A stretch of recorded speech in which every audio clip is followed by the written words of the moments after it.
Hello, everyone. Welcome to the Wizard of Radical Self-Respect. My name is Jared Mello, and I'm the shepherd of Black Sheep. I see Mavs, Bella, Miss Kim, LJ, Janine, Michelle, Kat. Who else do I see? Tim, Jimmy, D. We got a full crew already. And today, as you can see, we're going to go over a little bit of the Duggar case here. I'm curious what people think of this. I don't know as much about 19 Kids and Counting, but perhaps depending on how the case goes, maybe we'll learn more about it. So my plan is to go over this tonight.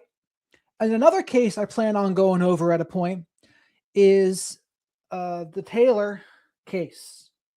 And what's her name?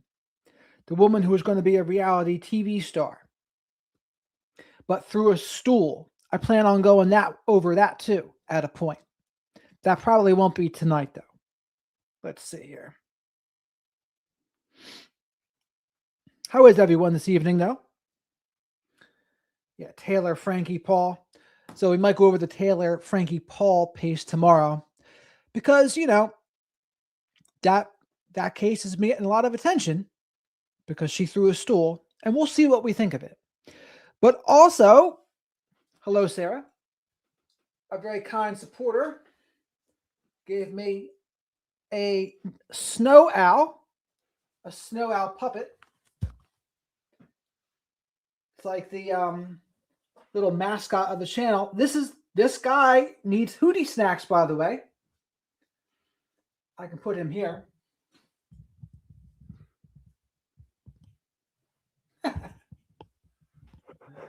But it'll be here.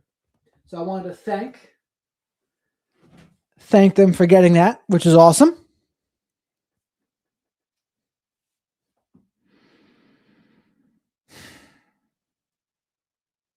LG says got to be done. Let's see here. Yeah, we got a great group of people here. So I got that on my front desk. Taylor, Frankie, Paul. That's right, Mavs. LJ, it's my magic wand, a reminder to myself and others, the little things in life matter. If you can't do the little things right, you're not going to be able to do the big things right. Not Harry Pothead. The Wizard of Radical Self-Respect does not like weed for himself. I don't care if people do. I know people in the chat do it. But I'm not against it. It's just not for me. I prefer other things. That's just me. But no hate. No hate to the people that get relief from weed for anxiety and depression. Okay. I will say it's probably not the best for the developmenting brain, but outside of that, I'm all for whatever works for people. I'll show the owl periodically. I'm not sure if I were to put it here, if it would be a distraction.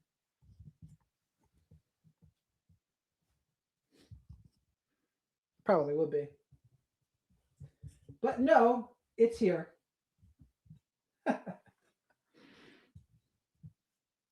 Hello there, Miss Kim. Actually, you know what, Livin? I wasn't even thinking about you, Livin. I was thinking more about Danielle. But it applies to Livin, too.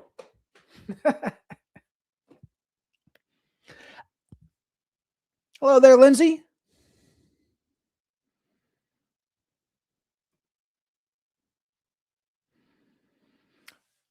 Lindsay, I showed people the owl. You see? His name will be Shadow the Night Owl. Pretty really cool thing, if you ask me. And I'm going to get him his own little wand at a point, too. There we are. Perfect. Hey there, Gigi. Welcome. Amy, how are you? Mama, how are you? So we'll pop in here. Now, this is the Jospeh Duggar case. Now, Kendra was arrested on an unrelated thing, but it is a part of the dynamic there. So she didn't do the same thing he did. I did, Christy. It's the mascot. Shadow the Night Owl. That's right, Lindsay. You know it. Hey there, Shorty. Welcome. Mac and Cheese.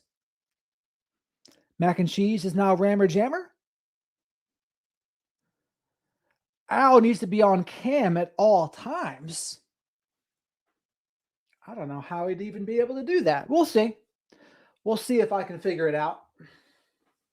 Let's see.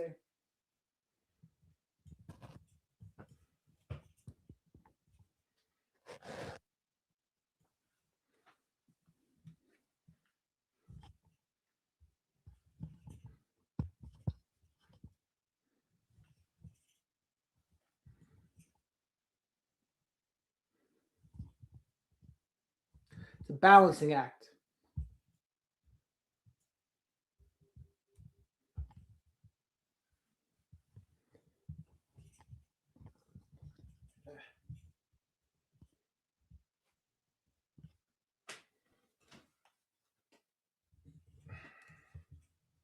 I'll do it while you're not all watching at a point. Because it's got to be able to stay.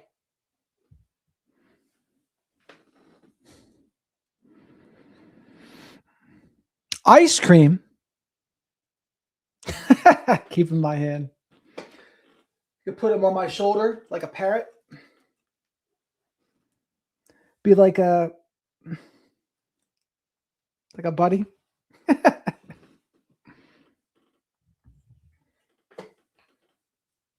Like this.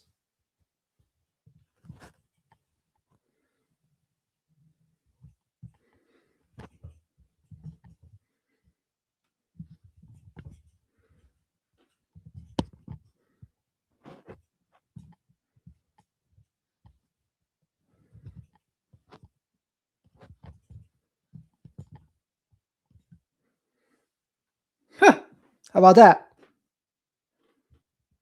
Close. Yes, it does.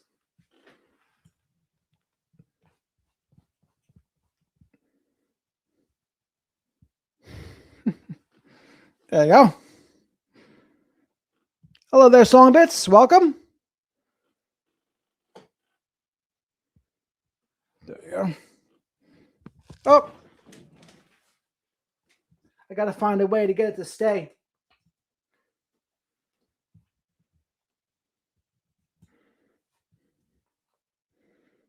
It's complicated.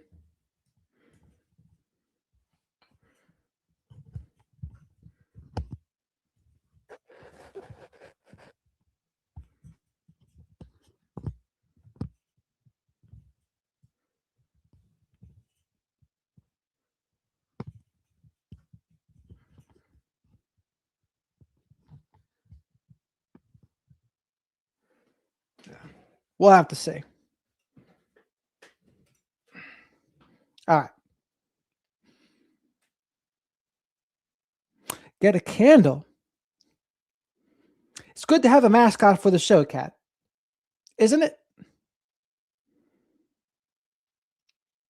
Yeah, clips would probably do it as well, D, but I've makeshift done it for now.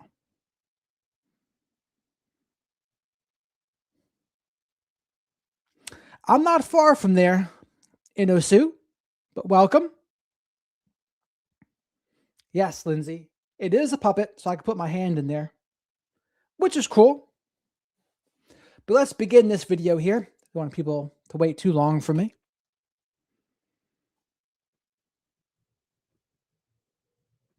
Jospeh Duggar is calling you from Washington County Detention. You've been here before? Not this side. This is bombshell news. Yet another member of the Duggar clan of 19 kids and counting fame is facing criminal charges. Kendra Duggar was arrested just days after her husband Joseph was taken into custody. So now we're going to break down both of the cases against him, including newly released jailhouse phone calls that provide a whole other level to these cases. Welcome to Sidebar, presented by Law and Crime. I'm Jesse Weber. Now, by the way, if you're following us here on Sidebar, you know that we always talk about and expose the dangers in the world. But what about this? So this is Jesse Weber. He also has a show on News Nation, and we're watching Law and Crime Network. So make sure you support their channel as well. They are friends of the channel. Make sure you like my video too. Likes help buy Hootie snacks from my friend Shadow the Night Owl here. And leave your DNA in the like button. Subscribe to the channel if you haven't already. And say hello to the flock of black sheep in the live chat here. One of the flock is the one who gave me this Shadow the Night Owl puppet. So I'm very appreciative. Did you know that like a total stranger can find and use anything about your private life? Yeah, your name, your phone number, your address, it's all out there, which is why I want people who follow Sidebar to keep your data safe online. Our sponsor, Incognito, tracks down all these old posts and search sites that's exposing your information, and then they demand its removal. Look, I was shocked. Turns out databases had my information, and within days, Incognito was taking them down.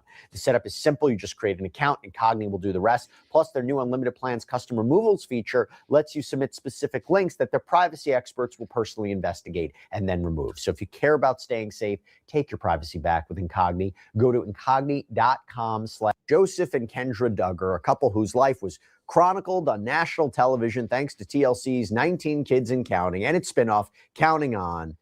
I got to say, even though these are just allegations at this point, it looks like it's crumbling. Why do I say that? Jospeh Duggar is one of the oldest boys that was born to parents Jim Bob and Michelle Duggar, who became famous for the huge number of children they had, 19 in total, with those children then getting married and having their own kids, expanding the family, expanding the clan.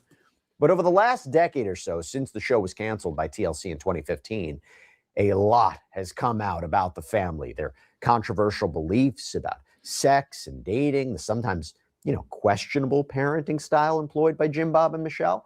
They're devout independent Baptists who adhere to strict rules when it comes to dressing modestly, not allowing their children to date before marriage, homeschooling, their way to live. But the controversy wasn't just about, this is a different way of living than maybe a lot of people are accustomed to. It's what happened next. It's when it entered into the criminal realm. You see, the success of the show, which, by the way, consistently saw viewership in the millions after its launch in 2008, it was darkened when it came to light that Josh Duggar, the oldest of the children, had molested several young girls, including his own sisters. Josh was accused of touching the girls' breasts and genitals over their clothing, sometimes when they were asleep, sometimes when they were awake. It also came to light that Jim Bob and Michelle, they were accused of knowing about these allegations against Josh as early as 2002. This is according to reporting from Vox, but to be clear, didn't officially notify anyone in law enforcement. That was the allegation.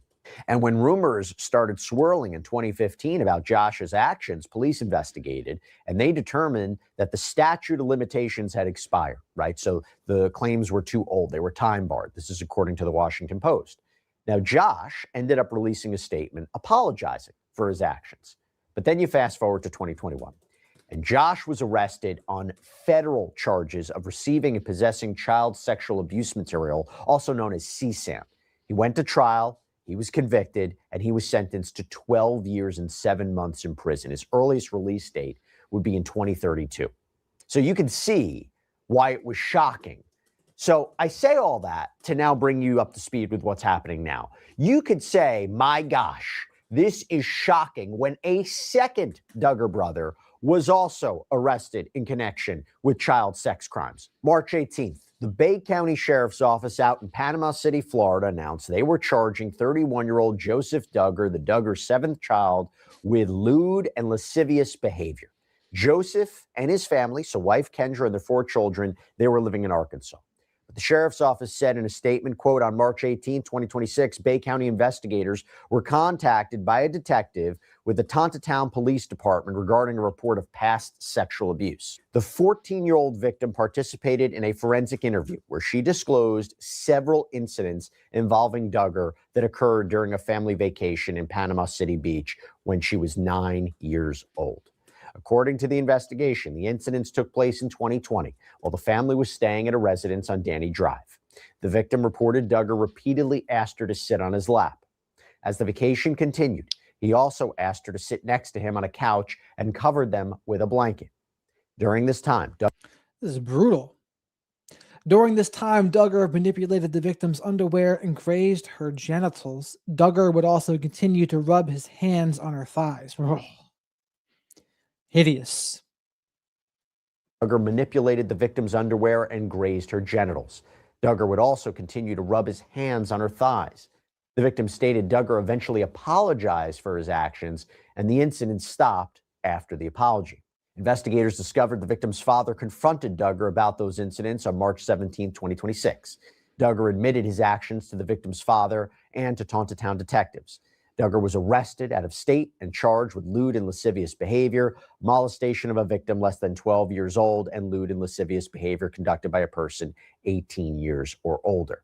Duggar is currently awaiting extradition to Bay County. So he's going to be extradited to Florida. And also, a part of the cult-like thing that they're from, all you have to do is apologize, and it wipes all the sins away in their eyes. But in the real world, that is not how it works at all. And the cult dynamic of this, that can be something to dig into maybe tonight, or at least down the line in regards to this case, because the whole family seems pretty troubled. And the father, I mean, he's probably up to no good too. Yeah, according to the affidavit, based on reporting from people, there was this information that was relayed to a detective from the Tontitown Police Department. There was a request that the detective and the victim's father call the defendant. And on that call, Joseph allegedly admitted his actions, saying he touched the victim over her clothing, and admitted his intentions were not pure. Now, you also have this video from Washington County. It kind of gives us a... So that's like a confession.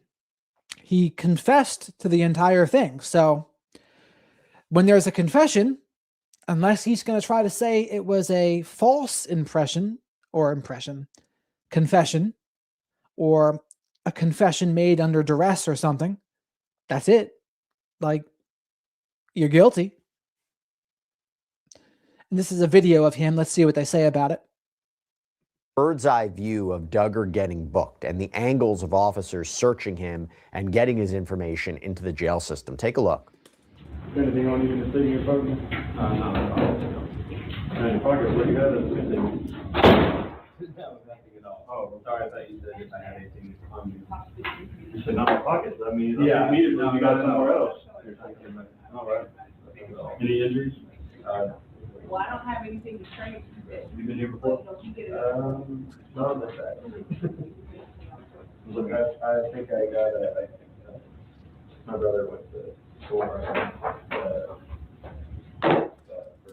getting his police stuff training. Oh, He yeah. got pepper sprayed out over here. Oh, really? Yeah. What's that name? Duggar. He was on Florida in Montana. You just did training? Yes. He did part-time in Montana.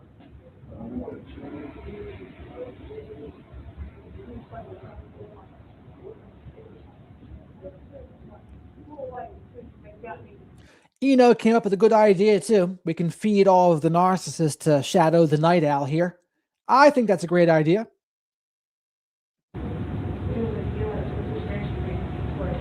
All right, remember, let's look into that for the whole thing, okay? Which is wonderful.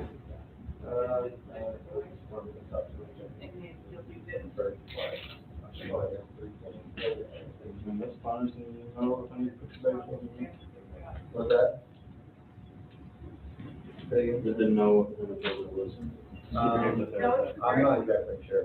Okay. It's like, You don't have to tell me anything, you know? yeah, it's today. I'll go with that, all right? You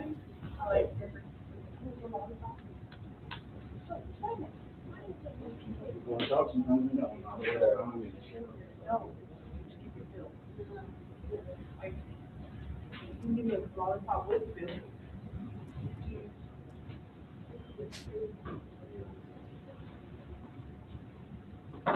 right, and behind your back, let's see what I did right there. All right. Joseph made his first court appearance via Zoom. He was wearing a jail jumpsuit. And according to the New York Times, Jospeh waived his right to an extradition hearing, which clears the way for his transfer out to Florida. The sheriff told WJHG in Panama City that it could take 1 to 2 weeks for Jospeh to be processed and brought across the country. And once he's in Florida, he's going to have a hearing to see if a judge is willing to grant him a bond. We'll see if that happens. I want to talk about that a little bit more. Bay County Sheriff Tommy Ford told outlet WJHG, "We work, unfortunately, way too many of these types of cases, and I don't care if he's got a TV show or who he is or what he's done. He's committed an illegal act, and he's going to be held accountable for that." Back in Arkansas. Now that's how you sheriff. Unlike Sheriff Nanos, that's how you sheriff. That's the sheriff in Florida there. They don't mess around with this kind of thing in Florida either, by the way. I even saw there was a proposed bill that anyone who SAs someone under 12, death penalty. And I'll tell you what, it's probably a pretty good deterrent, I would say. KC, welcome. While you're here, please remember to like the video. Likes are free. Leave your DNA in the like button. Likes help me buy Hootie snacks for my buddy, Shadow the Night Owl here. Up. Sweet Caroline, thank you for the super chat. Super chats are a great way to support the channel and get questions answered. Super stickers, great way to support the channel. And becoming a channel member gives you access to the members-only live streams. And yes, this is Shadow here to the right. Shadow the Night Owl, the mascot of the channel, my spirit animal. So thank you so much, Sweet Caroline.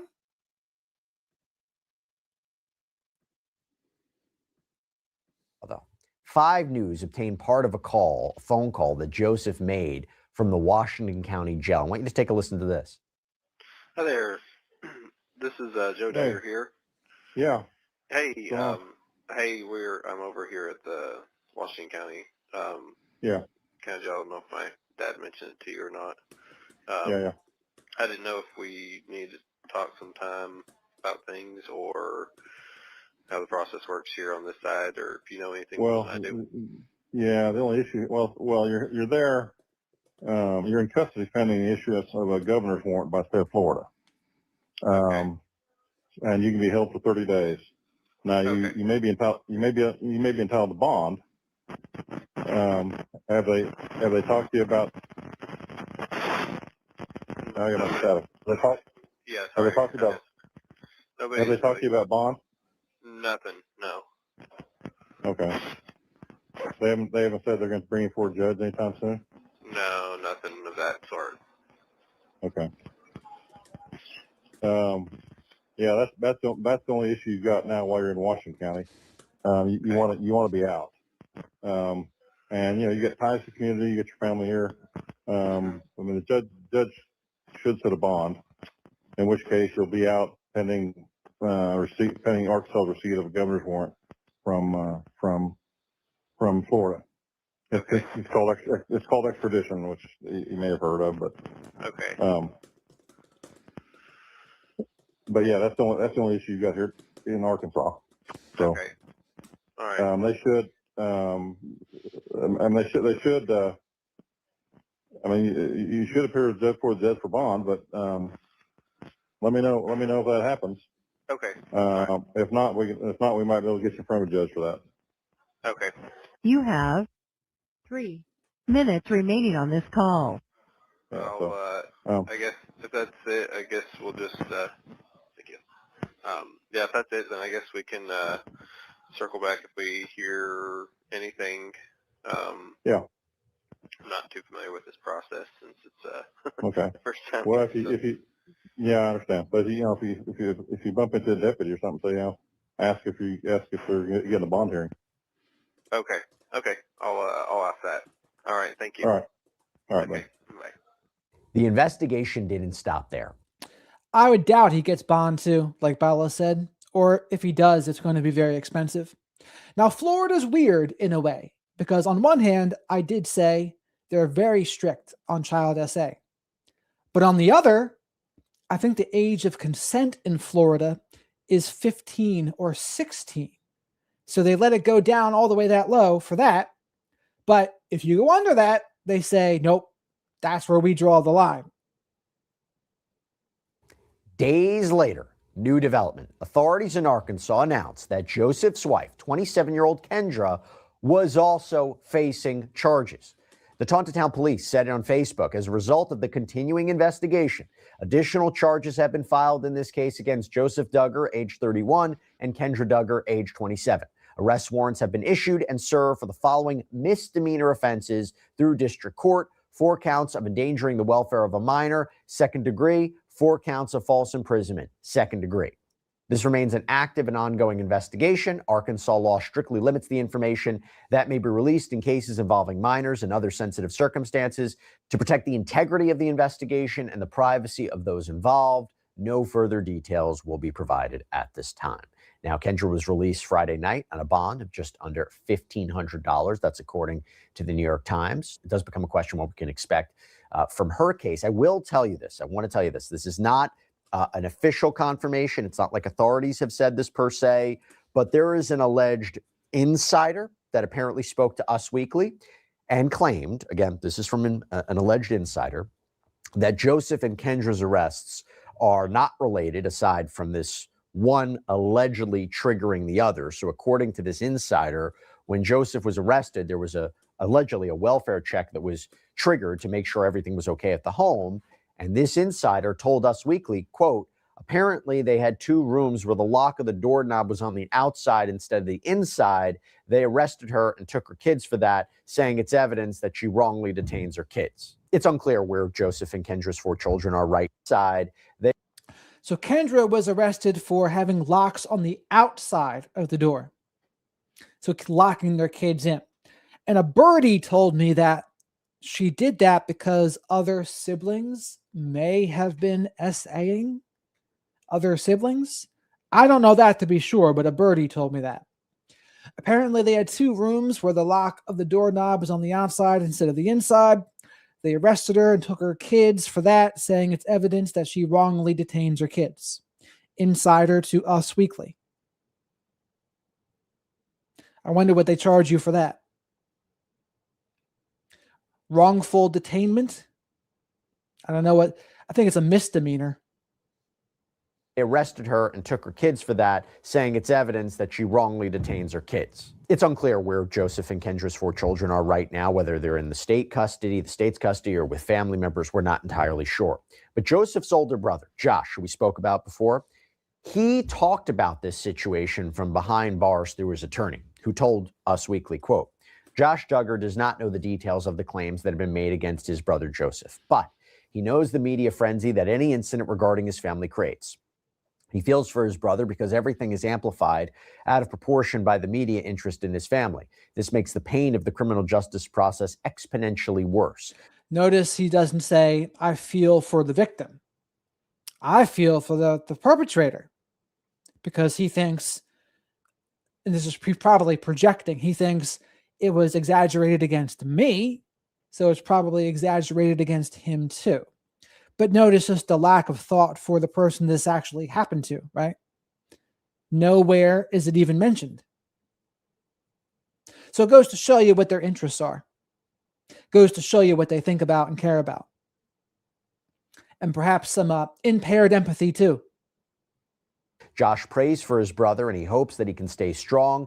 He too has felt the crushing wave of accusation that is powered by the media spectacle to which his family is subjected. This was interesting too, that Josh's attorney also said that Josh and Joseph, they aren't in frequent contact with each other. Also, a quick update, by the way, on Josh's case. He has tried several times unsuccessfully to have his conviction overturned, claiming that the trial was unfair, that his constitutional rights were violated. This is according to KNWA in Arkansas. So he is now. Now, I would wonder, that guy, though, the older brother, I wonder if there's been some attempts at prison justice for him. I know the other inmates would love to, but the only way that wouldn't happen is if they get their own wing. If they get their own wing, that probably wouldn't happen. And then I know some people would say, well, why do they get their own wing?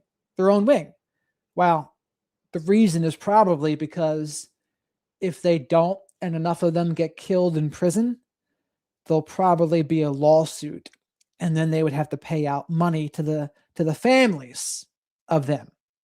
And they don't want that. So that's probably why that happens.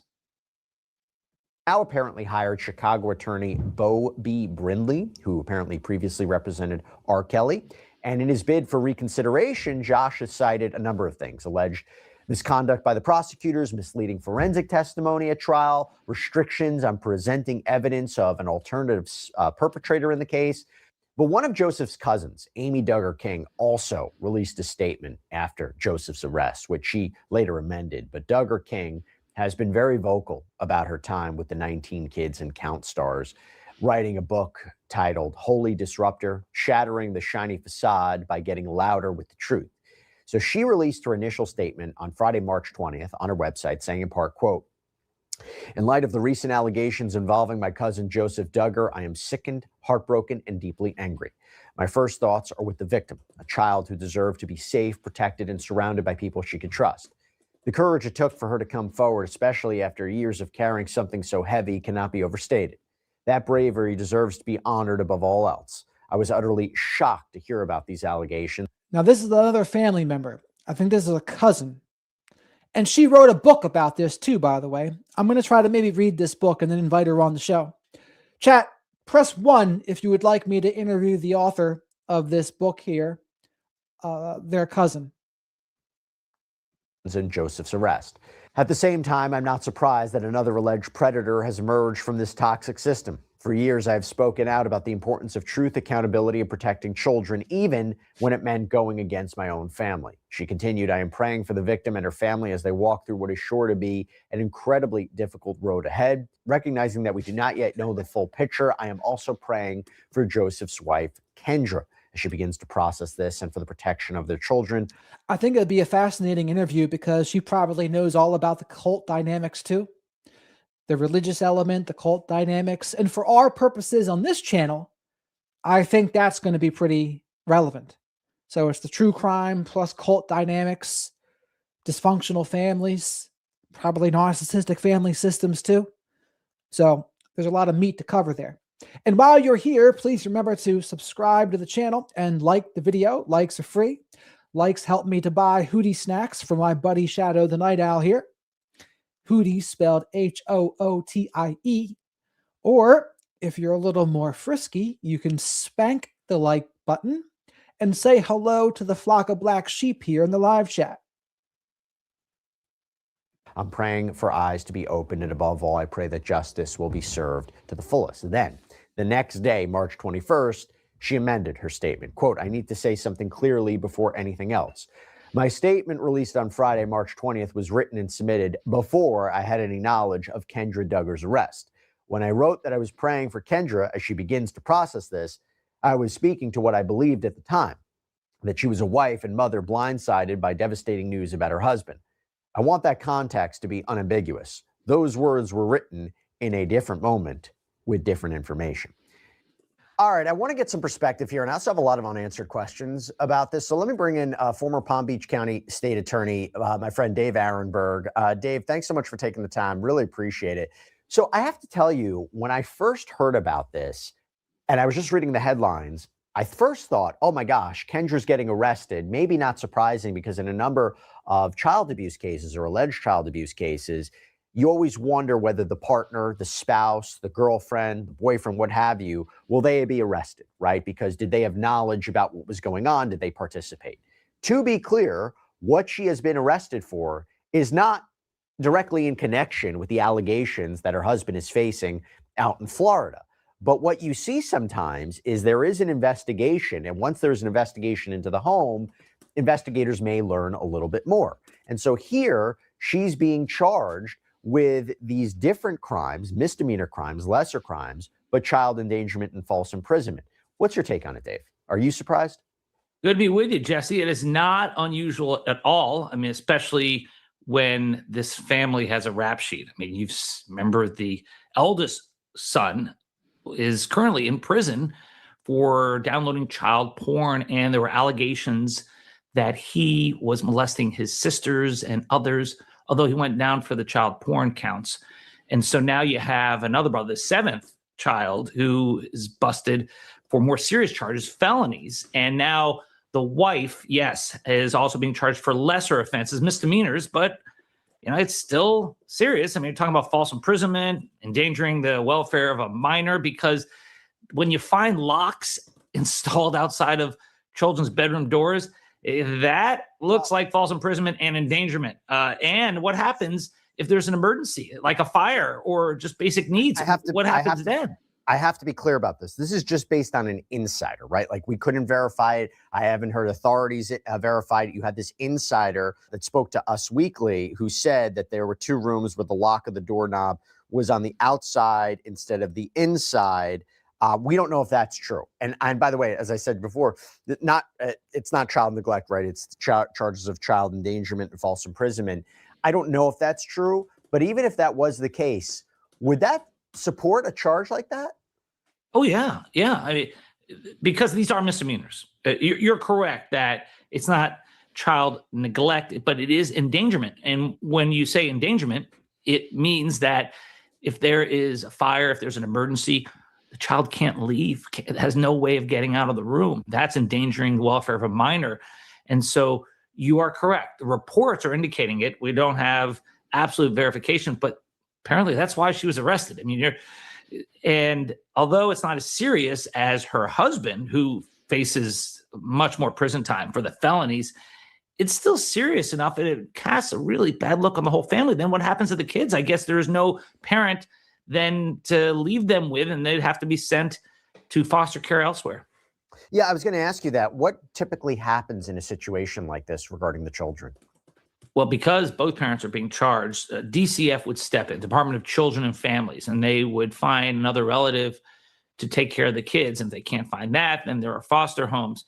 I mean, you feel for these children, especially because the mother might get them back, considering it's a misdemeanor, but it's not a sure thing. It really depends. She might lose them for a few months, 6 months. I used to be a mentor for kids that would be taken from their parents, and usually it was because of drugs and alcohol. And sometimes there'd be 5 kids taken from the same parents. And those were the most heartbreaking of situations.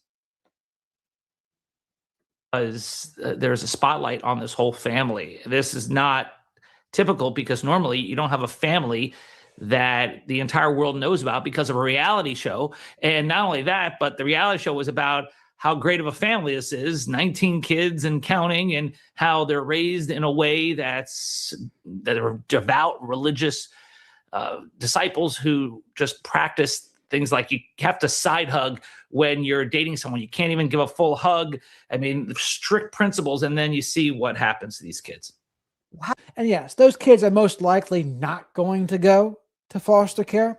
When there's family that is able to, that is deemed safe, they go there first. So I've also mentored kids that were with other grandparents or aunts and uncles too. That happens as well. How did the Florida and Arkansas cases play off one another? What is the coordination? What is the overlapping in evidence, or are they separate? Well, the defendant here, he waived extradition so that he will be sent back to Florida, but it would be automatic. I mean, even if he fought extradition from Arkansas to Florida for the Florida charges of molestation, you would lose. That's a losing battle, unless you can show that they've got it wrong. That is not the right. And actually, though, if you're referring to Jim Bob being the grandparents, I don't know if that's the best thing for them either. Person, false identity. But if it's you and Florida wants you to stand trial on serious felonies, you're going to get extradited. Now, it's different for misdemeanors. They're not going to break down your door and grab you to bring you back for misdemeanors. But states work together. There are compacts that allow the states to seamlessly send people back and forth. It's much harder if it's a foreign country. That's when you get non-extradition and you get a lot of bureaucratic red tape. But when it comes to states, it's not that hard. And just to focus on Kendra before we move back to her husband. So she was released Friday night on a bond, just under $1,500, misdemeanor charges. First question I have is, when would we learn more information about what supports these allegations, the specifics of it. I don't know if it's complicated because you are dealing with children. And B, is there anything about her case that could affect what's happening with her husband? You know, typically I would say in a case, if two people are being charged and one is facing lesser charges than the other, would there be some sort of deal that's worked out where they would testify against the other? But this is complicated by the fact, married, two different circumstances. They've raised several kids now that have turned into child predators. And there could be, if you look into the father there, the grandfather, who knows what you would find. So it's certainly not a slam dunk as you were making it out to be, like, oh yes, they're just perfectly safe. Never mind the fact that they've had two sons that were child predators. Like, are you for real right now? Use your head. She's facing misdemeanor charges. You know, there's always a spousal privilege. I'm just spitballing here. I'm just trying to think about some ways this might play out. And to be clear, both of them are innocent until proven guilty. Correct. And you're also correct in bringing up spousal privilege, because that makes it very difficult. Are you for real, Random? Because if his father is the person that raised all these kids, and if you looked into his background, who knows what you would find? It is not a slam dunk. You are not using your head. To leverage one spouse against the other. That, I think, is probably a non-starter. Now, it is telling, though, that Kendra's charges are a lot less than her husband's. At the same time, they may not need Kendra because they've got apparently the cooperation of the victim's family in the husband's case. Now, could Kendra try to cut a deal to save herself? Yes, but because of spousal privilege, which can be invoked by either party, it is very difficult to get her to testify. Let's use some critical thinking, chat. If two parents have 19 kids and more than one of them are predators, one's in jail already, one was just arrested, are you going to just mindlessly give other kids to them too? Or do you think you should do your due diligence and think, I wonder if we should check this out to see if this is really a safe place? What do you think? What do you think? Press 1 if you think they should be doing their due diligence, considering that's where it all came from. Press 2 if no. Just send them to the parents. Send them to the grandparents. It'll be fine. It'll be fine. What can go wrong? What can go wrong? Against her husband. Let's talk about the case against her husband out in Florida. Very serious charges. They seem to have an alleged confession, right? Oh, that is key. You're going to have his own words used against him. It's one thing to say, well, she's lying, this is made up, but it's another thing to say, oh, Random got his feelings hurt and he's calling me names. Oh, Amy Duggar put it in her book. She said Jim Bob did nothing wrong. It was the grandfather, you retard. You sound like a moron and a flying monkey. Wake up and use your head. Hey, well, were you lying? They've got a recording of him pretty much acknowledging everything. And so this is where prosecutors really benefit from stupid criminals, because if there were not stupid criminals, then prosecutors' jobs would be made so much harder. We've got the entire burden. I still say we, I'm no longer a prosecutor, but I guess once a prosecutor, always a prosecutor. But you've got the entire burden as a prosecutor to prove cases beyond a reasonable doubt in front of unanimous juries. But we're fortunate that criminals can be very dumb and they say things. It's like you have to always be prepared that the world is watching you with cameras everywhere and recordings everywhere. And here, this guy is sloppy and he's going to face his own words. He's going to be, as they say in Shakespeare, in Hamlet, he's going to be hoisted with his own petard. Well, how does a defense attorney fight back against that? I mean, I'm assuming there's a recording of the interview, but also if there was an admission to, law enforcement and also the father, right, of this minor victim or alleged victim, How does a defense attorney work around that? Well, defense attorneys get paid a lot of money to be creative, especially when you have deep pockets. And so I think he's got a private lawyer, not a public defender, although public defenders do good jobs. But what they'll do is they'll just try to poke holes in it. I've heard in cases like this where they try to go into the origins of the recording, saying it was improperly recorded. And then if that fails, they'll try to say, well, it's taken out of context. And then they'll say, well, maybe he was joking, and then they'll try to just overcome it by finding other holes in the case. Because when it comes to reasonable doubt, if they can poke a hole in one piece of evidence, they can just rely on that and harp on that. Well, look, you have the recording, but there's this other piece of evidence that you should focus on that is faulty. And because of that, that's your reasonable doubt.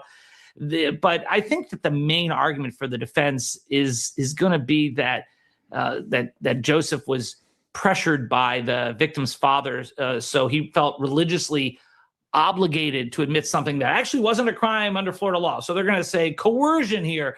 So wow, you hear that? That's going to be the defense, right? I was coerced into this confession.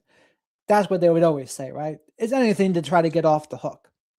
And again, I'm not saying the grandparents are definitely guilty of anything. What I'm saying is it's certainly worth a look to see what the heck is going on over there. It's worth some skepticism is what I'm saying. I don't think there's anything wrong with saying there should be some skepticism about what kind of environment it is. To me, that's just doing your due diligence, right? Why wouldn't you do that when they've already had a couple kids that have done this? Why wouldn't you do it? That's my question. They're going to lean into a motion to suppress, saying that the police didn't follow proper procedure and that the confession was coerced. But man, that's hard. It's an uphill climb. That's one thing that defense lawyers always try to do, but it doesn't succeed very often. Well, does it become very fact specific if you're talking about lewd and lascivious, behavior, lewd and lascivious, molestation of a victim? Because if you're talking about, does a defense attorney acknowledge that, for example, there was physical contact, but it didn't cross that line, that it didn't go towards the private area? And if that becomes the question, what proof would you have? Unless there was video of it, there's going to be no forensic material of it. It really boils down to the testimony of that victim, right, to explain what happened. Do these become tricky cases? The victim's testimony is important, but at the same time, you've got a recorded confession. And so that's going to be your big evidence. It's not going to be the victim's voice. It's going to be Joseph's voice that's going to be used against him. So that's why it's imperative for them to try to cast doubt on that call any way they can, through trying to suppress it, that the jury never hears it to begin with, or that they're just going to say this is coercion by the victim's father. So essentially, they'll put the victim's family on trial to say that this was motivated for nefarious reasons, maybe monetary reasons or other reasons why they would make up such a thing.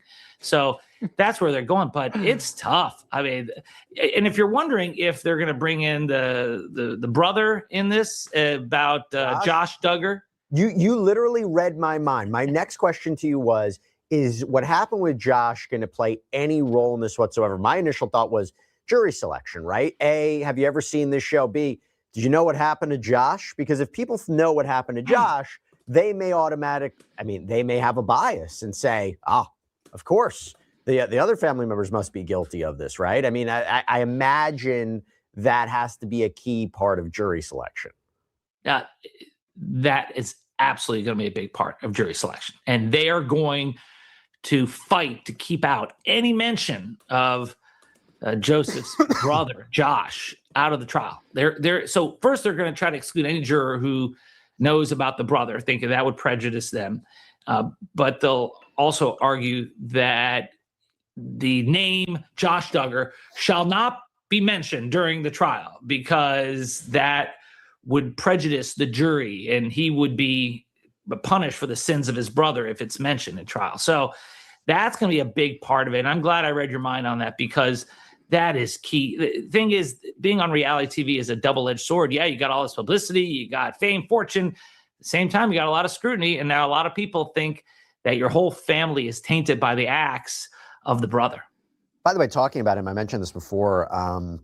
Our reporting on this, our research on this says that Josh has tried several times to have his conviction overturned. He said that his trial was unfair, that it violated his constitutional rights. He's hired a Chicago attorney, Bo Brindley, previously represented R. Kelly.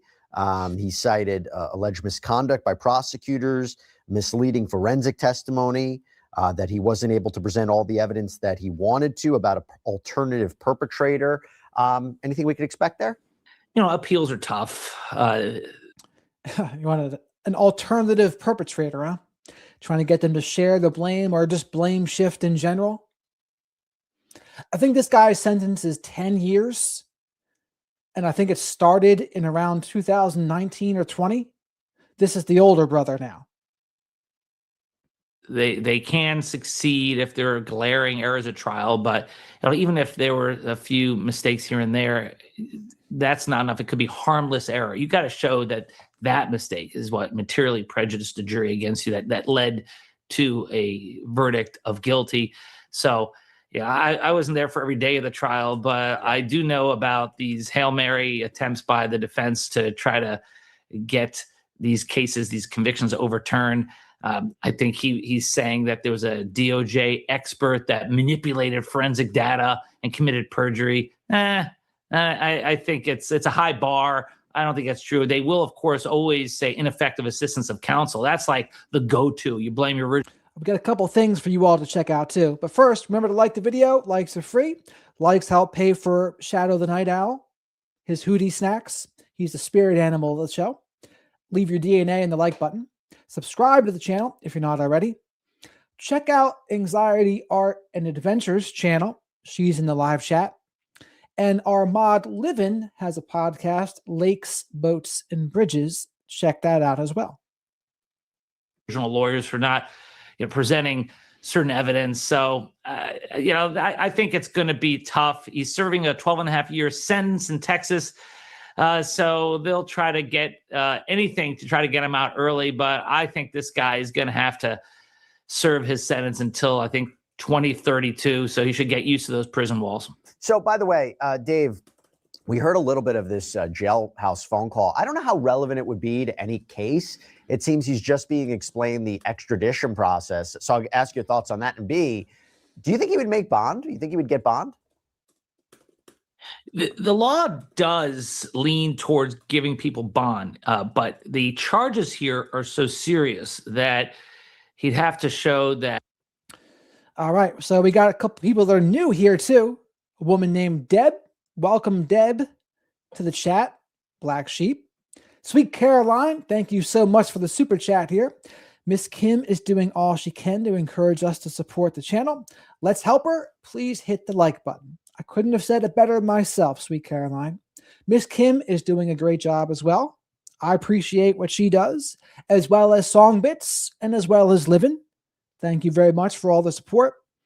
And I have a lot of gratitude for the people that have been supporting this channel with me. Like I said, we got the 40,000 subscribers the other day. We're rocking and rolling. I don't know where this thing's going to land, but I'm enjoying the ride.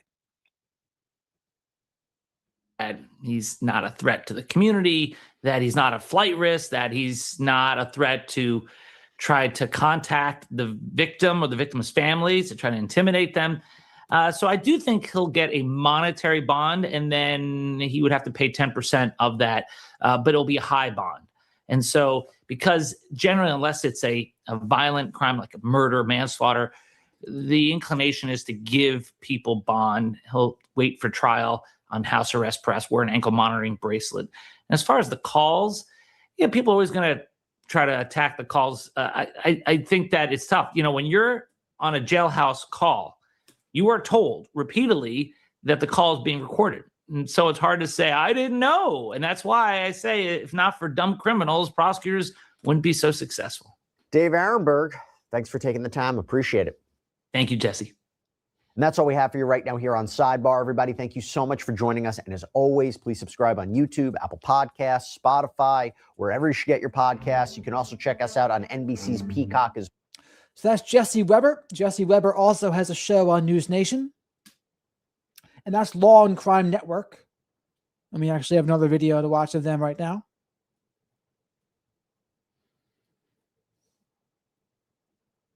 Jospeh Duggar. Is calling you from Washington County Detention. Jospeh Duggar is accused of molesting a then 9-year-old girl, but now details from an affidavit are adding a critical piece to this puzzle. What investigators claim happened before his arrest, according to that document. And if these allegations are true, what does it mean? How damaging is it? We're going to unpack this explosive affidavit for you right now. Welcome to Sidebar, presented by Law and Crime. I'm Jesse Weber. Real quick, before we go any further, I got to tell you about this app that I think you're going to love. Our sponsor, Upside. Why do I say that? Because you get cash. Here we are again. We have another Duggar son, another set of charges, another child involved, another series of allegations, and an affidavit that I will tell you right now is going to make you put down whatever you're holding and just sit with how disturbing these claims are. The Duggar family has been in our orbit for nearly 20 years. 19 kids and counting, a TLC empire built on the image of wholesome Christian family values, matching outfits, courtship rules, whole lot of blessings. And then came Josh Duggar, the 2015 scandal.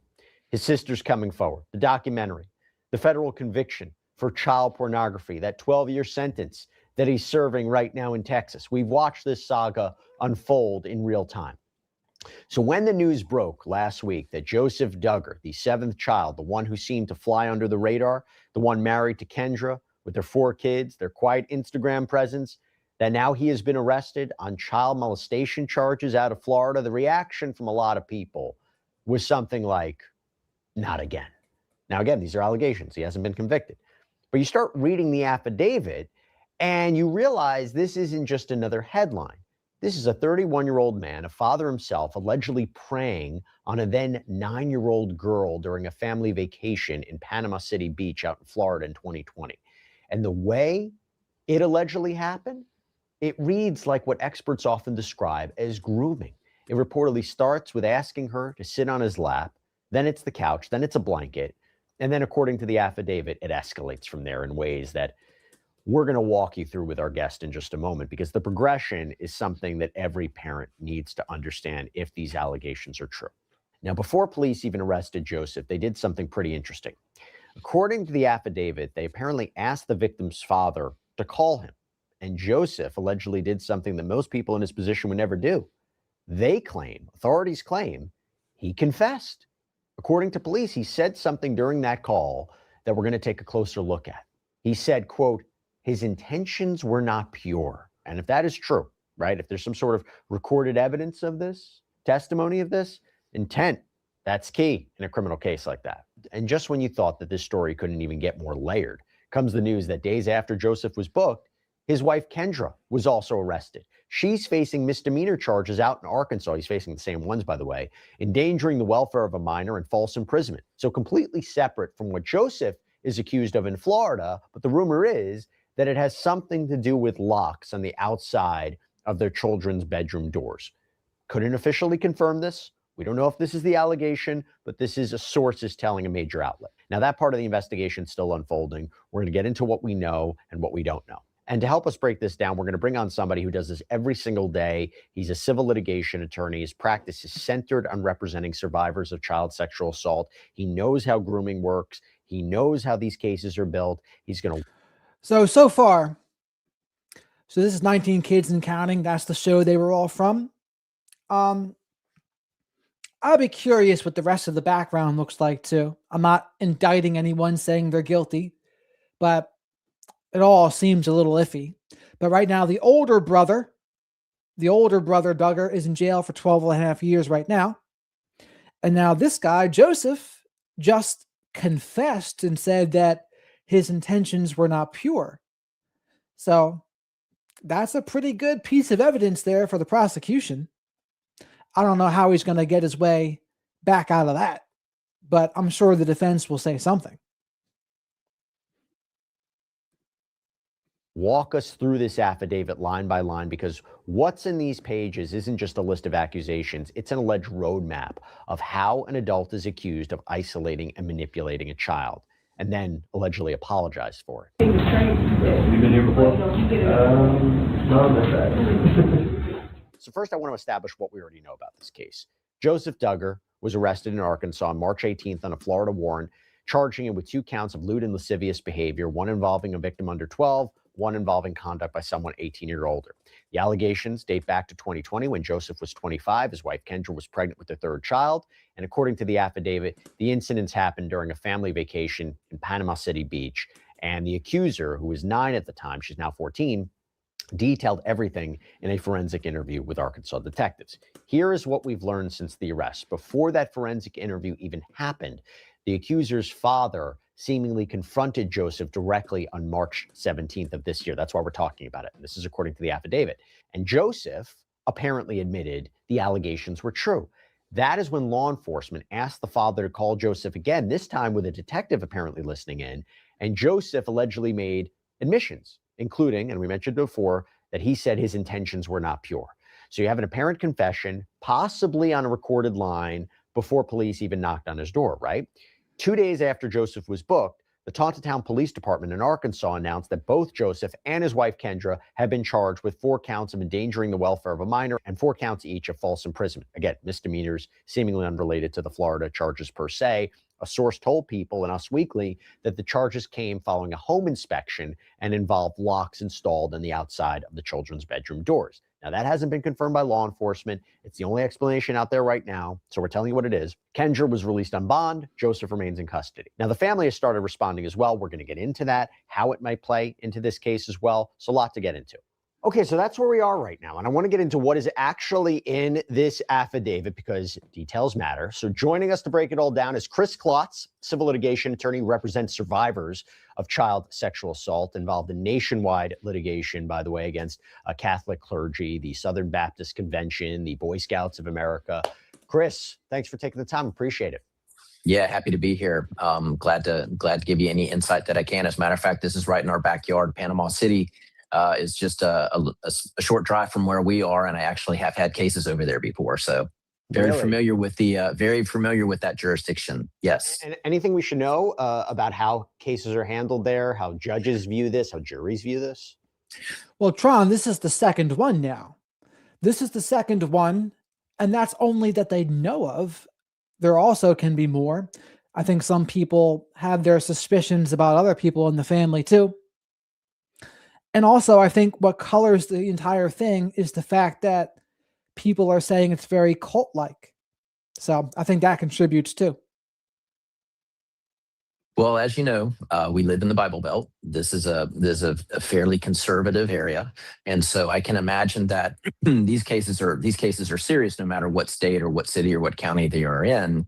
But I can tell you that we have there's a small town vibe in Panama City Beach area, in the Panama City area, and these kind of cases are not going to be favorably looked on, which is as it should be. Okay, so let's talk about it. Let's get in, before we even get into the affidavit itself, I just want to ask you a bigger picture question. So you've spent your career representing survivors in some of the largest abuse cases in this country. When you see a case like this, where the allegations involve grooming, where there are reports of a confession, an apology, and you're dealing with pretty, high profile person, at least the family is, what stands out to you as either typical or unusual compared to cases you see and try? Yeah, so an answer directly comes to mind, but I want to be cautious when I say this because it's not everybody and it's always dangerous to generalize. But when you see people that are inserting themselves in the path of children in kind of an unusual way, and you would, his social media presence and the whole concept and theme of the TV show with having many kids and inserting yourself in that way, sometimes it can be something to at least raise your radar to take a look at. And so, I have seen people that insert themselves in the cases that I've had. I have seen people who insert themselves as youth counselors or as, chaperones or place themselves in the path of children with bad intent. And so this is another example of somebody who has surrounded them. My Lord, it reminds me of Jethro Tull's Aqua Lung, eyeing little girls with bad intent. Themselves in a environment rich with young people who are vulnerable, and has apparently, allegedly, according to the allegations, taken advantage of the children that he's been around. And it's just, it's something that is just a part of humanity that we see way too often. I want to walk through what's actually in this affidavit, okay? And I want to try to go piece by piece because I think that the progression here is really important for people to understand. So we're going to be quoting from People Magazine's reporting on the affidavit throughout. So I want to start from the beginning. So according to People, the accuser, who was apparently 9 years old at the time. So when someone's locked in their room from the outside, it's a safety concern. What happens if there's a fire? How do they get out? What if there's another emergency? And also, you're basically a prisoner in your home at that point. It's not good. I mean, the potential for abuse is there for sure. And there's safety. Also, please remember to like the video while you're here. Likes are free. Likes are for hootie snacks from my spirit animal Shadow the Night Owl here. Leave your DNA on the like button. Subscribe to the channel if you're not already. Say hello to the flock of black sheep in the live chat here. And I go live almost every night to talk about true crime and current events, a little bit after 10 p.m. Eastern. And I use my experience with with mental health, addiction, narcissistic abuse, narcissistic family systems, and being on the autistic spectrum to give my unique insights on true crime and current events. And thank you very much for all the support I've been getting so far. Make sure you say hello to some of the black sheep here. We got a great group. Told investigators that during this 2020 family vacation to Panama City Beach, and again, she's older now from when this allegedly happened, but apparently said... Yeah, I think she's 14 now. Yeah, 14. During this family vacation to Panama City Beach, Joseph allegedly asked her to, quote, sit on his lap numerous times. When she would sit on his lap, he would, quote, cradle her with his arms. Okay, let's start right there. That in and of itself, Chris, that wouldn't necessarily be a crime, but it kind of is a lead up, right? So there's a couple of different, in Florida, there's a couple of different statutes in play. There is a statute that is sexual battery, which from the allegations that I've heard, this doesn't sound necessarily like it would fall in the sexual battery statute under the Florida statutory scheme, which generally involves some type of penetration. A fondling or groping case can be pretty broadly interpreted. And so from what I've read in the allegations that have been put forward, the actual physical touching, doesn't matter if it's on top of the clothes or under the clothes, touching, if it's an unlawful, touching done for the purposes of sexual intent or sexual gratification, it's pretty broad. So the fact that there is, the fact that a child sits on a grown-up's lap or maybe gets a hug or is, held by them doesn't necessarily automatically make it a sexual offense. But that line can be crossed very, very quickly. And from what I have seen in the allegations, that line, appears to have been crossed in such a way that it's, given rise to an arrest warrant. So according to this affidavit, it was this alleged pattern that shifted over the course of the vacation because the accuser told investigators that Joseph began asking her to sit on the couch beside him. And then, and here's where it allegedly escalates, he, quote, covered the parties with a blanket. Once they were covered, the affidavit says Joseph would, quote, pull the victim's dress up and touch the victim's thighs. And she described that he would, quote, touch the top portions of her thighs and would inch higher and higher, closer to the victim's waistline. Chris, I first want to start here. It's brutal even hearing this. One, if you didn't have an alleged admission, an alleged confession, it'd be very difficult to prove this unless it was just, there was photographs someone took, or is it just the accuser saying something like this happened, because you're not going to have forensic material. It would be tough to prove this if you didn't have an alleged admission? Listen, we have cases all the time where you have a very credible young person whose only evidence is their statement. Let's see what we got here. Dana says, I have family watching with me. Can you say hi to Willie, Batty, and Sissy? That way they will believe me when I tell them I talk to you a lot. And yes, Willie, Batty, and Sissy, Dana does talk to me a lot. And hello to you all. Hopefully you enjoy the show as much as Dana does.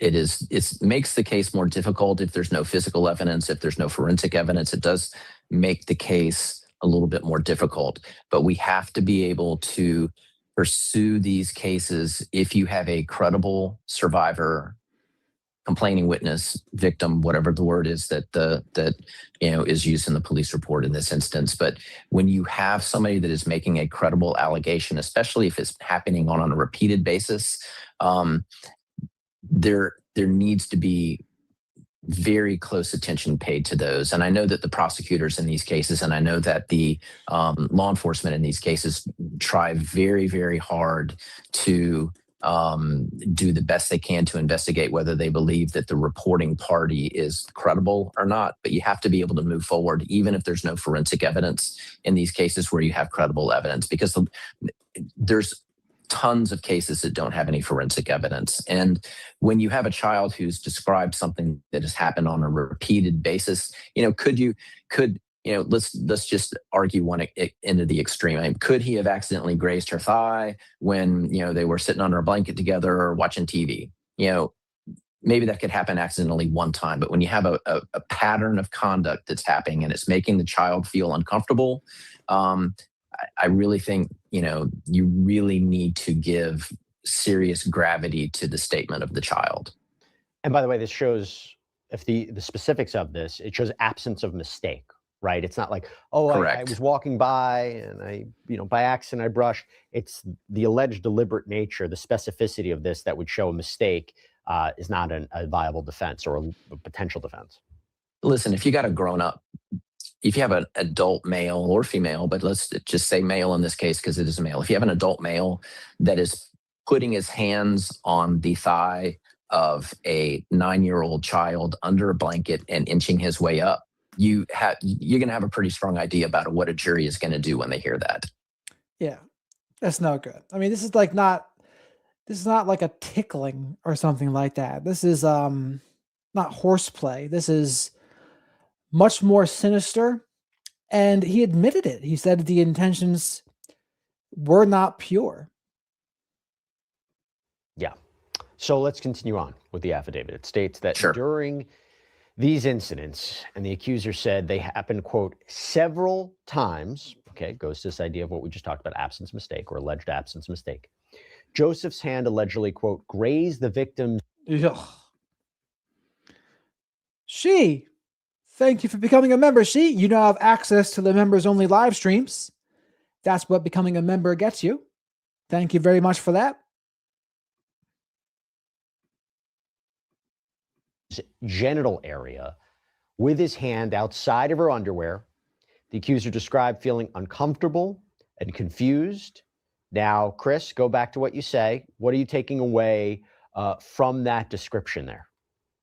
Well, that a child has to be in that position in the first place is just disturbing. That kind of conduct, there's almost no way to say that's an accident. It's a stretch to say that type of conduct is going to be an accident, because if this is So United Kendra is not accused of molestation. She's accused of endangering and imprisoning by having locks on the outside of the door. I don't remember what it's specifically called, but it's a misdemeanor.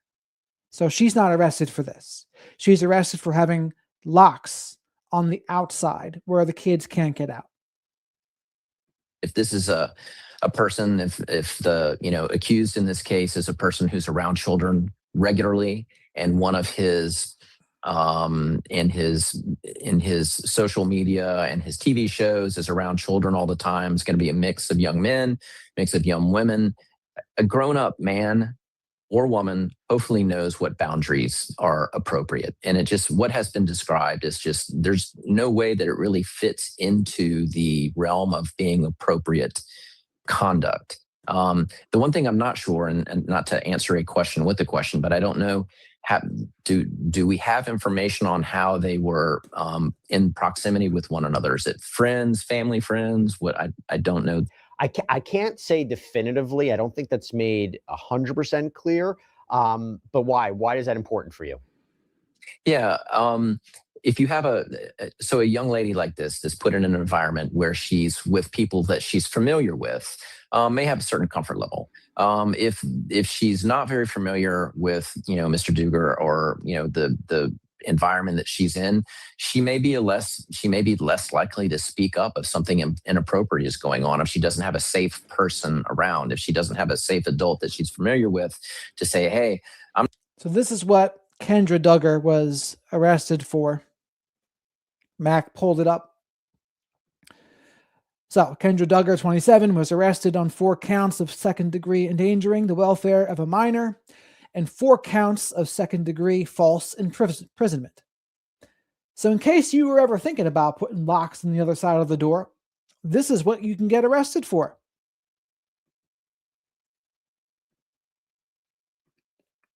I'm not really sure exactly what's going on, but this doesn't feel right.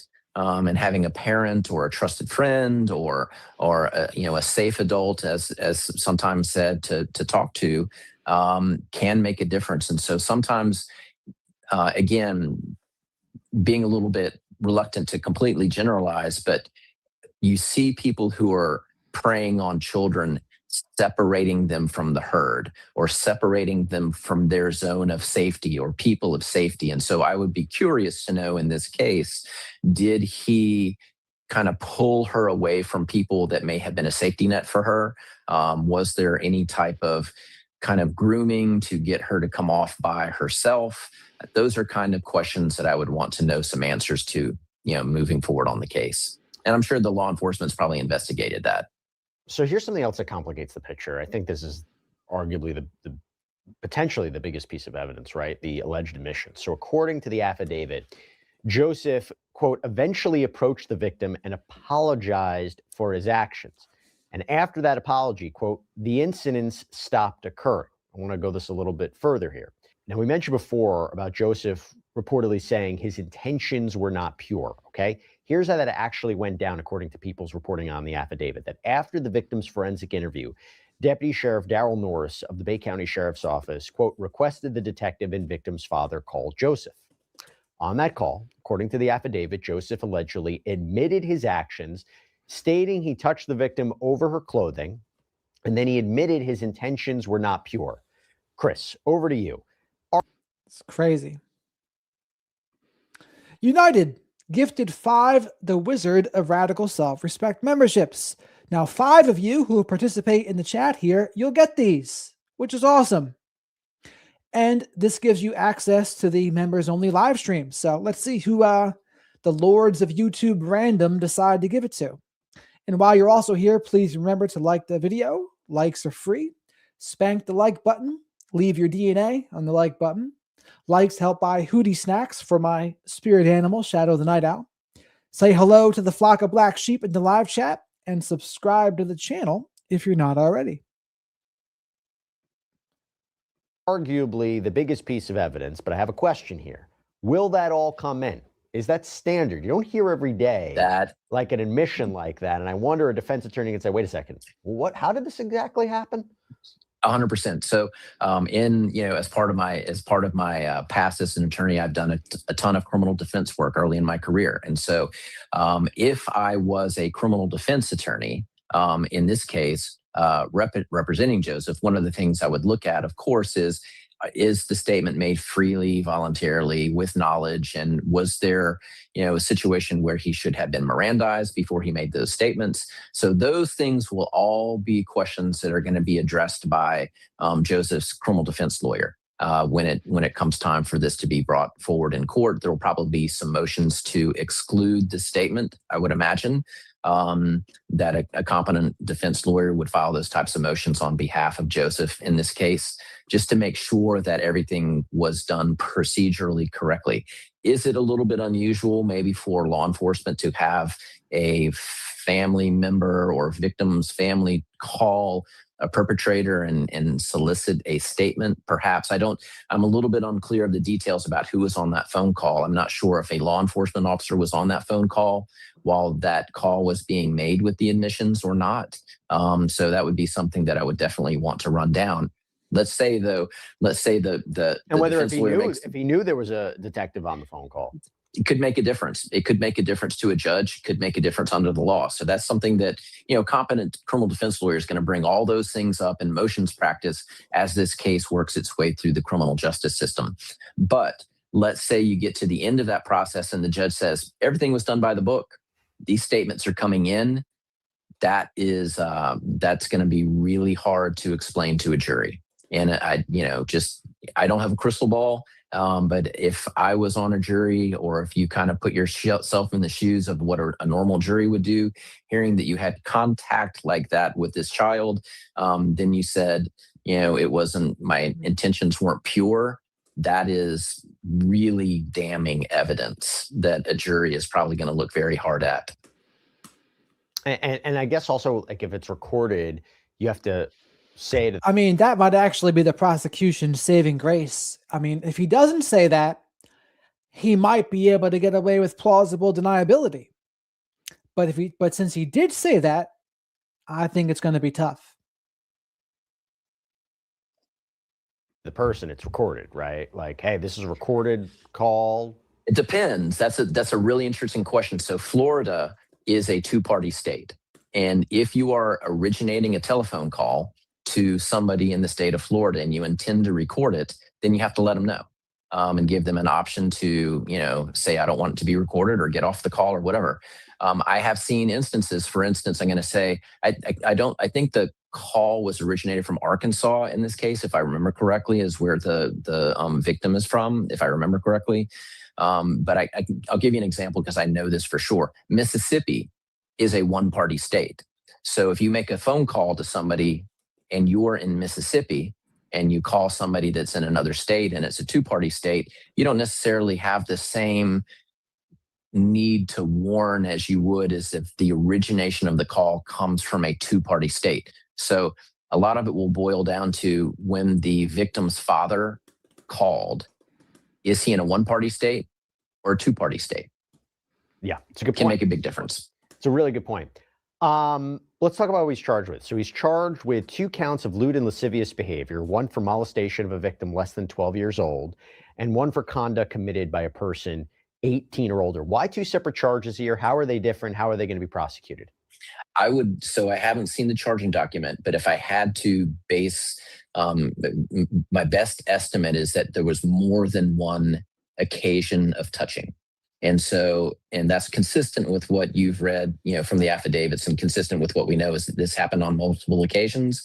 So I'm estimating that is a reflection of this wasn't one isolated conduct. It was a pattern of conduct that it seems like it happened over a period of time, maybe a couple of days.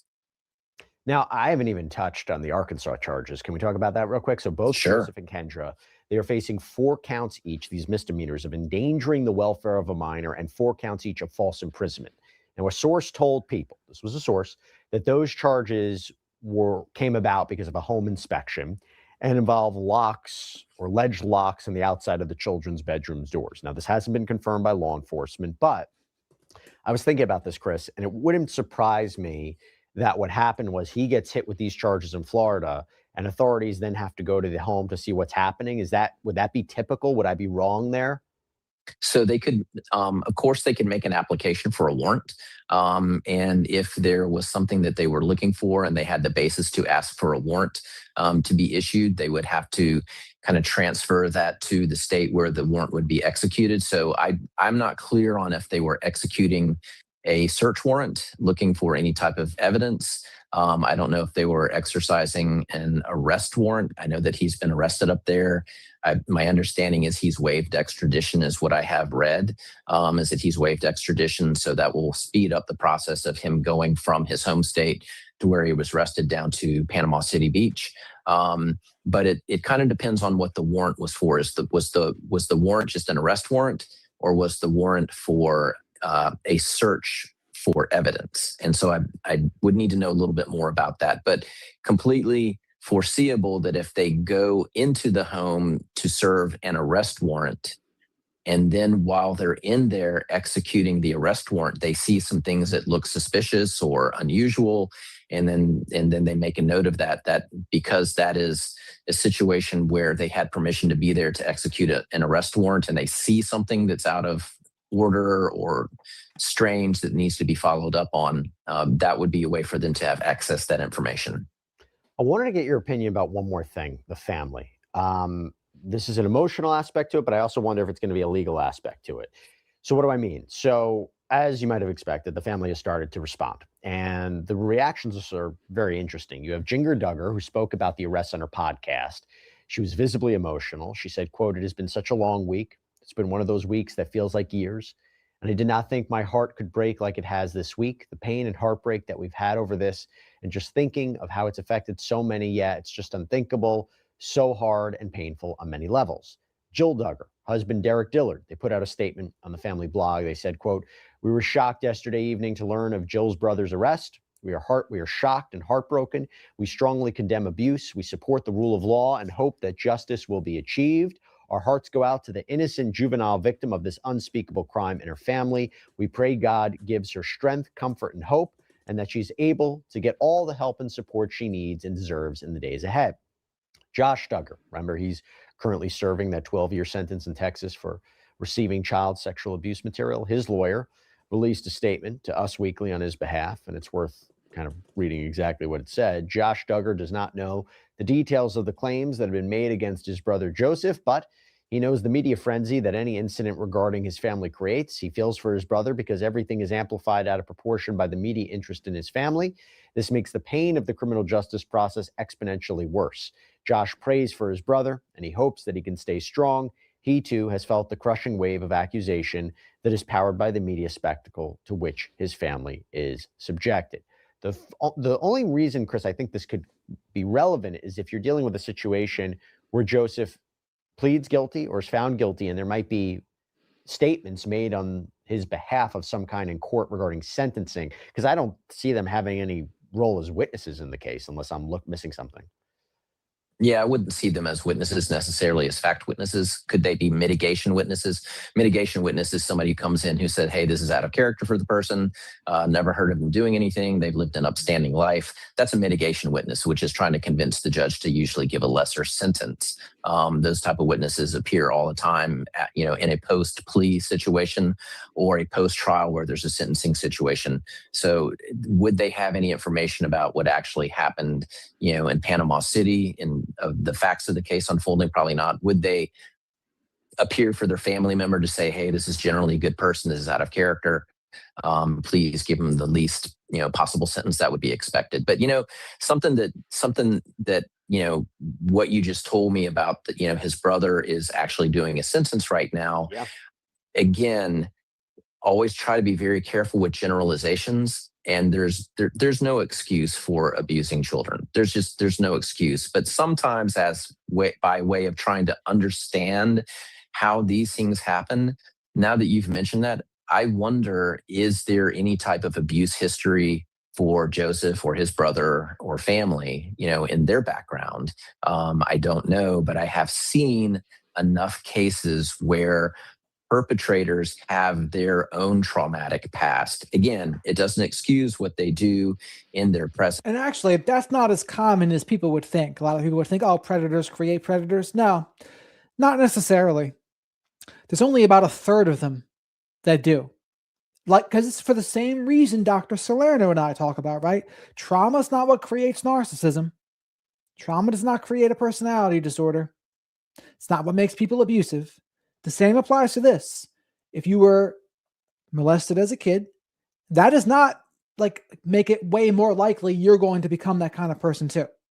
They said it can be in 1/3 of cases, but that means there's 2/3 where that never happened to them. Keep that in mind too. But please remember to like the video while you're here. Likes are free, and likes help to pay for Shadow the Night Owl Here's Hootie Snacks. And make sure you subscribe to the channel and say hello to the flock of black sheep in the live chat. Or controlling their conduct on their own, but sometimes it can be something to at least have on the radar to say, hey, is this person a victim themselves in the past? And I have seen like I said, that's not as common as people would think. Like people think, oh, just the cycle, break the cycle, right? But that's not really what the cycle is. I think there's a large genetic component to the cycle, which of course no one wants to hear, because what do you do about that? If there's a large genetic component to the cycle, what do you do? What can you do? All you can try to do is keep kids safe and keep those kinds of people away from them. The problem is you don't know that they should be kept away until they already act out, unless they actually mention it to like a therapist or something before, which, you know, I don't know. I don't know how often that happens, because there's a duty to protect. So I don't know.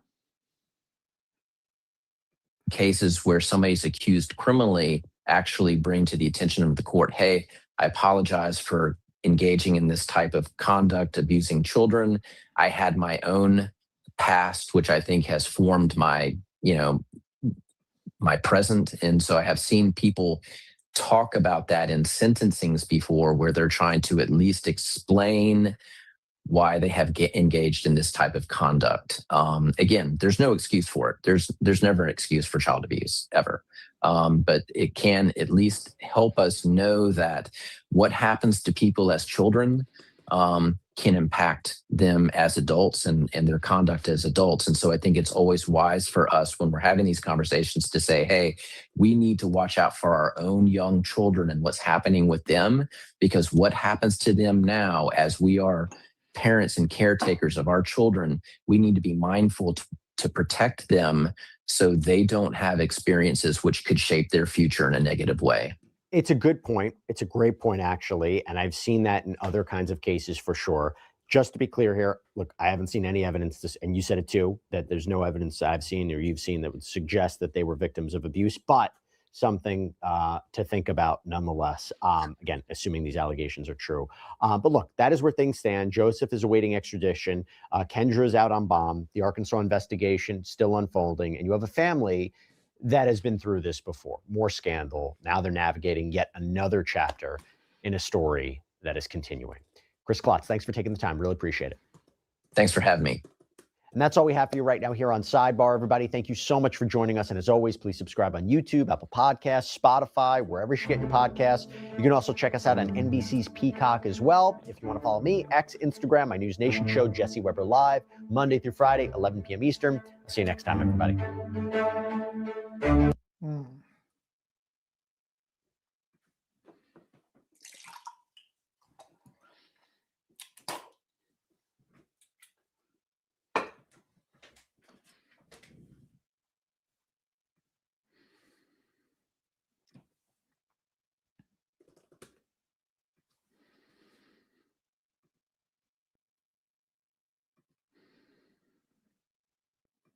This is Hidden Killers Live with Tony Bruschi and Robin Drake. The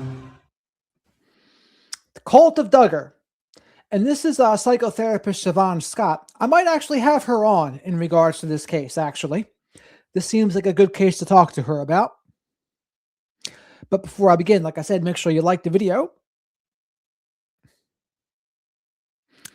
You tell me a lot about Dr. Salerno. What would you say?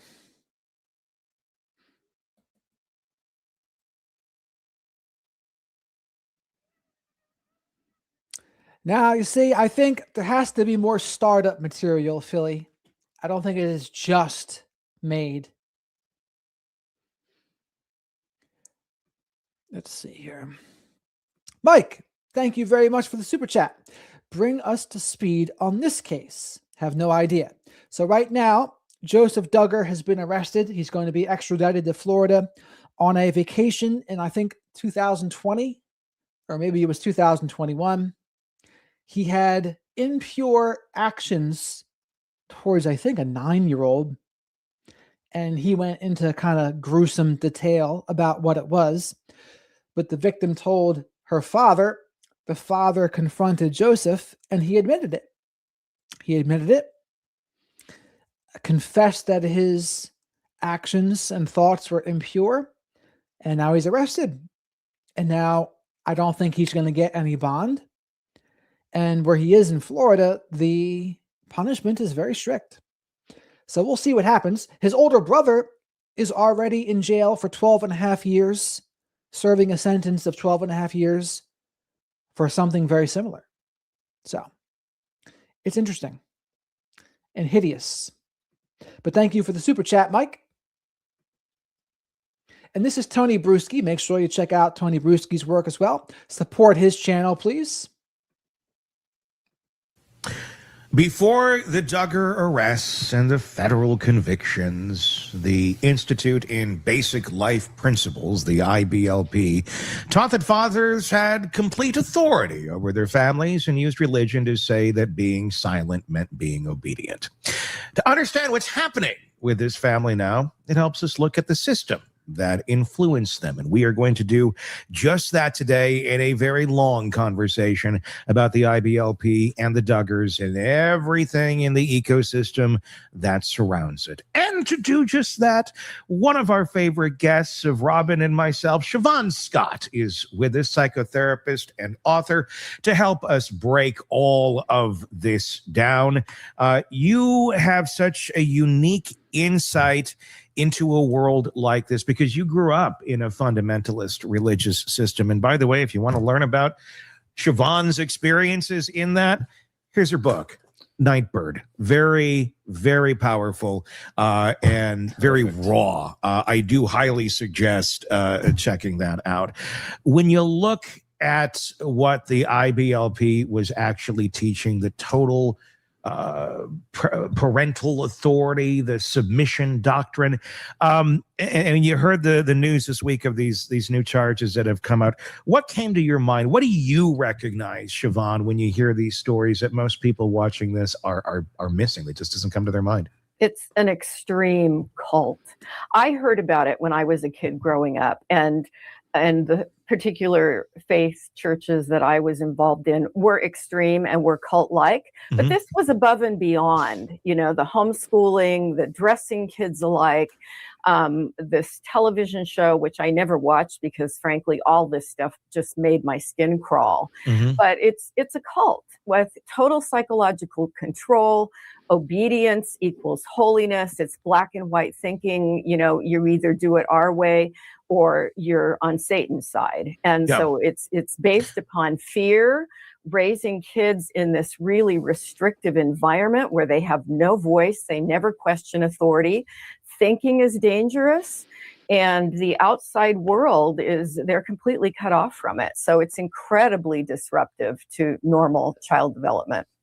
You know, Siobhan, you brought up a really powerful word there that a few of our listeners tuned into the last couple of days, and that's the homeschooling aspect of it.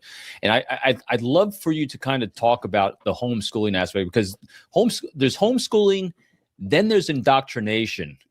And that's what this is really. So could you explore for us what kind of homeschooling / indoctrination that was kind of being exposed to here, and also, you know, maybe in your own experience as well? And I want to caveat real quick. We're not, you know, poo-pooing homeschooling as a whole. That's why I want to go down this road. So exactly. The difference between homeschooling, there's a big difference, and education, and then indoctrination. Big difference between education and indoctrination. Yes, that's an excellent point, because when my kids were little in California, a lot of people were homeschooling, and it was looked at as a way to give kids a more customized experience.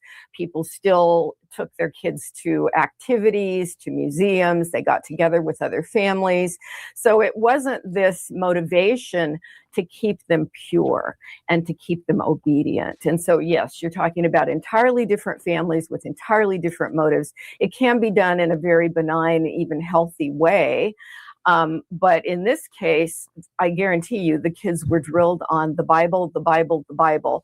And there's a whole curriculum put out for Christian homeschoolers, which may have something called science, but it's basically just regurgitating the Bible and calling it science. Everything is based upon their interpretation of Scripture. So very different. I want to, when people watch this television show, the 19 Kids and Counting, or whatever incarnation of it was in its season when it ran for 10 years on TLC, so many people watch this show and they found something warm and fuzzy about it. I think a lot of us were like, it was nails on a chalkboard. It was creepy. It was weird. It felt odd. It felt off. But for so many people, and I remember watching like good-hearted people that were not cult members, that were not abusive to their families, that were not horrible individuals. They looked at it, and the way it was portrayed, obviously we saw the very best version of them on the television show. There wasn't like, no, what's going on behind those doors? It was very much, look at this. Isn't this cute? Just like sometimes when people, stop at the Amish pie stand, isn't this cute? Isn't this lovely? You have no, you have zero control over your own life, but these pies are delicious. It felt like that to a certain extent. Why do you think it is? Why did so many people eat up the Duggars and what was clearly very much a coercively controlled lifestyle? People found it as being very, very homey and colloquial. Yeah, it really is a mystery to me. I should find some of these episodes and go back and do an analysis of the careful editing that went on, because we know, lots of evidence, kids raised in fear, where their ability to think is stamped out, they do not develop normally, and they end up with a lot of anxiety and depression and relationship problems. But obviously that was hidden. And if this was presented as some kind of an ideal, people must have been inspired to copy aspects of it, or at least try. And I think that's insidious. Yeah, the fear factor is major because, I've just about finished a book that Jill Duggar wrote, as well as the Shiny Happy People series on Amazon Prime.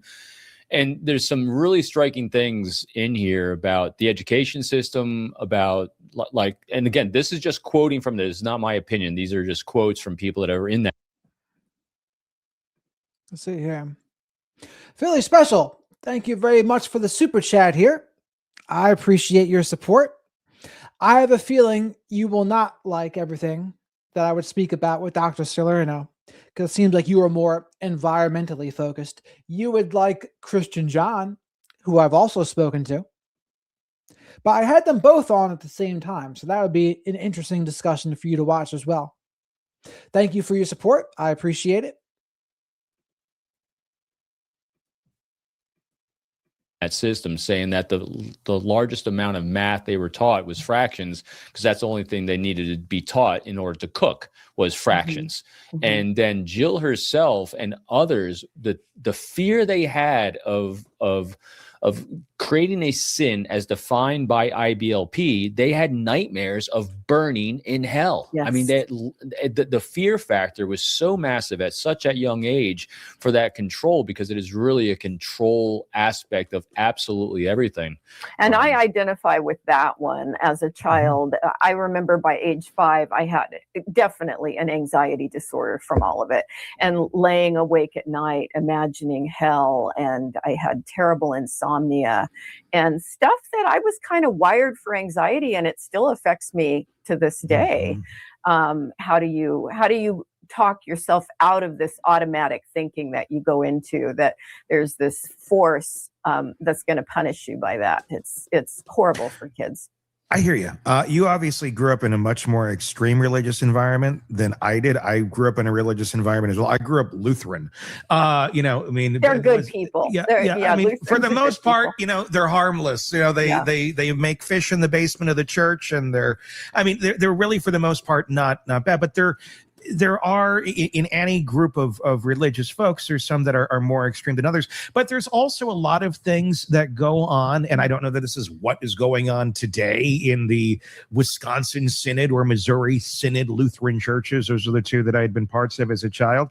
But there were so many things that were just second nature, that they just did with the kids. They just told the kids, that were part of the teachings, the Sunday schools, the daily lessons, all that were just, well, this is what we teach. And nobody thought anything weird of it. I mean, I remember coloring books. I would love to try and get my hands on some of the coloring books from the 70s and 80s that they gave kids in these things. I remember like drawing Saul's wife turning into a pillar of salt as they ran away from Sodom and Gomorrah.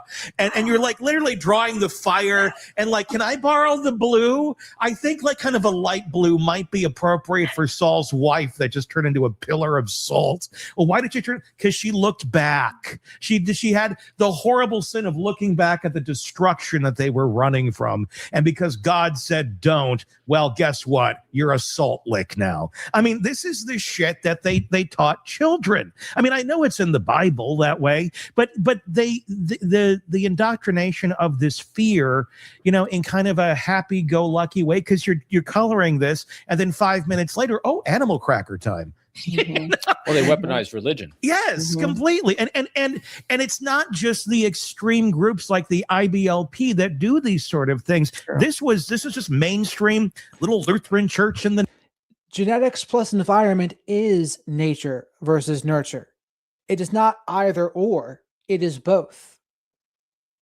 Neighborhood that, and nobody thought anything weird of it. The parents didn't think anything weird of it. And I don't blame them, because everybody had been indoctrinated into this sort of a world. Mm-hmm. But it's like every religion to a certain extent, or every version of whatever you have, they go to the death and destruction and the fear factors so early, or at least they used to for a long time.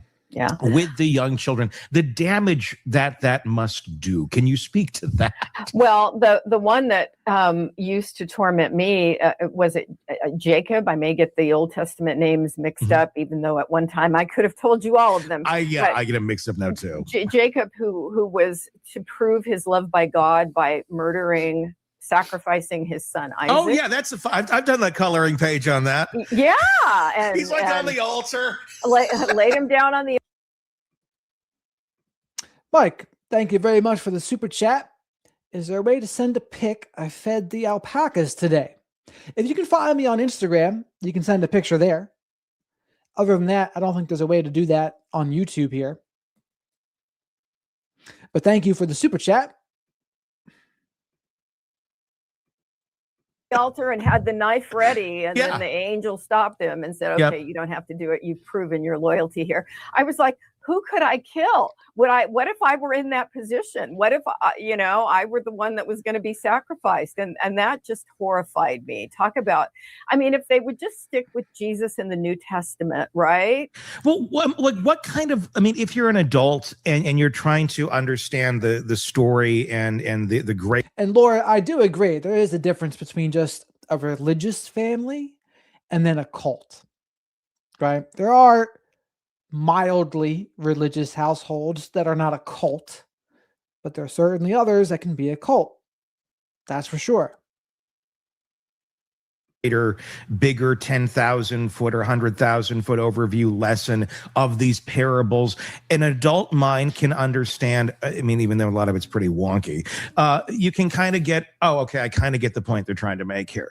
But at 7, you're just like, he's going to kill his kid, and he's waiting for the angel to say stop. Or it's the kids aren't going to get it. But they seem to miss that children aren't going to understand this shit, and they take it all way too literal. Or they're doing it on purpose because, again, it goes to control and fear, which becomes part of the indoctrination. What was really striking, in the series and learning about this was the authority and how that authority works in that. And, Tony put up the graphic for a number of days, the umbrellas of authority, but the infallibility of authority is where they gain their control. And because I was really thinking about this. So here's Jill, the oldest daughter in the Duggar family. How did she come to break from this? And so this leading into my question for Siobhan. She was able to break, again, no psychoanalyst on my side, but what had happened was she saw a chink in her father's armor when he deceived her intentionally the day before she got married, and he connived her into signing the contract that obligated her in her entire life, photographs of the birth, delivery, wedding, everything, without compensation except to the father for 5 years. And so he deceived her. And so when she finally this comes to light and discovers this, that's the chink that said, oh my God. She didn't think this consciously, but that's where the chink happened. The authority is fallible. Mm-hmm. And then the whole thing started crumbling. So without that, how does someone recognize internally, if they even can, that this system is broken? Yeah. At some point, many people who are raised under this kind of religious system, they start to develop critical thinking skills, and a light bulb comes on. Something goes too far for them. Now, that doesn't happen for everybody, and some people just grow up and replicate the pattern. But I know for me, the light bulb started coming on for me at about 18, and that was the group I was involved in was big into faith healing. And if you had faith, you would be healed. If you didn't have faith, you wouldn't. So if somebody died or had a child that died, it was their fault. And this started to not add up to me. That was a line that went too far. And then, of course, my mother, when I was 16, died of cancer. And we were all praying. We were doing all the right things. We called the 700 Club helpline. They were praying. She's been healed. Well, she wasn't healed, and she died. And that was a real blow for me that I think made the light bulb come on. This stuff just doesn't work. And there was another case where a child had leukemia, a little boy at age 5. And of course they were praying and he was going to be healed, and he wasn't, he died. And then they said, they took it to the parents, don't get the body embalmed because God is going to raise him up at the funeral and he's going to come back to life and be resurrected. Well, guess what? That didn't happen either. There was no zombie? Yeah. So what a letdown. Now, and I will throw though there are, whether it's prayer or the positive energy, there actually are studies where the amount of positive energy groups and organizations put out through meditation actually can affect things. So I will throw there is some pseudoscience on that out there. I've heard that too, actually. That wouldn't surprise me. I have not read anything scientific that impressed me on it. It's interesting. So Joe Dispenza. So she's probably, since she grew up in it, she's probably got an aversion to it now. But there is things where there has been better outcomes. But that's maybe something I should talk to her about if I invite her on. In his works, Dr. Joe Dispenza, what the hell's the name? Becoming Supernatural actually talks a lot about what he found through the studies of that. They actually, anyway, I digress on this thing. I don't want to discount people's faith and their prayers. What I'm trying to do, and the power of prayer. And this is just my position, right? Coming from my angle, a lot of people find prayer soothing. If it helps them, it's meditative. It helps them cope. It can serve a psychological purpose for them.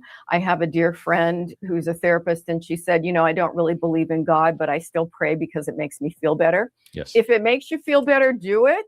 Mm-hmm. And I do not have all knowledge, and I can't say that there's never an effect from it.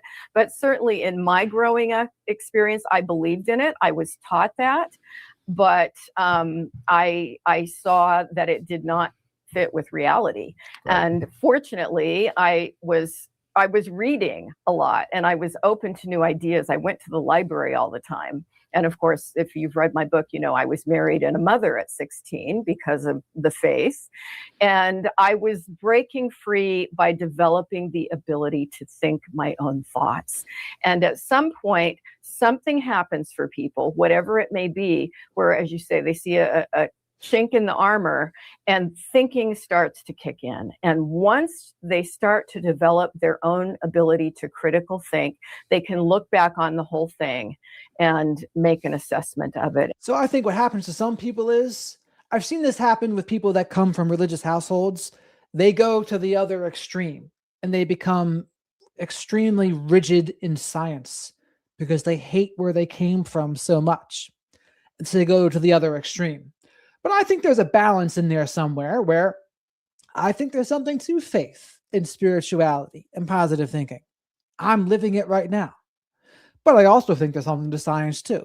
And I think to integrate them both would be the most beneficial. But I see some religious people, they completely neglect the science side, and the science people can completely neglect the spiritual / faith side.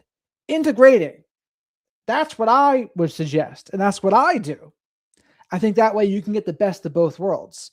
I'm not telling people when they have faith or to be spiritual that to ignore realities or to pray that, like what Steve Jobs did, pray your cancer will go away with these quack treatments. No, I wouldn't say to do that. But you do have a choice to make. What are you going to do? What are you going to do to treat your cancer?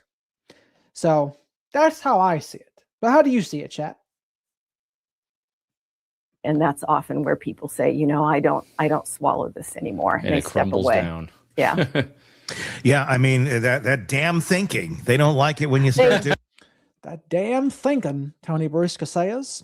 Sweet Caroline, thank you very much for the super chat. And the super chat says, D has a message. Let's scroll up here and see what D's message was.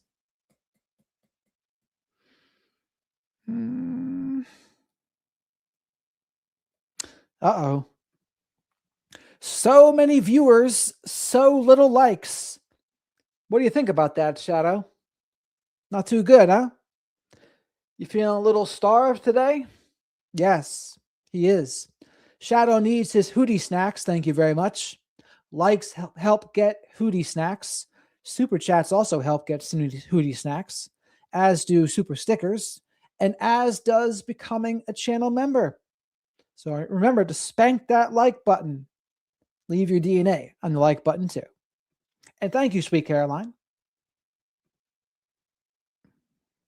Do not. Curiosity. They you do know? not. You're out. I mean, you become the black sheep when you start asking questions, and they just kind of know, well, we lost one. This one. Then you get shunned. Yeah, you do. I mean, you really do. You start to get looked at as like, oh, well, maybe the kid shouldn't play with that one because that one thinks. And you know what they do? And the language. So, you know, in the Amish culture, they shun you, which is a very powerful thing. You're cut off. And what they did in IBLP, you know, and you know, Jim Bob said this all the time. You will no longer be under the protective umbrella. Yeah. Yeah. You know, so they shamed you with fear of no longer being protected. Again, that fear. Yeah. I mean, they love their umbrellas in IBLP. No I mean, kidding. that's their whole damn thing. I want to take you back for a second. We're talking about Jim Bob, you know, allegedly deceiving her essentially with that contract on her, I believe it was her wedding, or right before the birth. Her wedding was day before the wedding. Day before the wedding, where it was basically sign off everything. And, you know, you're thinking your father has your best interest at heart. I mean, this is what you've been raised to believe. Yeah. And she signs the damn thing. And it being deceptive, and depending how you're looking at it, one could go, oh, Jim Bob is sitting there in the corner going, I'm going to deceive her. I'm going to go sneak this in and hopefully she doesn't realize what she's signing. I don't know that he's sitting there thinking that, you know, because I think, in my opinion, he's seeing it as normal. He's saying this is just the modality. This is how it works. I don't think he's not over in the corner being evil. Oh, how can I deceive my children? That's not. I mean, I just that's not. And that's why I think when they're confronted with these realities and these challenges from society, saying this isn't okay. This was pretty shitty what you did over here. That's not how they saw it all when they were doing it. And they're also unable to do a whole lot of introspectively looking at their actions and go, hey, maybe I should see it from a different way. Luckily, the girls did, and they for a long time just saw it the same way that Jim Bob allegedly sees it, as I'm looking out for my children. It's part of the umbrella. It's part of the system. They are breaking the system if they want to get out from the umbrella. And if they're going to do that, well, then according to my belief system, then, well, good luck to them. This is why you get the stories where, well, your inheritance is going to be reduced and threats and this and that. But again, they're not looking at it as a threat or necessarily. It is 1000% control, but they don't see it as that because they've redefined it in their mind as something else, as love, as the direction, as they're the shepherd guiding the flock. And it's also ordained by God. Yeah. Also ordained by God. Yeah. That's who said it. That's who did. When you look at their website and you go to their videos on authority, that's exactly what happens. Is they talk about the authority of God, and God made this hierarchy and structure and you must obey to it, because if you don't, well, then you're going to burn in hell. Again, the fear factor comes in. Yeah, exactly. And then you add words in like, well, it's witchcraft if you look at something other than what I'm saying. Let's talk about this, because this obviously, I'm going to say, I'm going to go on a limb here and say, it seems the Duggar family doesn't quite understand contraceptives. They don't seem to either believe in them or understand their use. And they have deliberately kept sex education out of their homeschool curriculum.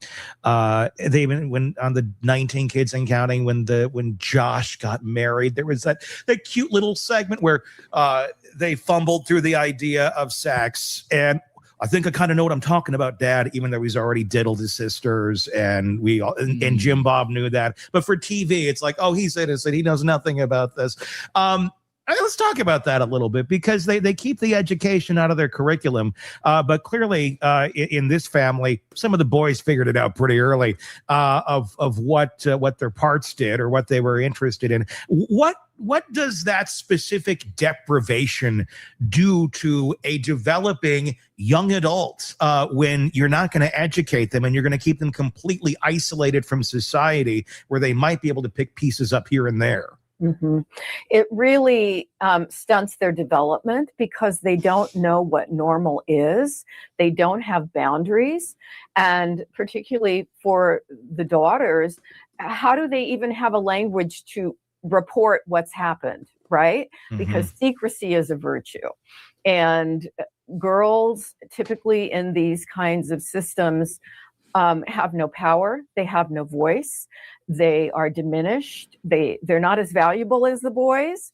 And it's something that really sets them up. Boys don't know what normal, do they understand what masturbation is? Do they even have a clue on who it's okay to touch and who it isn't okay to touch? They don't have the information and the knowledge. So they really are handicapped. And it's just a petri dish for awful things to happen sexually. This we talked about this before the show even started, this non-correcting doctrine that people have. And the author Noah Havari, who I've quoted a few times, he wrote the book Sapiens and Homo Deus, and his last book is Nexus, and that's how human beings. Sapiens is a good book. Noah Havari, I've liked that book. He's been on Joe Rogan before. Please remember to like the video, though. Likes are free. Leave your DNA on the like button and subscribe to the channel if you're not already. I'll go live a little bit after 10 p.m. Eastern every night, sometimes closer to 11, right, Laura? And I talk about true crime and current events and say hello to the flock of black sheep here. Communicate. Systems that actually are self-correcting systems that can evolve, both documentary as well as spoken and everything, are healthy systems. But when you have a system like this one that is not self-correcting, these things happen.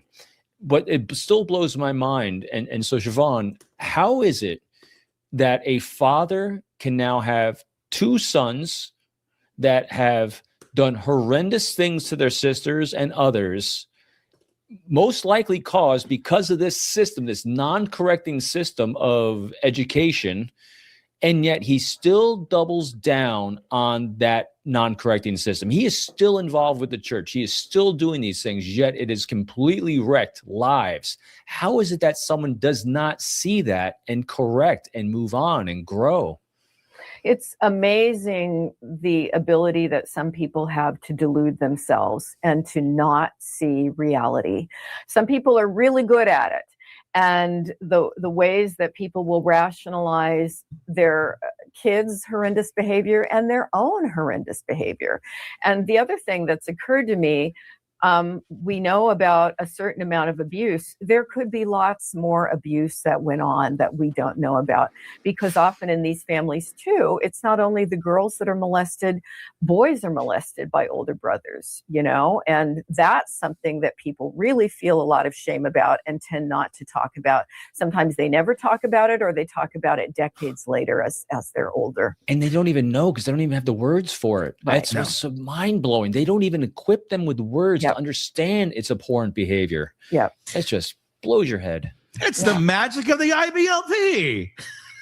You know, I mean, it's nuts. There's so much more we're about to get into here. Be sure to press subscribe wherever you're downloading podcasts so you don't miss any of our conversation on this, and weigh in on Substack and YouTube.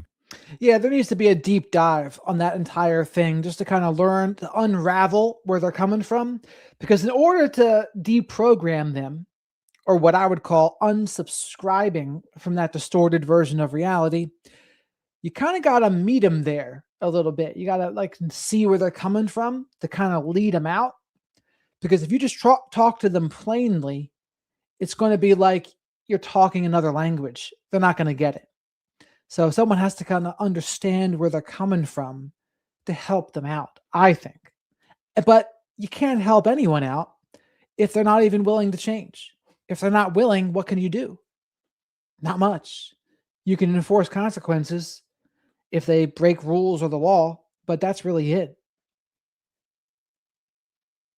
We'd love for you to do just that. Jospeh Duggar is in federal prison. He's been for a while. Jospeh Duggar was arrested just the other week on charges he reportedly admitted to twice. Their father, Jim Bob, allegedly knew about Josh's abuse of his daughter since 2002, but he chose to go to church elders instead of police, allegedly. Later, he testified under oath that he couldn't remember those events. I don't know. I don't remember. A federal judge said that was not believable and said, "Get out of my courtroom." You know, Mr. Godley getting kicked out of the court. Siobhan Scott is with us. She has 30 years of experience working with people who've committed violence in these sort of settings.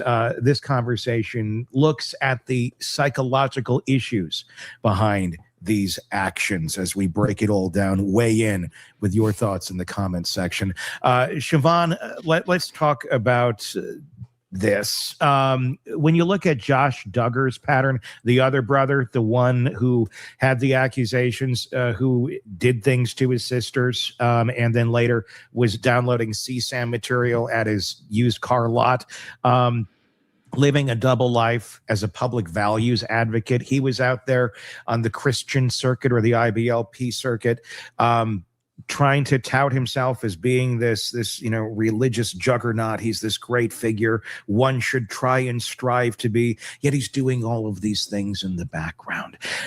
He was also on Ashley Madison as well, cheating on his wife with porn stars. I know. but this is religious advocate. I mean, what the hell is going on here? And there's just so many things. What's going on with him, and what's going on with the family that still says, this is working out lovely. We're going to keep backing him up. Mm-hmm. It's almost delusional, isn't it? This kind of break within a person that they can compartmentalize that effectively. The other interesting thing about this type of faith is that people tell themselves they can commit really awful sins, if we want to just call it a sin, but then just pray for forgiveness and it's all wiped clean. Mm-hmm. And I think that is something that if you could sit and get this person to talk with you, there was probably a cycle where he maybe even had kind of an addictive cycle with certain kinds of sexual. An addictive cycle. Sweet Caroline. Oh no. I was SA'd by our local doctor. Ms. Kim has just found it out on the internet. 13 victims followed after news footage. These people are everywhere. He went to prison. Well, first of all, I'm very, very sorry that happened to you. I guess at the least he went to prison, so there's at least a little bit of justice, but that doesn't take away what they did, sweet Caroline. So, very sorry that happened to you. Thank you very much for the super chat, though. Your support is very appreciated. And I know you're not alone on that here, too, by the way. There's a lot of people that can relate in this live chat right now. Behavior that, you know, got him incarcerated. But he then could turn back to God and have a holy week where he didn't engage in any of that kind of thing. So it's kind of this splitting that they do internally between, well, the devil made me do it that week, but now I've prayed, I'm forgiven, and I can go back and be holy again. And so it's like they have not multiple personalities, but it's like they separate their internal self. So Siobhan, I've seen both in the counterintelligence world, like for example, in Russia, they actually created a Russian KGB colonel created an entire network of sparrows to do honey traps. Basically, he created this because he abused women himself, and so he created this entire network for cover for him to do this abhorrent behavior. I'm curious. When you look at the origins of IBLP, does this look like a system was created just for this ends, using the justification of religion and twisting it for cover so they could actually do these horrendous things? I mean, because the entire thing seems so set up to abuse women that don't even know they're being abused because it doesn't have a definition, and to provide cover for those actions by their authority, their umbrellas, and fear. Certainly can be. And that would get into how conscious are they of, you know, having a hidden agenda here. Certainly could be. We see cases like that. But it's also possible, particularly for the younger kids, that they grow up in it and they just internalize it. And so they do it automatically without realizing. Philly reminds me of all the women that say that the women complain that men tell them to smile. And now I can tell them, hey, people tell me to smile too, ladies. It's not just you. That, oh, hey, I've created this system here where look at all the benefits I get from it. I want to talk about the apology thing, because that seems to be how it all gets wiped away. And biblically speaking, you know, it does say, you know, ask for forgiveness from God, and then your sins will be forgiven. If you admit for them, you atone for them, then okay, then you're okay, great. That's between the sinner and God. It says nothing about the damage that sin, if you will, did to other people, the path of chaos that they have gone down, and all of the wreckage that's in their wake. And so many folks, and it seemingly, it feels like, at least in this case too, Joseph allegedly admitted to what he did to the girl's father. The girl's father, this is brother number 2 now. This is a new one we're talking about.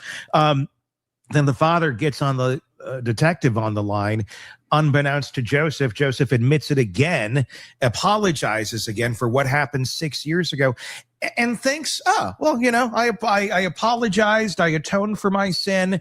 Case over, case clean, everything's good.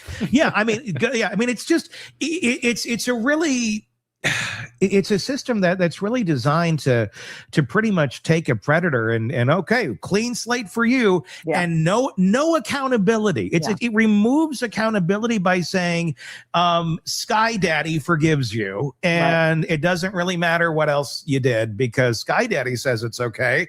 It was shitty, it was horrible. She's traumatized for the rest of her life. She'll have nightmares. She'll have issues with men in any relationship she ever has again. But because Sky Daddy says I'm good, I'm good. So this is just insane. But we call it religion, and it makes it all good. What does this specific pattern tell you about how he processed what he did? The fact that he was just so willing. I mean, I find that interesting too, that he was so willing to even go on a phone call and tell the dad, yeah, I did that, allegedly. You know, okay, I'm sorry.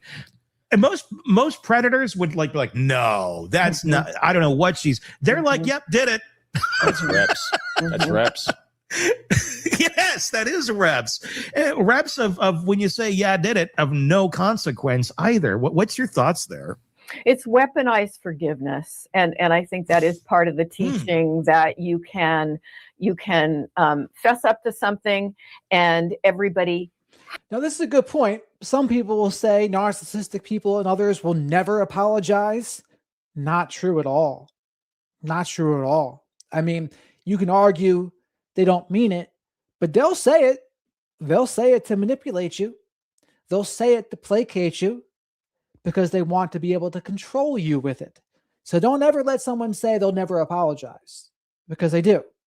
It doesn't mean they mean it, but they'll absolutely say it to manipulate. So don't forget that. I see a lot of people say, no, that mine never apologized. But here's the thing. Just because the one in your life didn't does not mean none of them do. So they're not all exactly the same. Some of them will absolutely manipulate you with sorries and apologies, for sure. Has to forgive you. They're supposed to forgive you. And that just wipes the slate clean as if it never happened. And people may do that on a weekly basis, right? They may do something horrible. On Sunday, they go to church. They say, I'm sorry. And the slate is wiped clean. And the people that they offend against, let's say little girls growing up in this, they're taught that it is their spiritual duty to forgive. And, my term definition for forgiveness is after reparations have been done, after hard work has been done, you may or may not, because it's not necessary to forgive someone, but you may come to a place where you can accept they did a very bad thing, but they've made reparations and there has been some consequences. And so I no longer carry this sense of hatred toward them, but I don't disavow what happened. But I think in the religious system like this, you're supposed to pretend it never happened and everything is hunky-dory.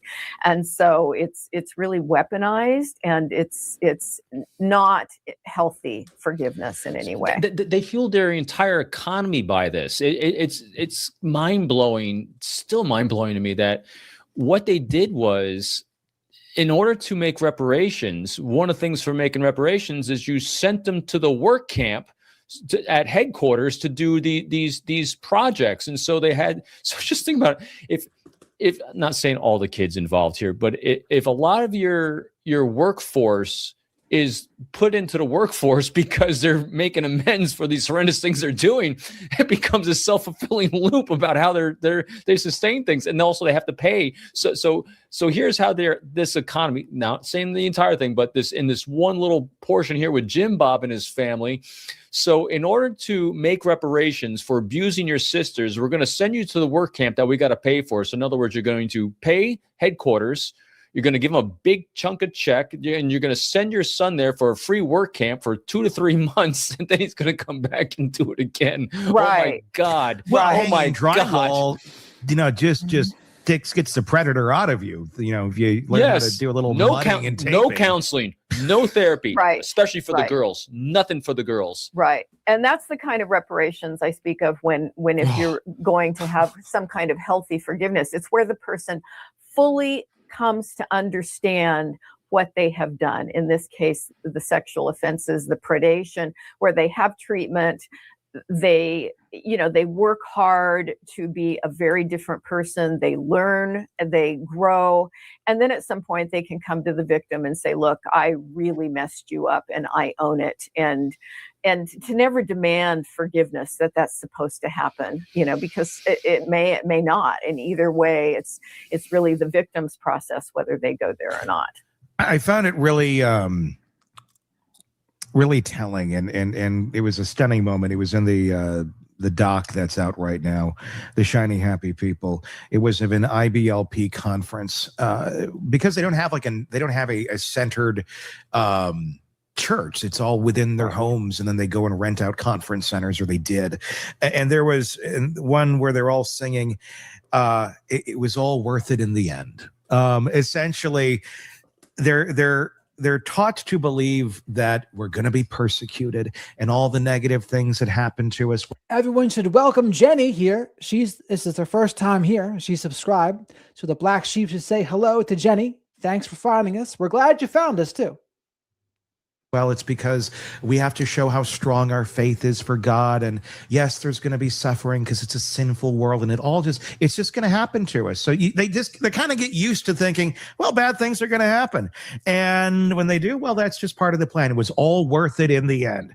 And that weaponized forgiveness that you brought up, I think that's a really powerful word, because that's really how they operate. Mm-hmm. It is the weaponized forgiveness, because they feel that, I'm supposed to do it. I'm supposed to go and forgive no matter what. Or if you're the one who did the horrible thing, well, they're supposed to forgive me. Right. And then if they don't forgive me, then you can flip the script really quick and you become the victim and they become the predator, which is, predatory behavior 101. Yes. But in this case, it's a religious way of thinking.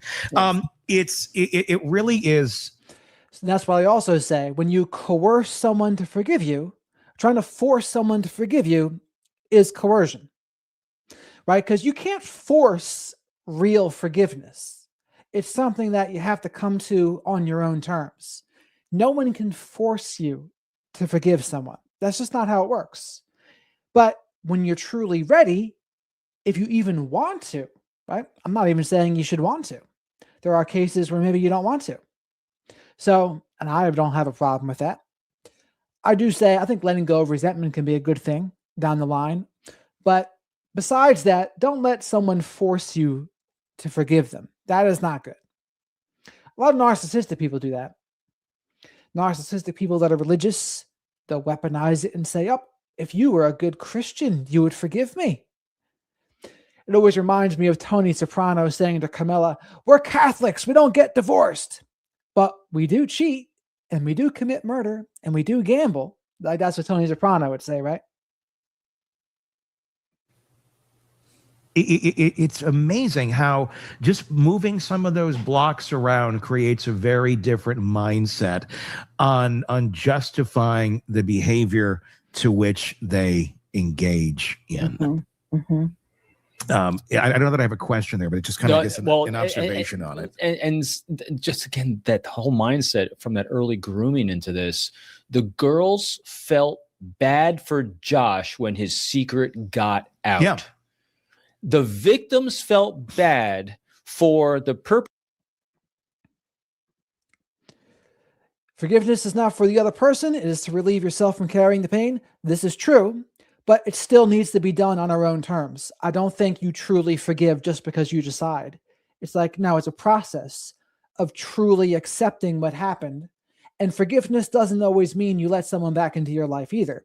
But I think real forgiveness, real forgiveness can also be not letting them back into your life either. But I think it takes a while. It doesn't happen overnight. It takes some time to get to that point. That's what I would say. Perpetrator of horrendous things on them because it was leaked, and it should never have been leaked. Mm-hmm. There's so much here where, well, it's not supposed to happen that way. I think it explains a lot. It explains a lot why Michelle Duggar was running out of her house the other day, allegedly. We saw the video. I wasn't able to confirm whether this was current or was it filmed at a prior time when one of the children got busted for something. But I saw it. It was the first time I saw it. And it was some YouTuber or something that was sitting outside the house, not on the property. Michelle comes running out with her camera. You're not supposed to be here. This is her word. You're not supposed to be here. Talking in her way. No, there's children. I'm protecting children. And I believe the blogger's response was something to the effect of maybe you should be more concerned about your son-in-law for that, considering everything that's going on right now. But there is this genuine shock, if you will, and disappointment in other human beings around them that the attention might be. And I agree with that, Laura. I think there are times when you don't get to forgiveness. I would say at that point, maybe you just try to let go of resentment. I don't think that's exactly the same thing as forgiveness. But you want to try to get to a point where, like Savannah Guthrie said the other day, she doesn't want to let them steal her joy. Like that's her, what is she saying with that? She's trying to not like let what happened make her resentful and steal her joy. And again, that's not easy. That's not easy, but it's just for ourselves to try to, like, how are we going to look at it in a way that helps us to be the happiest and healthiest version of ourselves today? That's what I would recommend. Now, again, that's not easy. Certainly not. And that can look different for each person. But whatever it is that helps you be the happiest and healthiest version of you today, that's what I would be for. Drawn to them, that people might be looking at them going, what the hell are you doing? And that one would have this opinion. She seems genuinely perplexed and shocked by this. And I think anybody that sticks around in that system also adopts that same sort of mindset. And they never really seem to catch on. Yeah, there's something wrong here. There's a reason everybody's looking at you and pointing fingers. And it's not because you're the cute 19 kids anymore. It's because this is some sort of predatory system appears that has been running out of this family for years. And it's created monsters that have ruined the lives of several young girls by now. But why are you here? You're not supposed to be here. It's really interesting what they're able to tell themselves to continue, I guess, counting on, if you will. Yeah, it's protect the system at all costs. And deny reality to protect the system. Deny reality to protect the system. What does that sound like? Gaslighting, invalidation. You see that in a lot of cults, political systems. Any toxic system, there's going to be a denial of reality. And Reggie, to pat myself in the back, this is a nice chat, isn't it? And why? I would say, usually people take on the personalities of the creators a lot of times, but let's face it, there's some pretty toxic chats out there too, where it's just like, holy mackerel, like what the hell is going on here? And often those channels can have more of a toxic person at the top. I'm actually probably going to make a video about that soon, because I do think it's true. I do think it's true. Sacrifice your kids to protect the system. And it reminds me of people in those faith healing religions where they absolutely will not let their diabetic kids have insulin. You know, they won't take dying kids to the doctor. It's appalling, but they will protect the system before, I mean, they sacrifice their kids to it.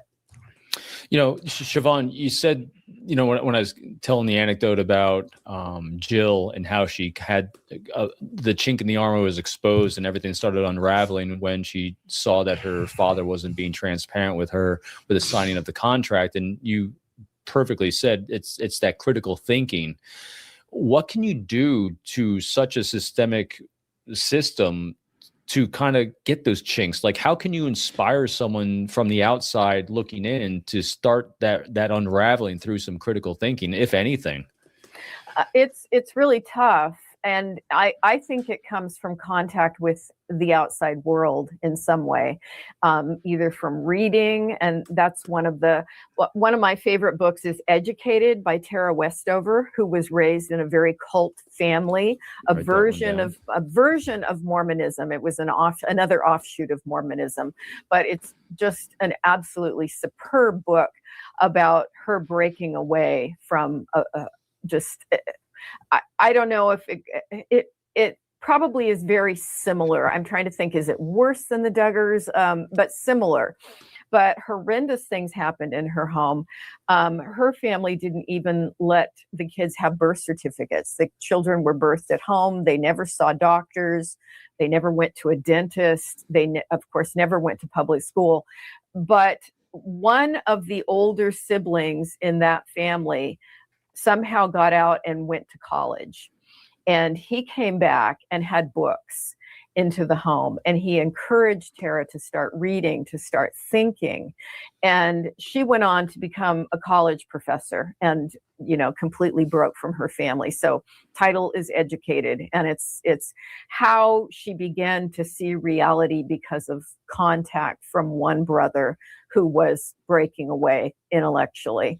And so at some point, if you can... Yes, while you're here, likes help Shadow the Night Owl here, get his Hootie snacks. Leave your DNA on the like button. Spank that like button if you're feeling a little bit frisky. Subscribe to the channel if you're not already. And say hello to the flock of black sheep in the live chat. And remember, super chats are a great way to support the channel and get questions answered. Super stickers, great way to support the channel. And becoming a channel member gives you access to the members-only live streams and supports the channel. And thank you very much for all the support I've gotten so far.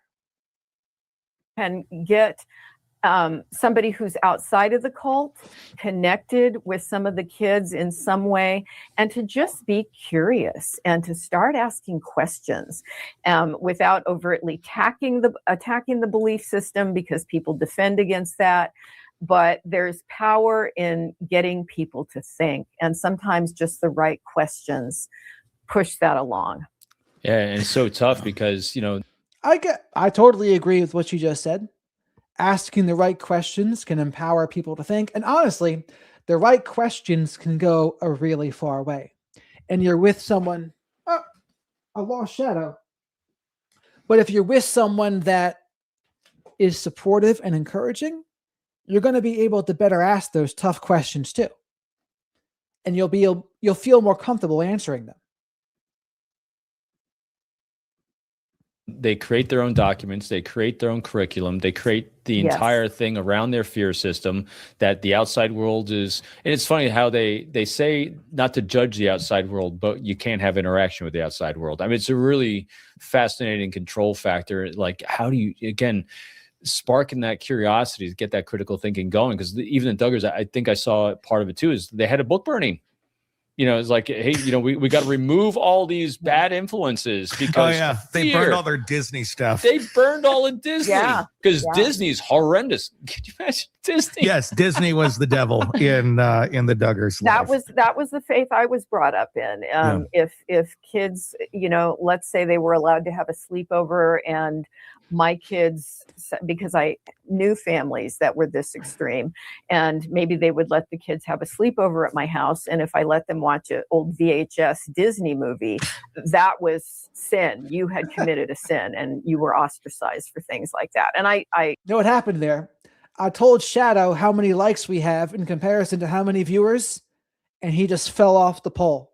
He was like, huh? 1,453 people? And not even 400 likes?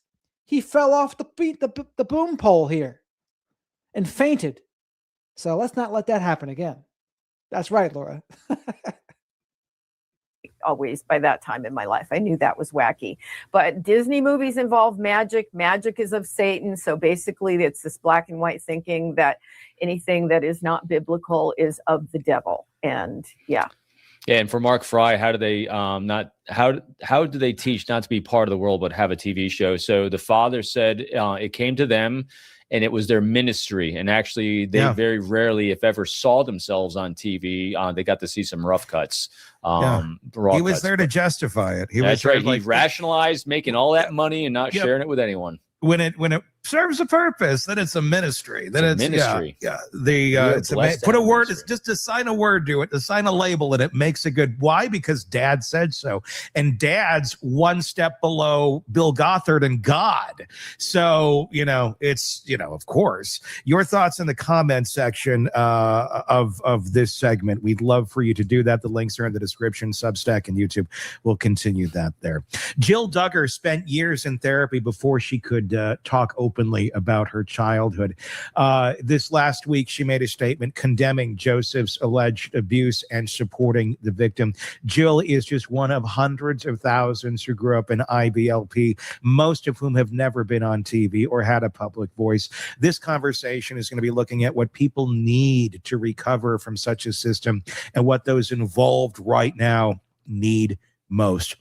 We were kind of talking about this a little bit in our last segment. Jill is one who was able to see the light, if you will, and get out. Something struck her that this is off, this is wrong, this is not the way I want to live, this is not the way I want to raise my family or continue existing in the world. And we talked about ways that people can get in there, can inspire the existing ones to see the light and to see that there's a world outside of this cult-like system that they're growing up in. When you have something like this, a family that is so dug in, they're the Duggars, is it in a situation like this, and to anybody else out there who may be in a similar type situation, who has a family member that's still stuck in one of these cult-like things, is it incumbent upon that person to try and help get the other family members out, to help them see the light, because it is such a brick wall, because there is not a lot of other influences or voices going in there that can help inspire these people to see reality, to educate them? If you are one of the few people who may be able to infiltrate that somewhat covertly, not going in there going, Mom and Dad are crazy, but slowly get in there and show them. Have a good night, Philly, out there. And we got a super chat from Sundays. Thank you very much for this super chat. By the way, I think I'm gonna, with your permission, Sundays, I'll play your poem. Well, no, I won't do that right now. You might have something coming up for you. Introspection brings insight, and insight enables change. It's that simple and that difficult. So let's read it again. Introspection brings insight, and insight enables change. Yes, that's a good way to put it, because it is both, right? It's simple and difficult at the same time. Just because something's simple doesn't mean it's easy. So thank you very much for that, some days. Sweet Caroline, thank you very much for the super chat. Come on, team. Let's show our gratitude for the channel and for one another. Amen, Sweet Caroline. We don't need Shadow the Night Owl fainting off the boom pole here. You fall. That's funny. But I have faith he will not faint again. So thank you. What sort of responsibility exists, if any, to those who have escaped it, to help their siblings, maybe I'm being extreme, maybe I'm not, survive and move into a life that isn't prone to this sort of chaos? I think it's a wonderful thing to do, but some of the, let's say you have a family with a lot of siblings and you're the person that is broken free from it. There are going to be some of your siblings who may be ready to hear a dose of reality, and they may be questioning. Often this is the person or the people who. So Kendra was arrested for having locks on the other side of the door, trapping her kids. It's a misdemeanor in Florida. It's a safety concern. So that's how that happened. And thank you for gifting us a membership here. Oh, wrong one. Whoops, there it is. And thank you for gifting a Wizard of Radical Self-Respect membership. They now have access to the members-only live streams, which is cool. Rooster gives me a chuckle. The owl saw the likes and fainted like he saw a puppy get hit by a car. Truth. Truth, Rooster, truth. Shadow has kids, y'all. Come on, feed the owlets. Shadow may or may not be paying child support too. So he needs that as well. But actually, it's better to say Shadow has his own kids that need food. That's better. That's better than Shadow paying child support. Owl child support. He doesn't need that. Now, we do have I'm going to read Someday's poem again. Though I do think I smile here a lot. Philly was being hard on me for some reason. I don't know why. But a pro tip for the people out there, just like women will say, they hate it when men tell them to smile. Well, in the history of telling people to smile, it usually doesn't work. Like, nothing makes me want to smile less than being told to smile. Livin knows that too. But anyway, Some Days has a poem I'm going to read again. I thought so, Laura. I thought so. A portrait in silence. Sometimes it's just finding the courage, and actually I should say, this is about surviving an abusive relationship. And this is what Some Days wrote while she was going through it. A portrait in silence. Sometimes it's just finding the courage to show up, to go to court one more time, to walk in exhausted and afraid while the rest of the world keeps turning. It's not sleeping the night before and holding your breath until it's over, then not knowing if it ever really is. It's forgetting what safety feels like and learning how to speak in rooms that were never meant to hear you. It's friends telling you to run, to disappear, to change your name, not because they don't believe you, but because they do. It's becoming small because being seen feels dangerous. It's staying quiet because being heard hasn't helped. It's surviving in pieces because the whole of what happened is too heavy to carry. It's the silence between court dates, the silence in the system, the silence in your own home. It's a grief with no grave, no service, no name. It's holding on to the parts of you he couldn't erase.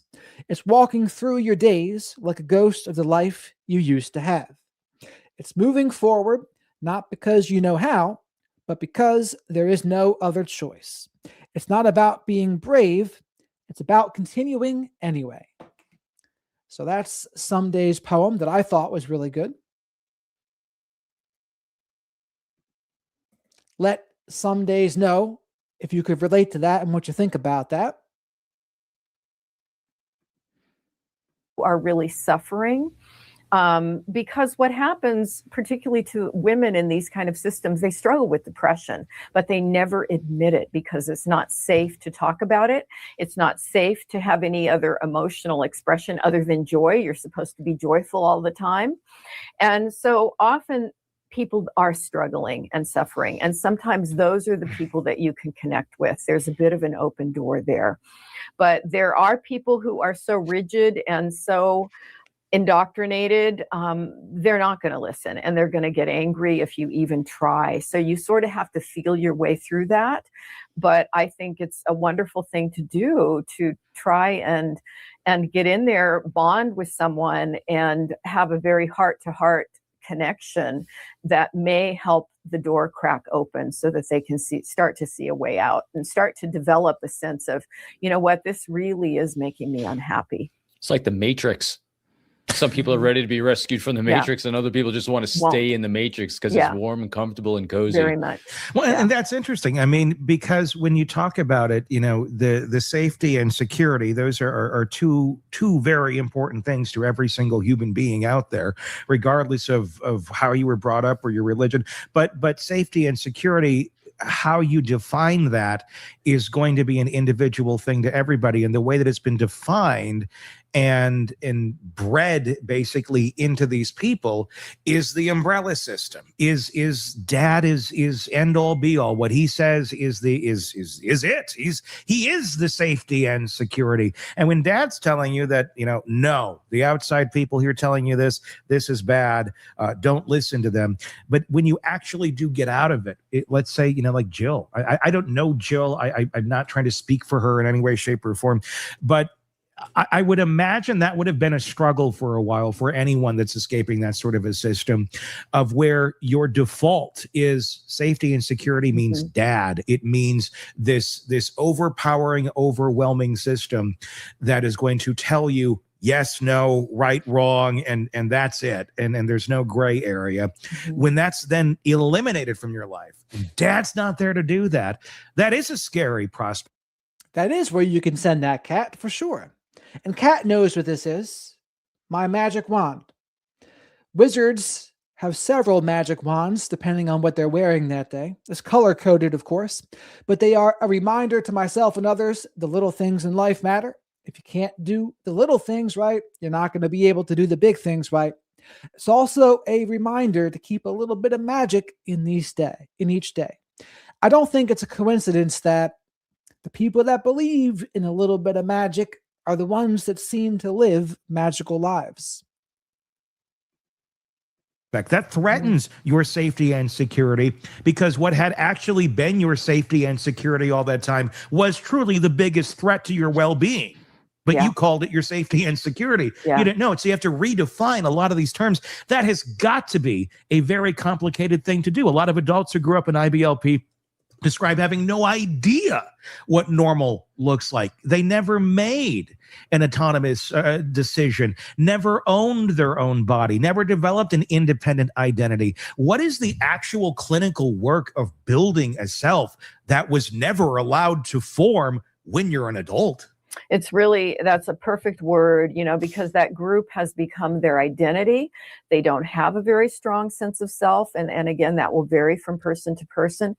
But I think when I work with clients like that, and going back to my own experience, it's number one, helping them recognize their own emotions, their own internal emotional experience, because you're taught to deny. That's a good one. This is why journaling is a good one, right? When you've experienced narcissistic abuse or you've lived in a narcissistic family system, identifying what you're feeling. Because what happens is when you're constantly told what you're feeling is wrong, or you get punished for speaking your mind and trying to become autonomous and individuating, you begin to stuff that part of yourself and you lose touch with it. So you don't know what you're feeling. You don't know what your boundaries are because whenever you even thought about having them, you weren't allowed to. So how do you unsubscribe from this? Well, journaling. Journaling's a big one. You write down, what were you feeling this day? What did you want to repeat? What do you not want to repeat? What did you feel the most intensely about today? When did you want to say no, but you said yes? When did you say yes when you should have said no? Or vice versa, right? But these are just ways to get your mind thinking in that direction. And it's not easy at first, but I do think it's helpful. And then having a network, friends of people that can validate your perception of reality and let you know, okay, this is a sanity check. Dr. Z and I talked about this in our latest interview.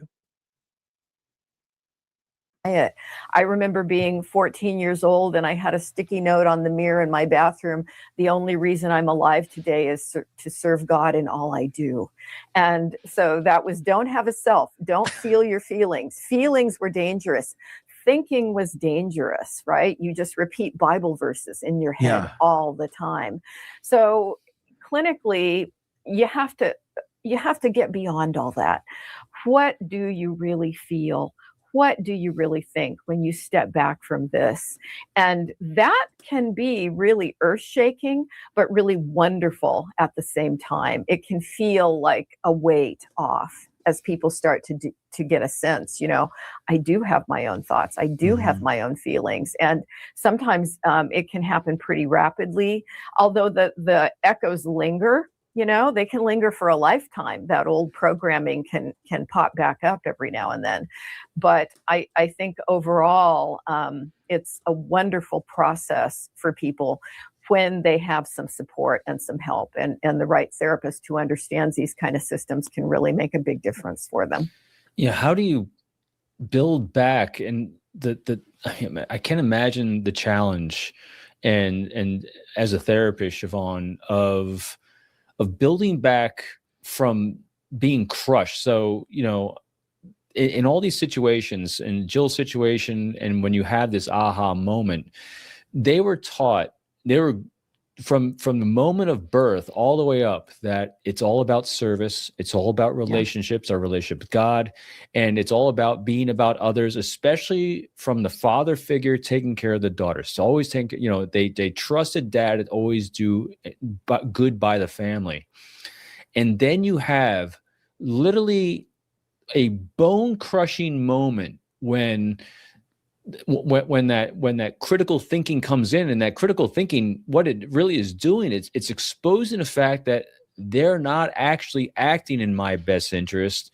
They're treating me as an object for their own gain. Yeah.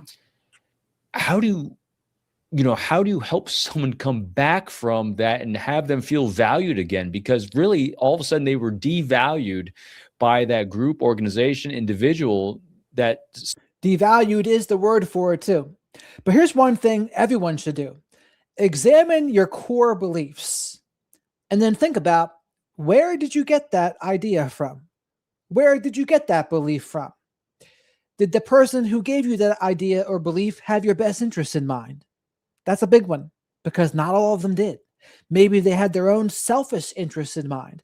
But this is a critical thinking exercise about what we value, what we think about ourselves, how we came to believe what we believe, why we believe it.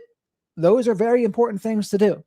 Because let's face it, a narcissistic family system is very much like a cult, right? Narcissistic family cult. We call it that for a reason. So what applies for unsubscribing from a cult also applies to unsubscribing from a narcissistic family system. Also, please remember to like the video. Likes are free. Spank that like button. Likes help me pay for Hootie snacks for Shadow the Night Owl. And subscribe to the channel if you're not already. Said their entire lives that you're valued as an individual, you're valued as a daughter, you're valued as a child of God. And all of a sudden, I was just a means to the end. Yeah. I think that's the point that a lot of people cut off their families. They at least cut them off for a period of time. And some people cut them off permanently because they want to individuate. They want to separate from the families. And it's really helpful to have a new peer group. There are a lot of support groups for people who are ex-fundamentalists, who can support each other through that. And that's, I think it's surprising sometimes to see how quickly people grow and develop that self that they never did before. And it's possible. I always encourage people to, to embrace life, to embrace new things, embrace new people, read all the books that you weren't allowed to read before. And it's like the world opens up, and it's just wonderful to feel like you really are recreating yourself. And I think that you make such a good point of understanding why these support groups are so important, because you're literally cut off from feeling like you're valued by anyone to actually zero. You're going from 100 to 0. And so actually kind of being reabsorbed back into a healthy group where you're seen and valued and you can start moving forward again is so critical. Well, and I would imagine a lot of them feel like they're the only one doing this. I mean, they've already been told, it's equivalent to witchcraft and crack cocaine and everything horrible in the world for having different opinions or thinking slightly differently or questioning, just asking the damn question. Is this really, does this make sense?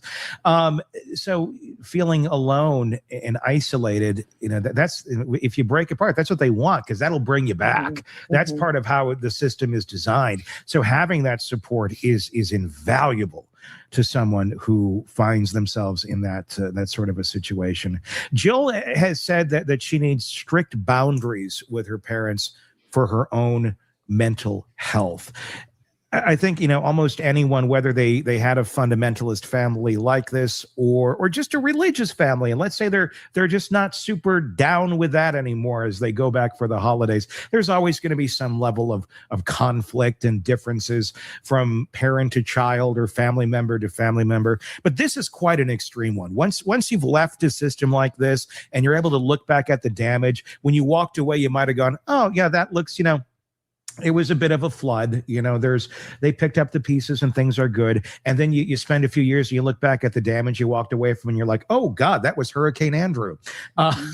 It was horrific what I walked away from. It's not even something you'd be like, oh, how you doing? It's got to be difficult to have any sort of relationship with people like this and have boundaries, because that sort of a system doesn't know boundaries from the parental aspect down, because again, the dad, the mom can kind of do anything they want according to the system. So in a narcissistic family system, the leaders, there's several reasons why that happens. 1, they want to be in control. 2, they feel entitled to treat people however they want. And if you have boundaries, then they're actually going to perceive that as a threat to their control. So they're going to want to cross them to feel powerful and superior in that case too. So that's why this kind of thing happens. People that think for themselves, are autonomous, and do their own things, that's a threat to their power and control, the person at the top. And so the bounds are not there, and they don't need to necessarily respect the wishes of the child because they're below them. It's all hierarchical. Is in a situation like this, is there ever truly a way to maintain or have any semblance of a relationship when you are no longer practicing the bullshit and the family is still 1000% seeped in it as a way of life? I think, I mean, when you're a kid, it's not going to be the same. Like when you're an adult, like that's what she's saying, this adult child, that's different. But when there's kids, like you're at their mercy. Like there's less you can do. most people in those extreme cases do the cutoff with the family. Maybe they will correspond with an occasional email, how you doing? But they really do not spend time together. They don't go home for holidays. That's just most of the time. I never try to mandate to people, the right way to do it. I think everybody has to sort of feel that through themselves. But occasionally I'm thinking of one friend who she says, I just let it all roll off. She sees her parents maybe once a year for a couple hours and they try to preach at her and she knows it's coming and she just ignores it and lets it roll off. But they're never going to listen to her. They don't care about her point of view. But I think probably the majority of people just say, I can't take this. And if the parents are rigid and won't respect boundaries, like let's not talk about religion, and the parents do it anyway, it's pretty rough for people. And some of the modality there is the parents believe their salvation depends on spreading the word and forcing it down someone else's throat. And so they have a different motivation. That motivation is not the well-being of the child. It just goes back to their own self-preservation at the end of the day. And that seems to be the problem with so many of religions is it ends up being 100% about self-preservation while being marketed as it's all about everybody else. Right. And isn't it amazing that here it is that you're in a group and organization that is saying it's about service and evangelizing and spreading the word, and yet your own children won't take that word, and yet you're now making the choice to allow your children to distance themselves from you because you're prioritizing that. So in other words, you're being selfish in not focusing on your children first. It just, again, it's so incongruous with what they're saying. It's just still just mental gymnastics. Yeah. And it shows that this whole thing is really twisted and it's about narcissistic spirituality, right? It's well, that's a good term. It's true. It's abusive spirituality. And it's really. Yeah. I mean, spiritual narcissists is what I call them. What they try to do is twist and distort. They twist and distort principles, right? And it gets tricky because the way narcissists do this, it's hard to replicate because what you can do is give the examples once they do them. But the way their brain works, it's so tricky and it's slippery. That's what I would call it. And that's why people get sucked in. You have to really know their dynamics and manipulation tactics to be able to even think about seeing through them. And even once you know, it can still be tricky sometimes, let alone before you're aware. Before you're aware, you're toast. I mean, especially if you had a narcissistic parent, it's just what you know. And you're just toast. But that's why it's so important what channels like mine and others do. Dr. Salerno, Dr. Simon, Dr. Z, they help people become aware. That awareness is power.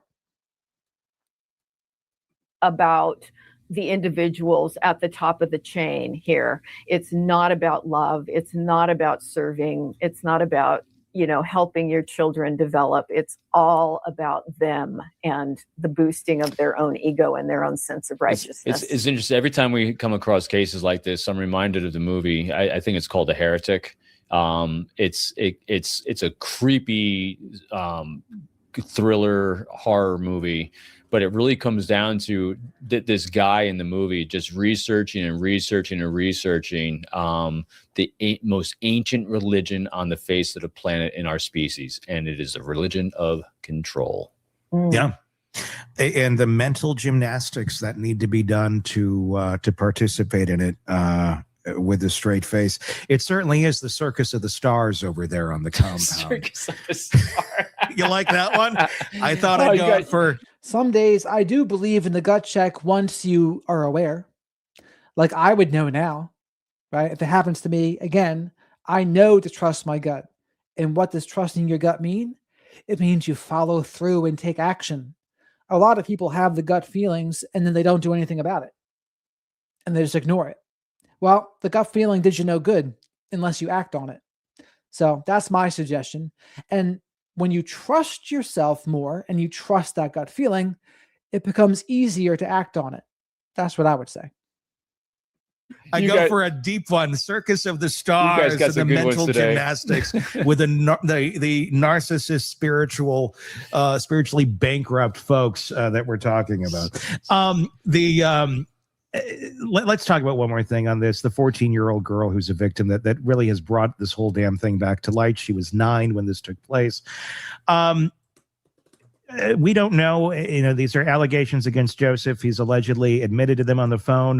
The hearings, all that have yet to take place. So it is what it is. Everything's innocent until proven guilty. What are the odds this is the only one? I mean, statistically speaking here, I don't think it was one day. He's like, I wonder what it would be like if I took a blanket over here and went to this 9-year-old and started touching her inappropriately. Mm-hmm. I'm thinking this might be a pattern because folks like that aren't necessarily created in a vacuum. Yeah. I'm going to guess there's a lot of other victims out there. Again, I don't know it. I'm not saying there is, but I'm saying statistically, odds-wise, there probably is. Is this just the tip of the iceberg of might we finally be seeing the final destruction of the Duggars with what may come out after this this allegation? Because this is not that it's anything small, but this is more extreme and even more disturbing, I would say, I think, to a lot of folks than the CSAM material that Josh had in his computer. This is actual action as an adult against a child, predatory behavior, human to human. Mm-hmm. Yeah, that was the first thing that came to my mind, is that usually when there's one victim who comes forward, you investigate and eventually other victims come forward too. And it's also possible that, as I said, some of them will be male victims. It's probably just the tip of the iceberg. Is there any way the Duggars can say that? Like if you're looking at it, right now and you're going, okay, PR is going to be a big part of this for them as they navigate. They can either dig in deeper, which they seem to have always done. We love our family. We love our kids. We're not going to say much. We're going to go hide in our cult. That may be the end of it. I mean, this could also be if the Duggars love their money and they love the attention. I don't know that they do. I'm just speaking, out loud here. But if they really want to truly make a difference, I mean, you could totally use this as we were duped moment. We were, as a family, we went into this religion thinking this way and that way, and we were deceived. My goodness, let's call all of this out. It could really be a total changing learning moment for the world, and I'm sure that's not going to happen. But how PR wise, do you think this should be handled on the part of those who aren't charged with any crime here, but are in proximity to this and clearly have a track record of covering up this sort of behavior in the past with family members? Yeah, we hope that more people speak out. We've got to do what you're doing, keep shining a light on it. And my guess is that over time, this kind of exposure will have a really positive impact. And it's got to be shaking people in the organization up to realize that, the blinders are coming off.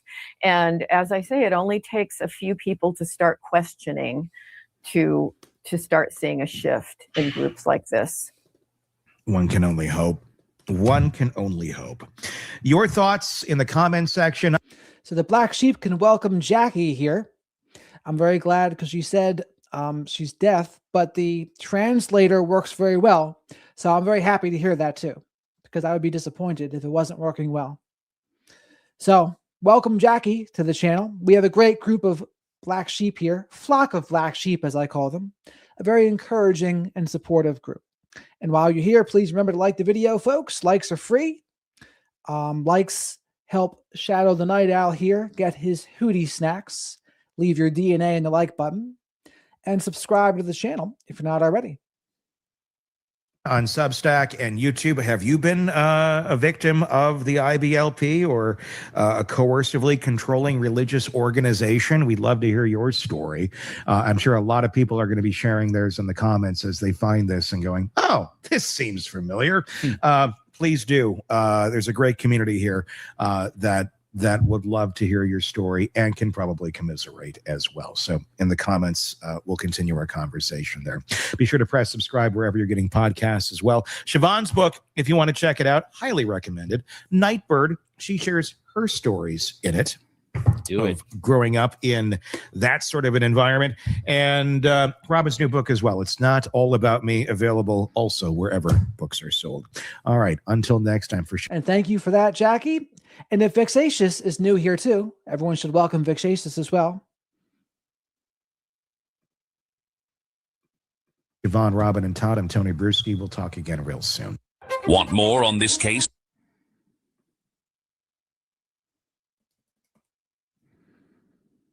Let's see, is this the same one or a different one?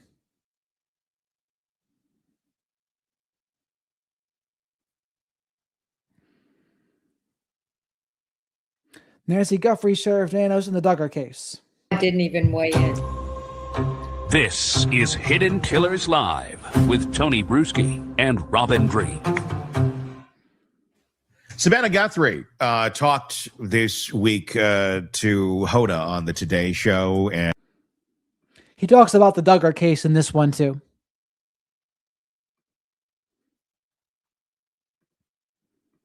Some days. Thank you so much for gifting 5 The Wizard of Radical Self-Respect memberships.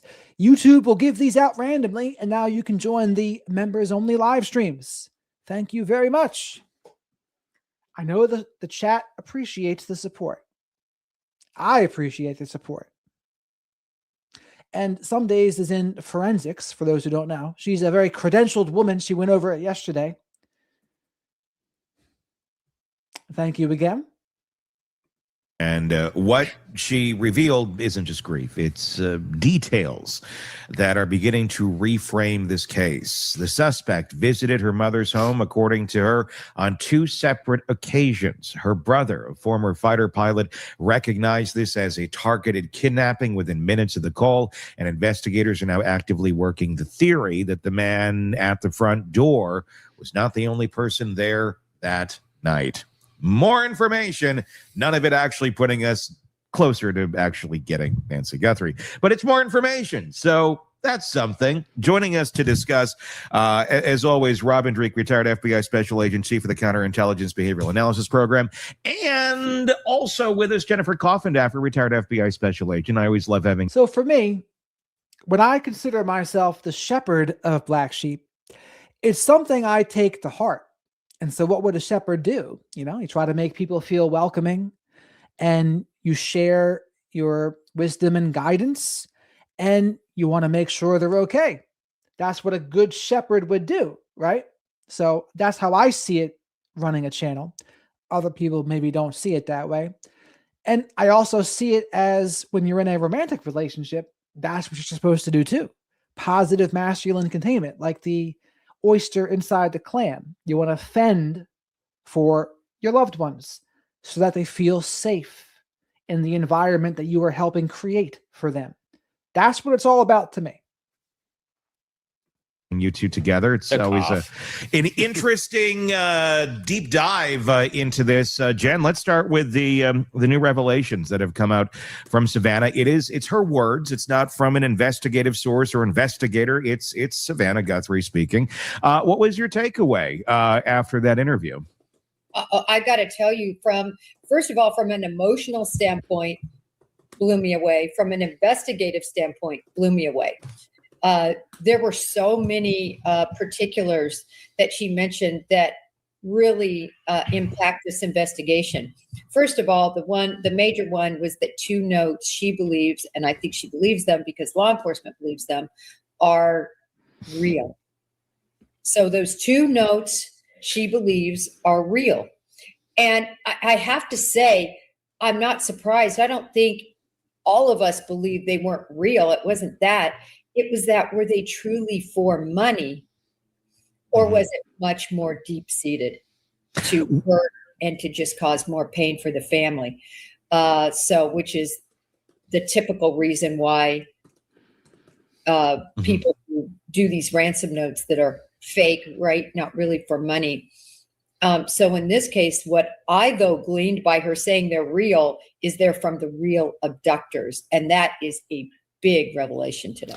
Yeah. Do you think, Jen, that those are, because again, because attacking this from 2 sides, definitely targeted at home for something inside. And now, because of Savannah stuff, I've kind of swayed back more towards, the targeted abduction side, because those statements about those notes, do you think those the notes that were sent into TMZ that everyone knows about that she thinks were real, or are they something that was privately held that no one's even heard of? I think they're the 2 notes that TMZ got. TMZ, I believe, got 6 notes.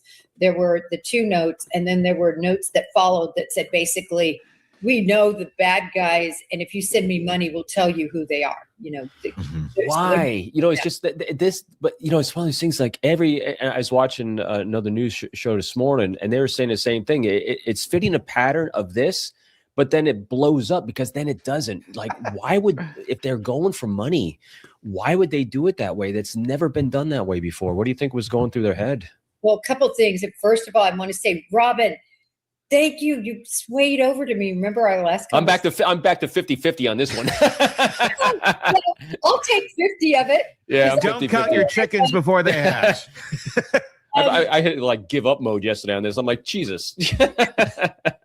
So this is the thing, and it's kind of funny because when I look back at the first discussions we had, Tony, I really thought this was all about absolute agony and pain for the family. The notes match that. I've always said that. The notes were about agony and pain for the family, and the deed itself was agony and pain for the family.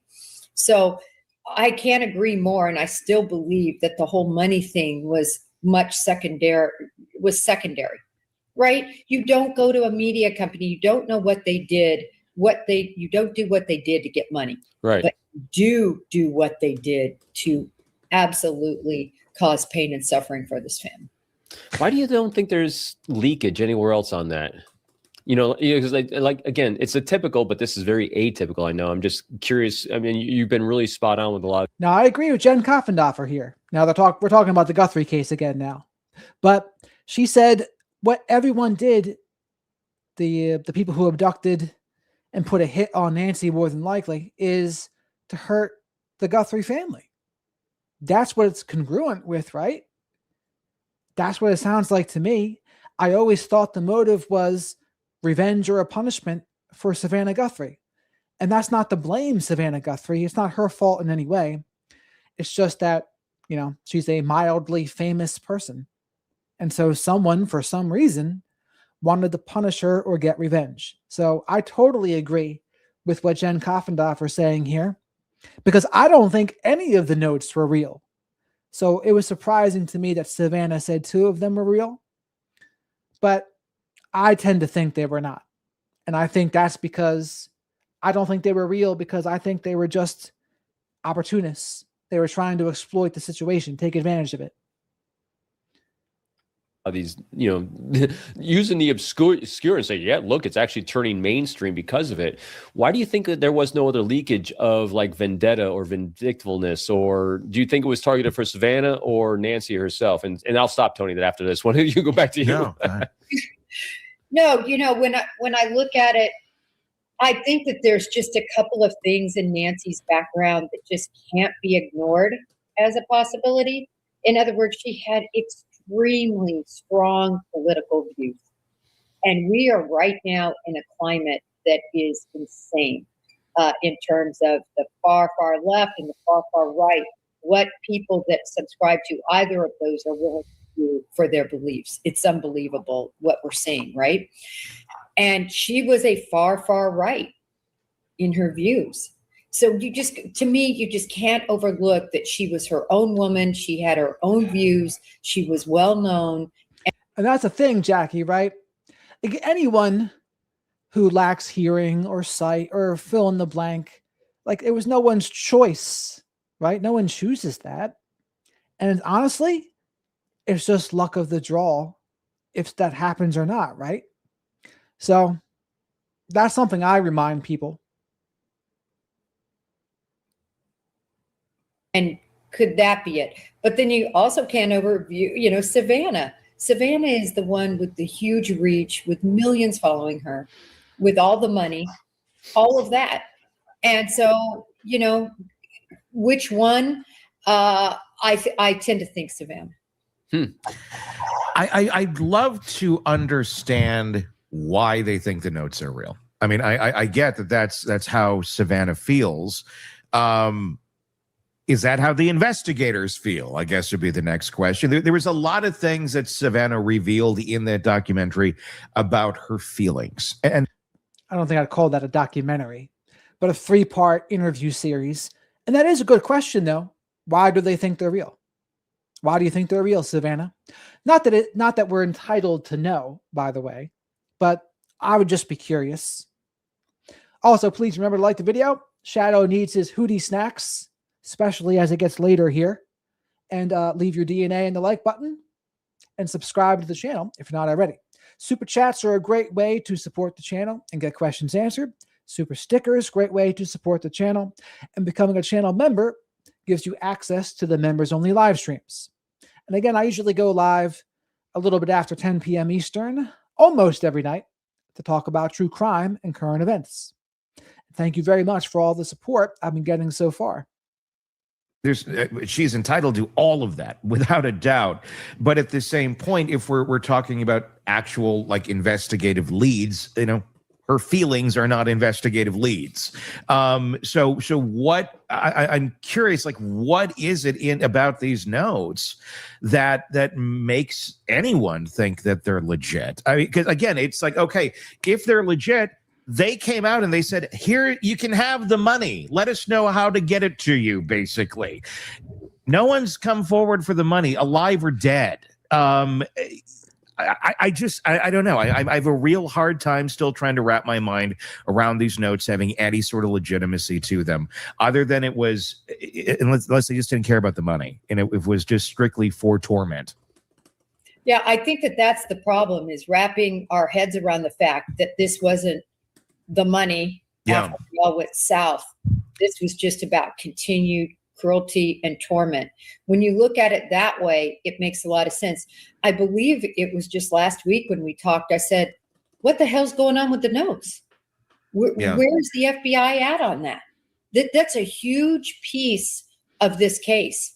The fact that they can't solve that. And then also the fact that you look at, they can't solve what happened to her physically, that this was done well enough. And it does make me believe that this is more orchestrated than, of course, initially thought, when everybody thought that was Bumbling Bob on the porch. And now everybody's kind of erased that thought because he's gotten away with it for almost 2 months. Go ahead. Yeah, I'm going back to the notes. I'm with you on this one, Tony, because notes, again, they haven't revealed the exact content. All they said, it was so descriptive. And I ran my own thing where if you take the public images that you had of Nancy's home and the bedroom that were out there, and you ran it through AI to create this kind of ransom note with a lot of detail, it will create a really well-crafted note. And then it actually prevented me from doing that. So I actually had to do it on my own family. I ran it on my wife, who has zero social presence on the internet at all, and it gave it created a really great ransom note off of someone that has almost a zero web presence. And so I'm struggling with it too, just because it looks like a spearfish to me more than it does anything else. But again, if you look at it through the lens, like you said, of just inflicting pain and suffering, which doesn't happen all that often. Again, to keep going back to That So- one just doesn't make sense to me either, because it's like, okay, yeah, okay, she's really right leaning. So are a lot of people. Why would you go after a And she's 91-year-old? 84. I mean, why would you go after this 84-year-old woman who has, a political opinion? It's not like she's out there like And it means, running campaigns it's the first one too, because again, there's always outliers, and that's. Yeah. But again, it would be the very first outlier for us to actually politically target a close relative of a celebrity. Because again, I looked it up. The last time this was done, I think, was the 80s. There was like 3 I could find. Again, doesn't mean it's not. It's just it's so tough because it fits and then it blows up. Fits, Yeah. then it doesn't. I mean, there was, I mean, this utter, and I haven't really talked about it because I've taken it for what I thought it kind of was just utter speculation. And Were they saying Nancy Guthrie was far right or conservative? Is that what they just said?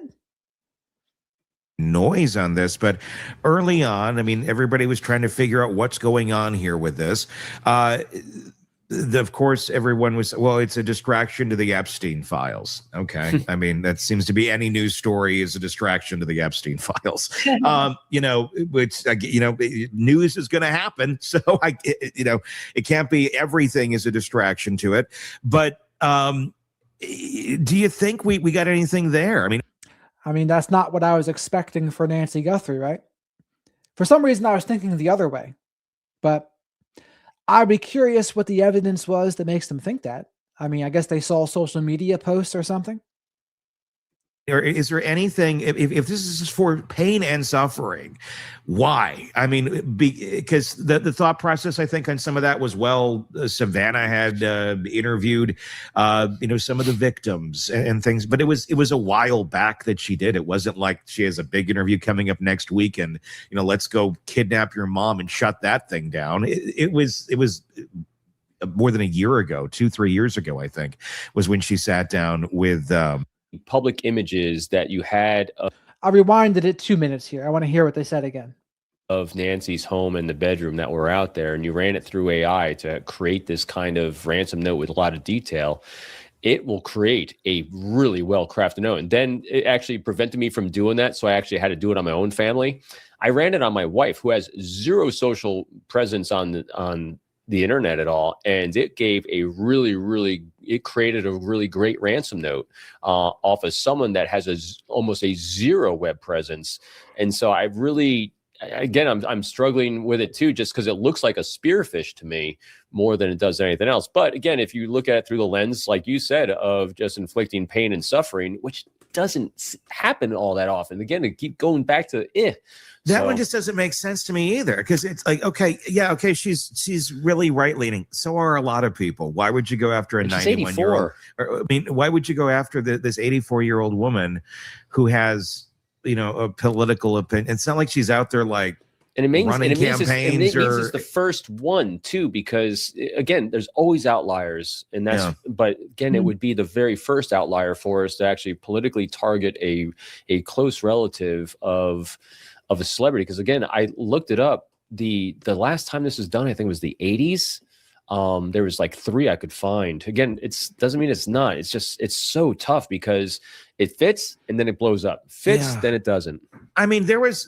I mean, this utter. And I haven't really talked about it because I've taken it for what I thought it kind of was just utter speculation and noise. I mean, honestly, I don't know why Tony's saying this. I don't know what evidence he saw to say that. I'm not sure where he's getting it from. On this, but early on, I mean, everybody was trying to figure out what's going on here with this. Of course, everyone was, well, it's a distraction to the Epstein files. Okay. I mean, that seems to be any news story is a distraction to the Epstein files. News is going to happen. So it can't be everything is a distraction to it. But, do you think we got anything there? I mean, or is there anything, if this is for pain and suffering, why? I mean, because the thought process, I think, on some of that was, well, Savannah had interviewed, some of the victims and things, but it was a while back that she did. It wasn't like she has a big interview coming up next week and, let's go kidnap your mom and shut that thing down. It was more than a year ago, 2-3 years ago, I think, was when she sat down with. There's many more inflammatory people in the news right now than Savannah Guthrie. She's not an inflammatory person. I mean, it's right. And she's as vanilla as it gets, right? On so many things. I guess I'm just trying to wrap my head around the motivation here on targeting Nancy Guthrie because she's liberal, or some sort of retribution to Savannah for. So now you just said she's liberal.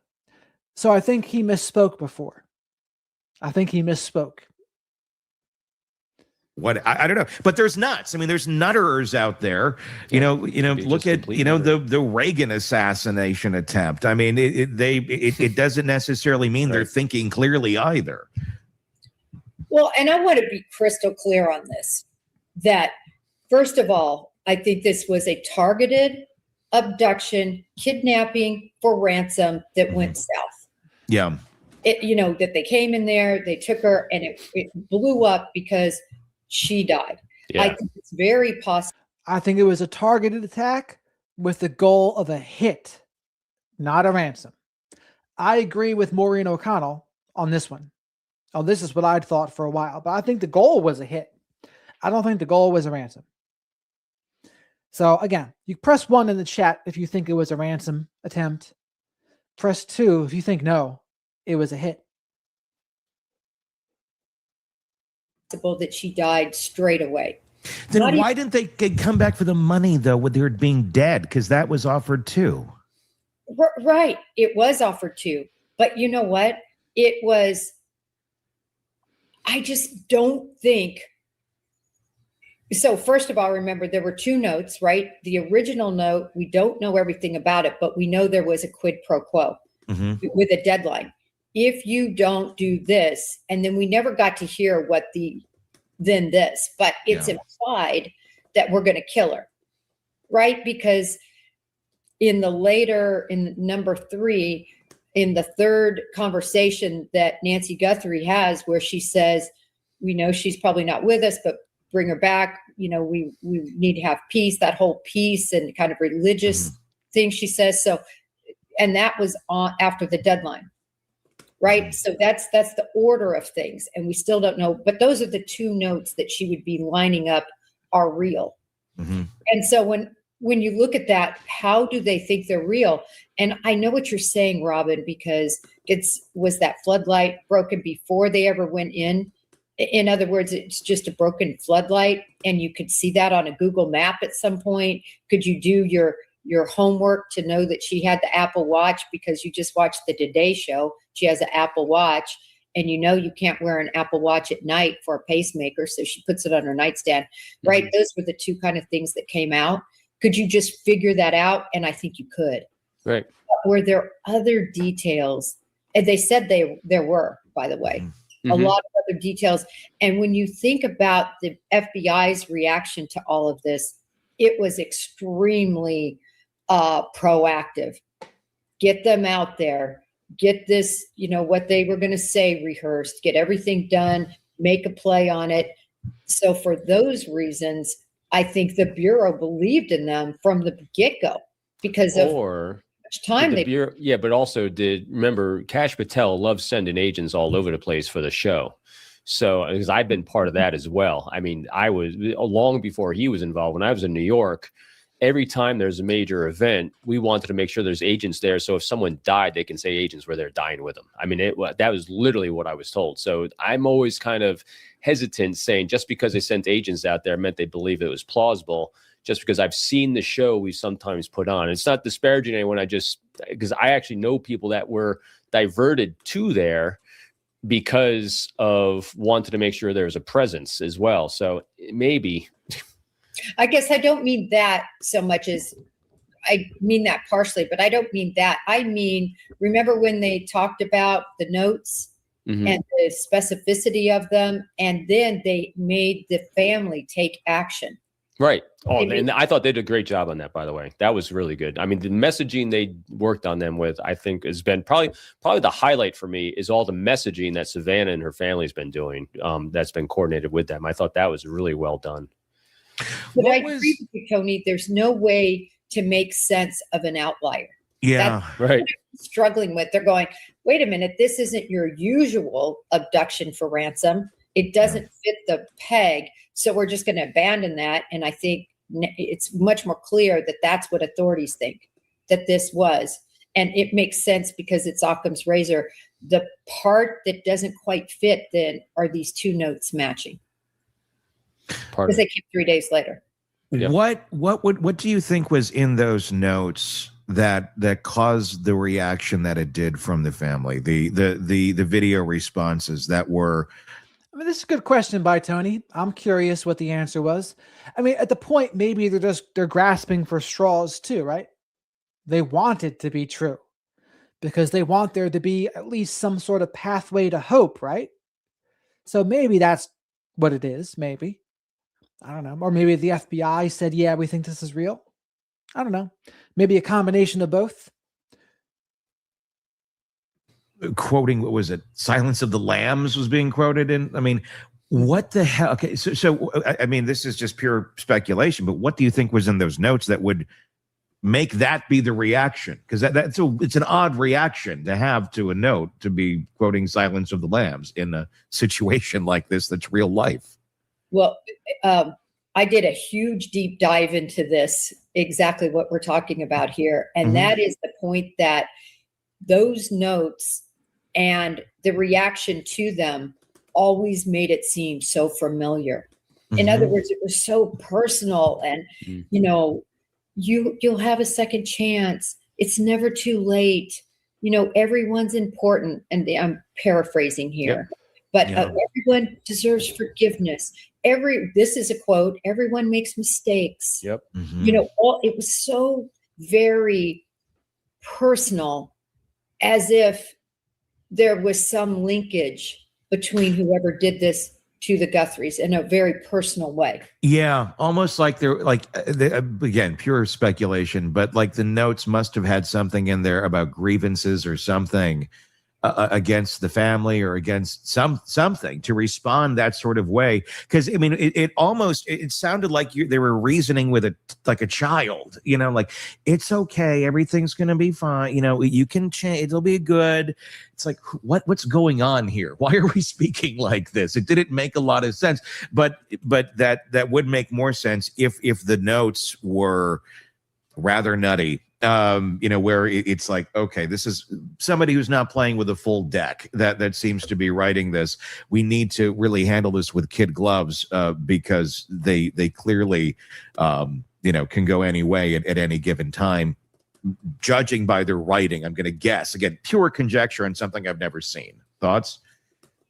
Yeah, I mean, was this huge personal air. And then remember in one of Savannah's responses after that, she actually used overarching themes from her book that she had written. Remember, that's the book where they talk about kidnapping. She talks about how they played kidnapping games. And then she used one quote and then overarching themes about forgiveness and it's not too late and all of that. So it was really a psychobabble, you know, theology test. It was weird. And there's no way that BAU didn't have their hand in that. They get to decide what they say. And she said that. She said it was really, we were one unit, meaning her, Cameron and Annie and her, in terms of what they were going to say. She never mentions the Bureau or BAU, but you know that they were, at least in part. Yeah, I mean, to me, it also, she did a great job because she had an empathetic note, which is what we're talking about here, is the empathetic appeal. If the person that they're intending to go to actually has empathy, it'll appeal well. Then she had the next message that also was very procedural. Here's the nuts and bolts of actually do this, in case they have someone who's actually just, hey, let's just cut to the chase. I mean, that's why I thought the messaging was very, very well done, because it was so targeted for different personality types throughout it. And it kept shifting depending on, you know, a lack of response. It's like, all right, because if you're going to, because this is a challenging one, because if you're going to target a note to someone who just potentially killed someone or was going to take them for ransom, the likelihood this person has a high level of empathy, it really diminishes. Yet it's extremely empathetic note, to your point. But I think, so my impression, it was targeted not really necessarily for the individual, but people around that individual, because not everyone's going to be a pure nut job. Only half nut jobs. I agree. Should they release? Why not release them now? I guess would be the question. These notes. I mean, to see if somebody can recognize it as the writing of, you know, crazy Uncle Bill or what, you know, whatever the hell it would be. I'll tell you why there's no way you can. And in fact, her saying, even though it was very interesting as an investigator hearing about the pajamas and no shoes, that was all interesting, but that was a huge mistake. Because now when somebody calls, I feel bad for the tip line people, because now there are another, 150 wackadoodles out there that are just causing problems, that are going to say, or even if they're not wackadoodles, if they truly believe they saw this, they're literally going to, I saw this older woman and she was walking around and she didn't have any shoes and she had on pajamas. You know what I mean? They take those details. Whereas if somebody would have called in. Yes, Lindsay, I have lived a checkered background, I would say, between drug and alcohol rehab for teens, working in them, being a taxi driver, political polling, roofing sales, cable TV sales, being a one-on-one coach for narcissistic abuse and narcissistic family systems, dating coach. I've done a lot. So it's made me well-rounded. I've had a lot of experiences in the world. And the things I talk about, I mean, they're things I have experience with. So it helps. It helps me to relate to the people I'm talking with. Also, please remember to like the video. Next stop, 1,000. Shadow the Night Owl likes it when we get to 1,000. Helps to get many hootie snacks. And Kat, there's no such thing as too many hootie snacks, by the way. To the police and said, hey, on, this date, I think I know this is weird, but I thought I saw somebody in a car with pajamas on. They got out with no shoes, right? Then you're paying attention because it's not known to the public. So if you release details about that note, and remember, the Bureau is not only chasing this kidnapping piece, they're chasing guarantee. They have not only hired people, but they're also chasing them within their cyber units. So Jackie, the current topic, this is something I've talked about a lot on the channel, is the Nancy Guthrie disappearance. So my thoughts on the matter are, I think there was a hit against Nancy Guthrie to punish Savannah Guthrie, punish or revenge in some way. Happened, 56 days ago now? And there's been all sorts of theories since then, but they have no suspects. They've made no arrests. They've had no suspects. The closest thing they have to a lead is some mixed sample DNA from the house. They got to hope it's 28%, right? Some days, if one of the people is at least 28%, they can do genetic genealogy on it. But outside of that, there's not really much. I was looking forward to what they could find from the other Nest cams around the house, but they only got thumbnail images, and they weren't even from the night of the abduction, so I don't know what good they'll do. Traffic stop stuff, traffic cameras, I don't know what good that'll do. Other Ring and Nest cams on the street, I don't think anything's come from that. And local law enforcement and the FBI, I'm sure they know things they haven't told us. But even so, they haven't found Nancy, and they haven't made any arrests, and they haven't charged anyone with anything. So I don't know how much longer we're going to talk about it, but they're getting to the point where if they're not careful, it's going to start fading away. Who did these notes? Oh, yeah. We haven't seen the other 4 either. In other words, are those the same people also? Because they can't find them. And they had the same MO. Yeah. To the station in an email. Would it not be at this point, would it be helpful to release this out to the public at this point if they're just hitting a brick wall? I mean, I think it's pretty much assumed she's dead. So it's not like the clock is ticking here to get her back alive at this point. It's more who did this. And I don't know. I mean, is there maybe the question is there ever going to be a point where it makes sense to release these things if they never get anywhere with their own investigative leads, behind the curtain. Maybe they are, though.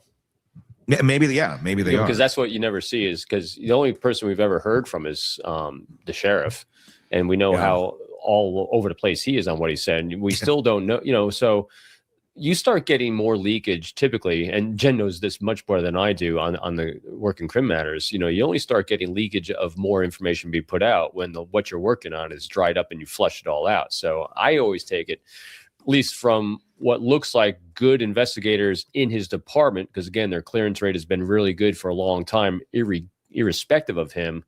So I'm still always hopeful that we haven't heard more because they haven't need to release more. What do you think, Jen? I think they are at a place of no pointer, I call it. They don't have a pointed direction. They don't have any suspects. I think they are still drinking from a fire hose. So there's a big difference between cold and no pointer, right? Mm-hmm. Cold is you don't have anything to work with. They're not there. I mean, they have 30,000 tips, all this video, blah, blah, blah. So it's not cold. It's red hot from that perspective. But in terms of having a pointer, I think they don't have it. Yeah. But the biggest thing the public can help with is that picture being disseminated everywhere of Porch Guy. And I just don't think that is happening enough. I think they could be emphasizing that tattoo more a little bit. I mean, it's one thing that they can try.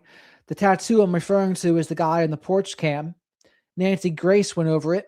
And again, it might be better just to rule people out, perhaps. But that tattoo is that tattoo. So it's just something to pay attention to. Everybody's seeing Savannah. Everybody's seeing Nancy. Nobody is seeing Porch Guy, and they're not. What a hideous avatar Fong-Wei Reldman has. You see this? That's out of control. FBI needs to hire 13-year-old pimple-faced hackers to find identity of note writers. Why are Tony Bruschi playing a troll comment?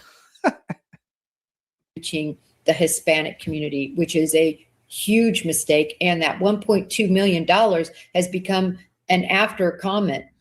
Yeah, good point on that. Beacon. And you're right about those leads too, because you're right. Because I think what we're both saying comes together, because they're not gonna try to generate 10,000 more leads if they're still working through 10,000 leads, even though there's no direction to them yet, but they still have to sift through them with limited resources. And maybe there's something within those 10,000 leads that they just haven't gotten to yet. Know. Yeah. Your thoughts in the comment section on Substack and YouTube. We'd love to hear them. Please do weigh in there. Let's continue the conversation about another aspect of this case. Sheriff Nanos, his own deputies, just voted unanimously 241-0 to demand his resignation. Records reported by the Arizona Republic show Sheriff Chris Nanos resigned from the El Paso Police Department in 1982 in lieu of termination after allegedly accumulating 26 disciplinary allegations in 5 years, including excessive force and insubordination. His deputies say none of that was disclosed when he came to Pima County many, many years ago, 40-some years ago now. And according to reporting by the Arizona Republic and ASPIM, when Nanos was asked in a December 2025 deposition whether ever he had ever been suspended, he reportedly testified that he had not in the course of his career. And he goes, yeah, some people might get nightmares from Shadow the Night Owl if they've watched the movie The Fourth Kind, but this is not that owl. Remember that. Shadow the Night Owl is not from ancient Sumeria. Thank you. Goes back and they're saying, I thought you were just talking about here in Pima County, even though the question was about his career. So the Board of Supervisors is now trying to compel him to answer these questions under oath, and also, his union wants him to resign. Jen, what are your thoughts on all of this? Another vote of no confidence. It's not the first one that he's had. It's kind of a pattern and a track record that he's got going on. But he kind of does things his own way. What do you think when everybody's saying we don't believe in you? Is it time? Well, you know what? He is a guy that I've really tried to give some deference to, because it's difficult to be in his shoes. It's difficult to run an investigation with everybody breathing down your back, looking at your every move. But he has officially on my last nerve with all of the misinformation, the back and forth about the 11th, not knowing the date, or at least saying it correctly, that that she went missing. The confusion about, or not the confusion, I should say, the decision not to allow these searchers to search when now it's clear they don't have a pointer. Seems pretty clear. I actually gave him deference on that because I said, listen, you know what, public? There's a chance that they know exactly what happened to Nancy, and she's in Mexico. So imagine what happens now when everything comes out, an arrest is made, it's a huge deal, and we find out that from such and such a date, they knew they were in Mexico, yet they have the Cajun Navy searching, Madres Buscadoras, and EcuSearch spending weeks there when they knew that she wasn't there. So I said, let's just give them the benefit of the doubt with this decision making.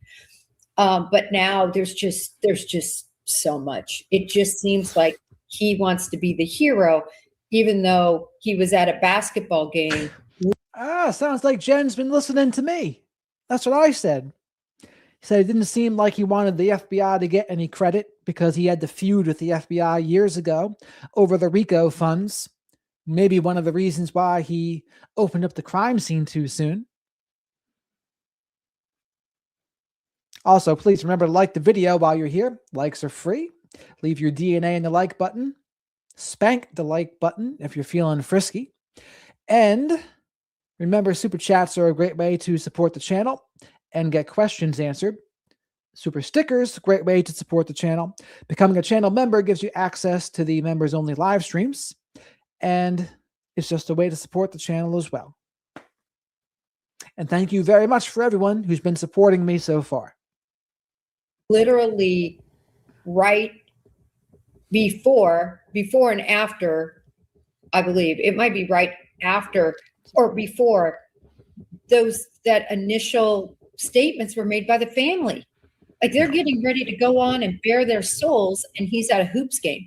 Yeah, his optics are horrendous. And I'm with you, Jen. You know, when I researched the stats on him as the department, and then I looked at other people in positions like his with big cases, and when you look at the numbers, he's average. You know, his department is really good for clearance rates, which says, hey, we got good investigators, but that's, again, not because of him, maybe in spite of him. But all these other things are just, he wore himself down. He wore his own credibility down. No one else did it for him. Like you said, I'm curious, what do you think the impact on the investigation, on the investigators themselves is because of those actions? That is such a great question. And this is where I look at it right now. For instance, there's a guy that was his supervisor. Some of you, he's been interviewing all over God's green earth, but which is great because he's trying, obviously he cannot stand Nanos. He was his supervisor. He is, I believe, the most experienced in terms of years of a sergeant they have in their department. And they have the guy answering phones about, missing cats. But Lauren, I mean, how would they know if nothing was contaminated though? How do you know that? Like, how can they tell if it was contaminated or not? Well, and then if that case, then there's really nothing then him opening the crime scene didn't do any damage if there was nothing contaminated. And we're not going to watch that tonight. And they didn't take the mat though either. So why wouldn't they take the mat? And, whatever. And you look at that and you just ask yourself, to me, you look at it and you say, whoa, wait a minute. Why, if these are these little vendettas that he has, and I think that's the biggest part of this no confidence vote, is that if he doesn't like you, he gets rid of you. He deep sixes you. He makes it so you're not working. And what if that guy is the guy that had the thought process that could have led or saw the clue that meant this could have been solved? I'm just saying, the more brains with the most experience, that's who you want out there in this. You don't 100%. Want to behind a telephone. So I think it has a lot of impact, not just morale, but but much more significant. So, Lauren, the other thing about that is, if he's saying it's not contaminated, they're also saying the perpetrators, plural or one, truly left no good samples of DNA. They have that mixed sample, but there's no hair, no saliva. That's what they're saying. Or if they did, they didn't find it. I mean, I don't know. It seems like if they were able to get away with that, did they do the perfect crime? Not one shred of legit DNA evidence? I don't know. I don't know how I feel about that. Depending on how things go, we'll maybe watch that Ashley Banfield video tomorrow. Just more. Yeah, because in as telling Tony the other day, you know, inside organizations with people like this, been there, done that, you typically find a way to work around people like that, you know, because, you know, hey, they're just looking out for their promotion. They're just taking care of themselves. Hey, no big deal. I'm not going to hold it against you. That's your thing. But I'm going to do the righteous work here. And I know how to work you so I can work my cases. That happens all the time in organizations. But like you said, in this case, he's derailing the investigation potentially because he's taken those. But what I would need to know is, how do they know it wasn't contaminated? Because it might not be what something was contaminated, is what you didn't find, right? That's what the real issue would be, what you didn't find. Righteous workers that are there for the mission and removing them from the mission, and they have years and generations of reps that they're bringing to the fight. And so, as I said the other day, he might not be derailing it, but he's slowing it down. But if you are actually removing these successful people, in other words, he has these high clearance rates, like 90% for the last 5 years. So they have DNA, but they just haven't told us any of it. So, like, what's the point of that if they're not even going to tell anyone anything? And who is this person? Or above, and 100% in 94. I mean, in 2024. But if you're removing the guys from those positions that got you that is really a problem. Is his goal to be the superhero here at the end of the day? Is it to be the one who I mean, I don't know that you walk back from any of this or fix your image at this point when everybody has no confidence in you, unless he delivers Nancy Guthrie alive on a platter tomorrow.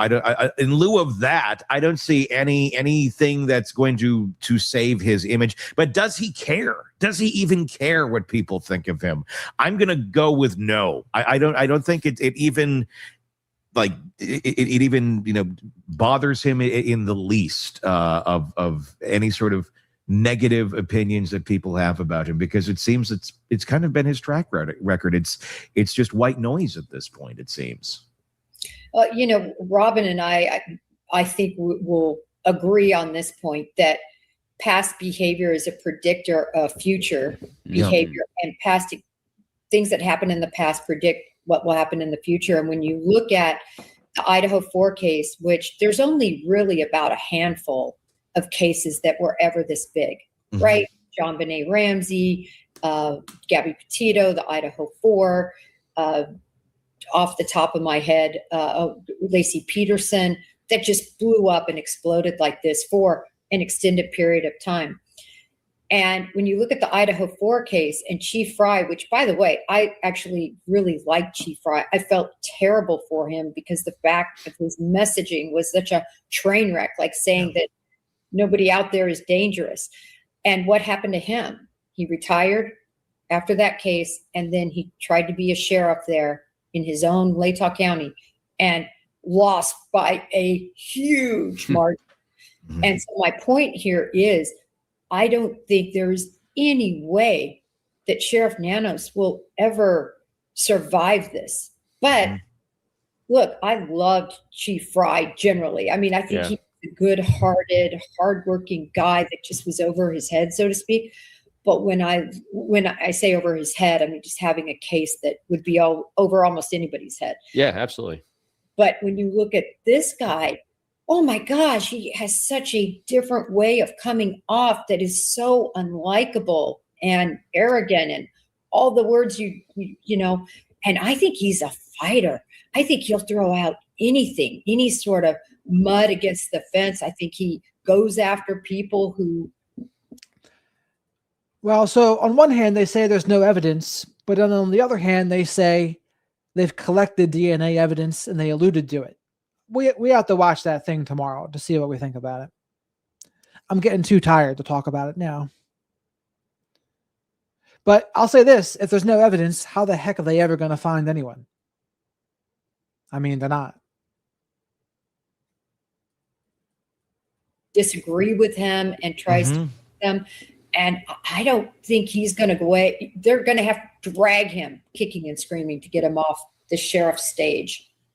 Which does that mean he just has to run out his term? I mean, I know they're trying to do the recall election, which, I mean, that's a feat unto itself to try and accomplish that. I mean, could it be done? Sure. But, you know, again, my microwave could take me to the moon, too. I don't know that it will.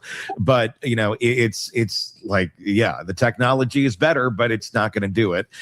So, like, what? Do you think there's any lever that's going to be pulled that's going to get him out of here, him resigning, or is it just going to be he's got what, like a couple years left, and then as if he doesn't get reelected? I think that's the future. Yeah, I doubt this recall election will work unless they have tens of thousands of people collecting votes, because they've got to get 10,000 votes a day. They've got only 120 days to get. It's actually over 120,000 votes that they need, because it's a percentage. It's so rare. I mean, I looked at. And Lauren, if you're still here, tell us what the guy's final thoughts were on it. What did he say at the end of the interview? But we'll watch this tomorrow. But I'm curious what he said. Up all these cases, and they haven't been able to do it in the past. I don't think it's possible, because of, not that people don't want to sign it, but just also think how many people have no idea who Sheriff Nanos is. Yeah. Right. And it's also your point, you know, we agree on a lot, Jen, and especially when it comes to Chief Fry. I love judging an individual also by how the people around them view them. And his department was really good. I like their handling of a lot of things. You could see how they interact with the community, because how they interact with the community is how they're interacting internally. And again, when you see healthy communication, healthy behavior, that comes from the top. And so he might, like, I'm with you, not experience that went from 0 to 100 in his span. There's, I think, what was it? I think it was only 14 years ago prior to that murder of Koberger is when they actually had their last murder. I mean, there's no reps there. And so, but again, good, healthier community, good, healthier culture where people liked him. Nanos, completely different. Everyone, I mean, who came out and said they liked him? Who's defending him? No one. Not one person. I actually, early on, I mean, it was funny because I'm not saying trying to make excuses, but I would at least say, hey, listen, this is a tough job. He's got a lot going on. Yep. These are his statements, which I don't think he would do if the Bureau wasn't behind them. I don't know. I try to give some leniency toward these guys, but he's a hard one. I guarantee you, Chief Fry does not have a souped-up vet he's swirling around in the middle of his case. And herein lies. Then it goes to that question too: should these people in these positions be elected or appointed? Because Chief Fry, he wasn't elected. I mean, he rose to the rank.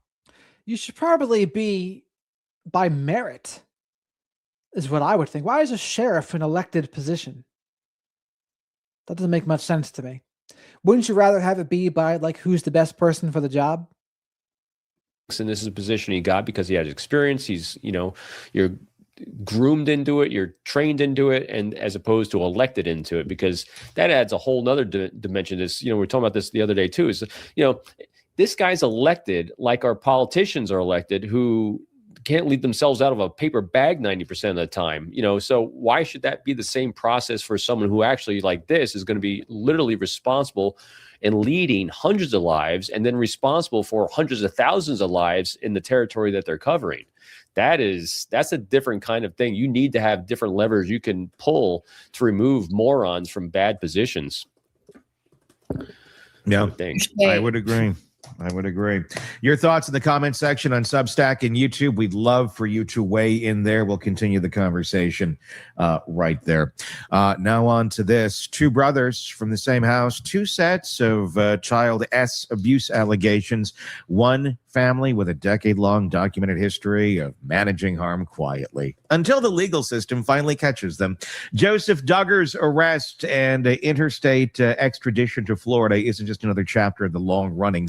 All right, so we got some more Duggar action. Sweet Caroline, thank you so much for the super chat. Before I head off, can I please say this? If you're enjoying the content, can you please hit like to demonstrate your support? Couldn't have said it better myself, Sweet Caroline. You took the words right out of my mouth, as Meatloaf would say. And Shadow the Night Owl was like, yeah, I would like some meatloaf right now too. So thank you so much for your support, Sweet Caroline. And everyone else, likes are free, baby. Likes are free. Likes help pay for Shadow the Night Owl here's Hootie Snacks. And leave your DNA on the like button. And thank you again, Sweet Caroline. And have a great night. Scandal of the Duggars. It's a moment a lot of people are asking the question no one in that family's orbit apparently wanted to ask. How deep does this go? How many people knew, and is anyone with real investigative power finally going to find out? Joining me to discuss this case, Robin Dreek, retired FBI special agent, and Jennifer Coffendaffer, retired FBI special agent. Guys, is this a case where more investigative power can be put into it at this point to dig deeper, to take a good close look at the digital devices of anyone in that house? I'd be really curious to see how deep we can get on this and how many other monsters we might find. Again, all conjecture. There's only been the two that have been charged. One's in prison. The other's being charged, innocent until proven guilty. But we're talking interstate travel here at this point. He's going to be sent back to Florida.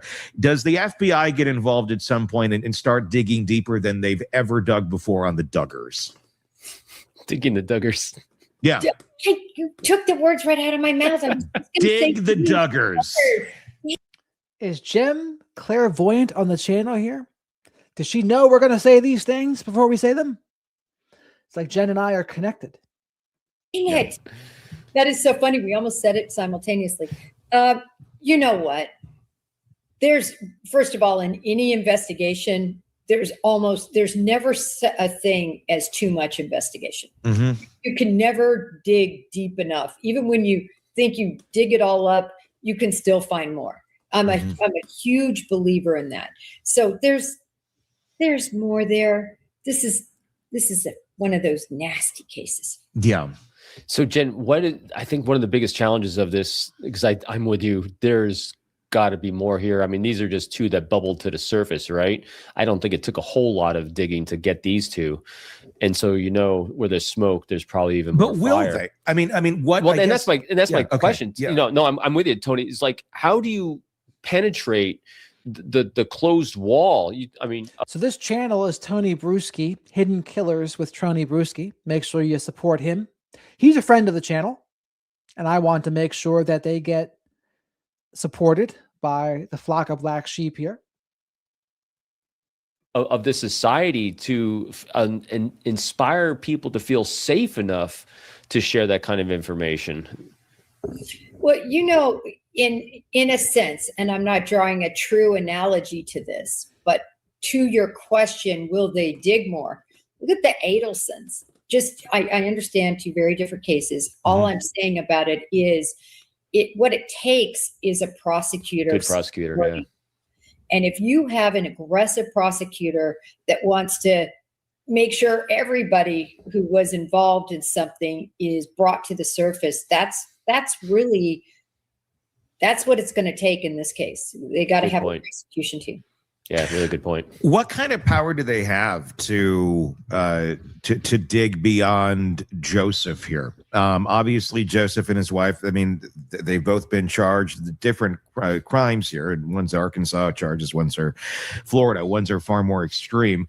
But what sort of power do they have to to get at digital devices, to look beyond just those two? I mean, can they get the digital devices of other family members, of other people within this orbit, and I guess what are the bounds as to which they can look and who they can ask for those devices of? Do they have to be people who were living in the house of these two, or if they find some interesting things on those devices that they link over to other folks, can they compel people to give them their devices there? Does that take obviously a warrant of some sort? But I guess how far can they dig without other charges against other people, or before they get to other charges against other people, if they ever get there?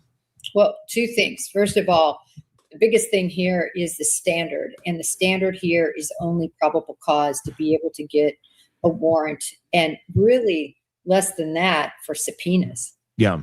The fact of the matter is, so basically you have a very low bar for investigative procedurally for them to get this type of information. The other thing is there's a spider web effect when it comes to digital information, and it's going to lead to other people. It's whatever you want to say, birds of a feather. Yeah. They're going to be drawn into the web. That's what I think. The web will spread, and it's just how aggressive their prosecution team is. Yeah, I'm hopeful on that one too, Jen, because when you were saying that, it really made me think, all right, the spider web. So if you think about, again, Robin's thought experiment conjecture time, right? If you think about how closed off this society is and how insular they are, if one person learns one thing, it stays within that community. So if one nutter knows how to use the dark web and all these horrendous things for these horrendous images, that pattern of how they do that is going to be the thing that perpetuates. And so being able to see a pattern from where they got Joseph and Joshua, right? Yeah. That same methodology they use was probably something they learned maybe, in a small little group. And so that kind of replicating patterns and seeing similar patterns is, I would definitely do it too, from that spiderweb mentality. Is there a crime committed, if we're to look at their structure of the umbrellas of, they got the church and Guthrie and God, hanging out together, and then below that is the father, and then it's the mother, and then if you're under your umbrella, that's how you handle it. You bring your problems to the next person up on the umbrella, and they decide if they're going to go to the police or they're just going to handle it internally. And it seems most things get handled internally. Is it a crime if let's say a father had knowledge of these sort of things that were going on and did not report it to the police? Like if they're to start to go through the digital history, emails, texts, whatever, anything, and it turns out that, let's say, a father, again, this is all just complete conjecture, none of this has necessarily happened, but let's say they find some sort of email, oh, okay, you found out you did this to this kid, say your, Hail Marys or whatever, and, you're forgiven. Oh, they sent you to work camp, remember? I mean, yeah, or you're going to go hang some drywall and, mud and tape the S predator out of you. If they have the knowledge of the crimes and they don't report it, is that a crime in itself? Could that be prosecuted? Yes. Two charges that just spring out to me are, one is failure to report. Yep. That's a violation. Child endangerment, those are violations. So those just jump off the board to me. But to me, some of the other things to consider is there something even more egregious? Because I will say that typically people who are capable of sort of looking the other way, sometimes they become capable of much more. Yeah. I mean, I'm going back to, and I'm thinking of Jim Bob when he was on the stand at Josh's. He was on the stand at a hearing prior to Josh's trial, and just claimed, ignorance of, I don't remember. And then the judge eventually said, get out of my courtroom. You're not going to be a credible witness here. Goodbye. That's what I'm wondering about. I mean, I'm sure there are statute of limitations on certain things, and I look back on that and I'm go, why wasn't he ever prosecuted? I mean, I know he went with the I don't remember thing, and maybe there just wasn't a digital trail or something. And if he's publicly said he doesn't remember, but we've seen the interviews where he did know about what was going on with Josh and his own daughters, and according to their religion, he handled it and didn't report anything. They just dealt with it, insularly within Don't their stir the community. brethren. That's what they say. Don't stir up the brethren. So, and I don't know. I'm not accusing Jim Bob of knowing anything of what Jospeh is up to. Jospeh is a grown-ass adult, too. It's not their little kids living underneath his roof anymore. But I guess I'm just theoretically saying here, if let's say Jospeh did come and talk to Dad about this, and Dad handled it internally, and they just had a conversation and he didn't report it, I would wonder what could happen there with the current day situation that's going on, where there may be digital evidence, there may be digital trails of conversations and knowledge that people have, and it being very much a crime to not report these sort of things, but it does follow their religion. Is there anything that saves them, with it being their religion, from them not reporting things out properly to prevent this sort of behavior, where they think they're preventing it internally because of God? No. Good. I mean, legally, no. Yeah. But again, and I hate to keep throwing this on the prosecution here, it really does come down to, because I tell you what, these agents, officers, whoever works these cases, we're always in there, man. We want the obvious guy, we want the low-hanging fruit guy, and then we want to get everybody in the web. I mean, these conversations are hilarious that you have with the prosecutors. It's like, yeah, but and we always joked, at least I joked on our squad, God, he won't take anything but a whale in the bucket. Right. He's got to have blah, blah, blah, and it's very frustrating as an investigator. So what do? You just keep digging and give them the whale in the bucket if it's something, you feel that it should be prosecuted. They got a lot to work with on this one, I think, because if you just watch the special as well, especially how it looks like they handled Joshua's issue years ago with sending him to the work camp as his cure, which is back to headquarters, and everything you're seeing on here, there's also potential, if they dig deep, again, I love your point, Jen, on the prosecutor comes out to that, there's potential trafficking in here as well, potentially. Do you think they should be concerned if they have anything bad going on, that they're going to be discovered very shortly? Do you think that there is going to be a thorough FBI investigation into the Duggar family beyond just Jospeh being triggered by this? Is that a likely road that they're going to be going down here soon? When you look right now at the priorities in the Bureau, being human trafficking is still up there. They would love to make a case beyond these two. So I think definitely that case agent that spent all this time, they want to dig their teeth in. Well, that's good news. I like that. I think it'll be really interesting too, because they have such a closed society and a closed insular society. It'd also be curious what kind of language you're using for potential code for talking about these things, because they use a lot of that, because they have their own special language for discussing things, for sharing things. I would think that, you have people like these girls that have come out and talked about it, could actually give a huge amount of insight, because again, I keep going back to the special in the book, and that's literally the very tip of the iceberg of what we are seeing and things that were insinuated. It could go very deep. It's going to be interesting. I mean, I hope to God it's isolated. I have a feeling it's not, but it's my conjecture. Who the hell knows? Well, 2 and 19 in one family. Jeez. Yeah. Talk about odds. Yeah. I think odds, Robin. I know. Isn't that crazy? It's gonna be telling. It's gonna be very telling in the future to see what happens here. Your thoughts in the comment section on Substack and YouTube. Please do weigh in, and we'll continue our conversation right there. Jennifer Coffindaffer, retired FBI special agent, thank you for being with us, and Robin, of course, always. Thank you for being here, and you guys weigh in the comments on Substack and YouTube. We'll continue. All righty. That's the end of that. And I do think deviancy and other things, they absolutely can run in the family a little bit. There is a genetic component to it. Some people want to say, no, it's all environment. It's all the nurture. It's like, nah, it contributes. But like Dr. Salerno says, in order to be a full narcissist, you need that startup material. What is the startup material? You need the impaired empathy, right? If you don't have that, you're just not going to be the same. You're not going to turn out as bad as them. So I don't believe in a completely made monster. That's just me.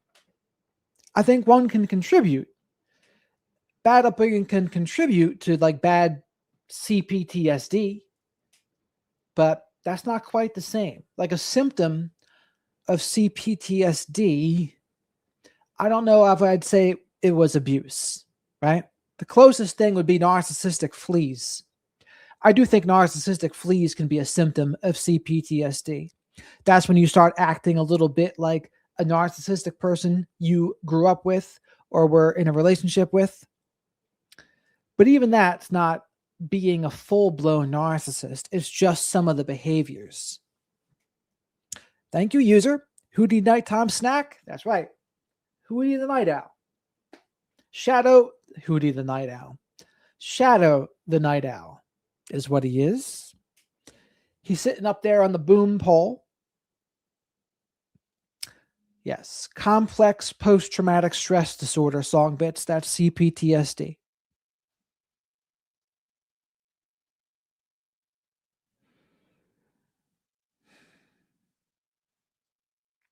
Yep. We're about to wrap this up here too, Jackie, because I'm tired. Complex. The complex is the C in CPTSD. Complex post-traumatic stress disorder. All good. Yes, some days. Thank you, everyone. Thanks some days for gifting some memberships in the super chats. Thank you to Songbits and Miss Kim for modding. I'm going to give Livin a demerit for dropping out so soon. Thank you to Jackie for finding us. Give Jackie a good welcome as well.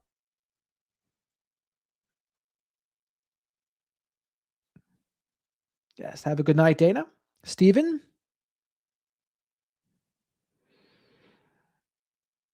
I worry about my son. This is a good one to go over too.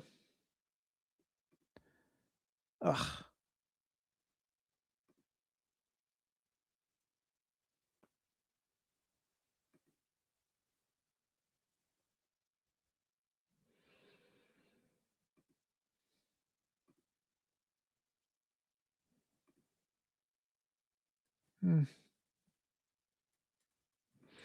Go over like this. I worry about my son. He came from a full-blown narcissist. He is 6, but I also know the signs and working on him. Lots of therapy for me and him. And that's all you can do, Lindsay. Like you can do what you can do.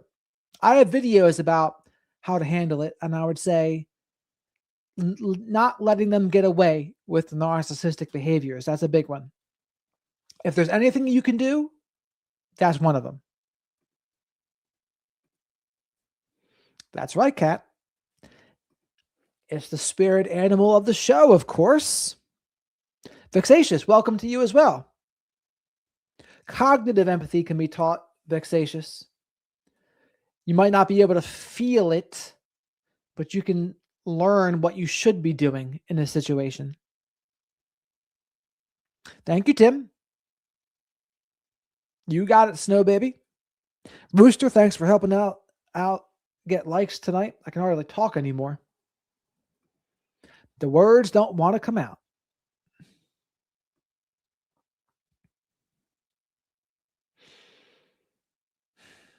Yeah, he's going to be here until something happens, maybe. We'll see how it goes. Yeah, I mean, you're not going to be a full-blown narcissist at 6, but you can have the startup material there. You can have a temperament. Like kids have a different temperament, right? They have a different temperament from birth. Like Dr. Salerno says, an introvert is going to be different than an extrovert. And if you're an introvert, you're going to gravitate towards environments that are more comfortable for you as an introvert. So why wouldn't the same be true for other things, for other traits? The answer is it would be. So people have a temperament, and that's not, your temperament is not shaped just by the environment. I don't think we're blank slates in that way. Some people do, though. That's why some people don't like it, because they think we are all just a blank slate. And that way they can say society is to blame or the family's to blame. And I would say not quite, or at least not quite in the way you would think.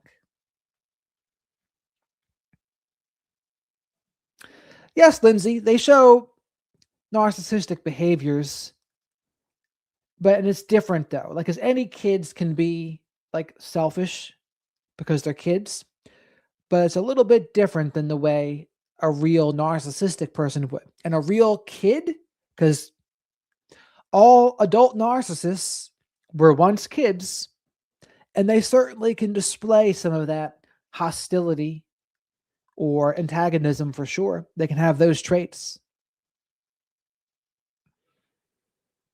Sometimes they say it does, song bits. They can say there's deficiencies in the part of the brain responsible for empathy.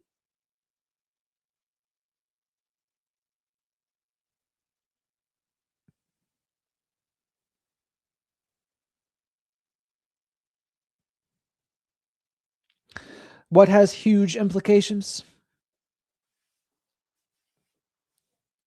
Also, make sure you like the video while you're here. And subscribe to the channel if you're not already. Thank you.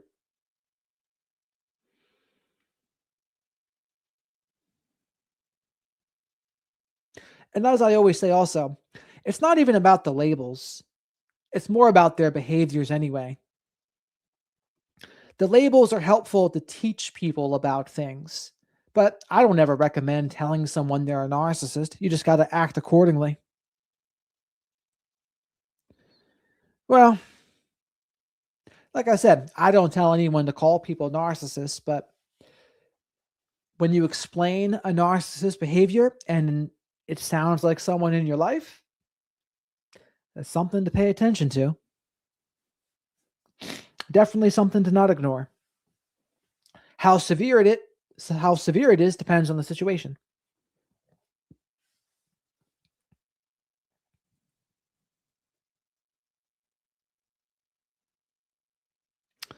Well, it could be.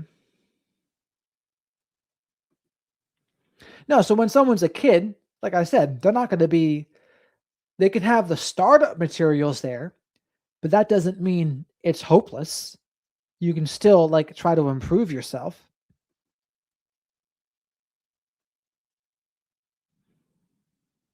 Because it depends on your definition of sin.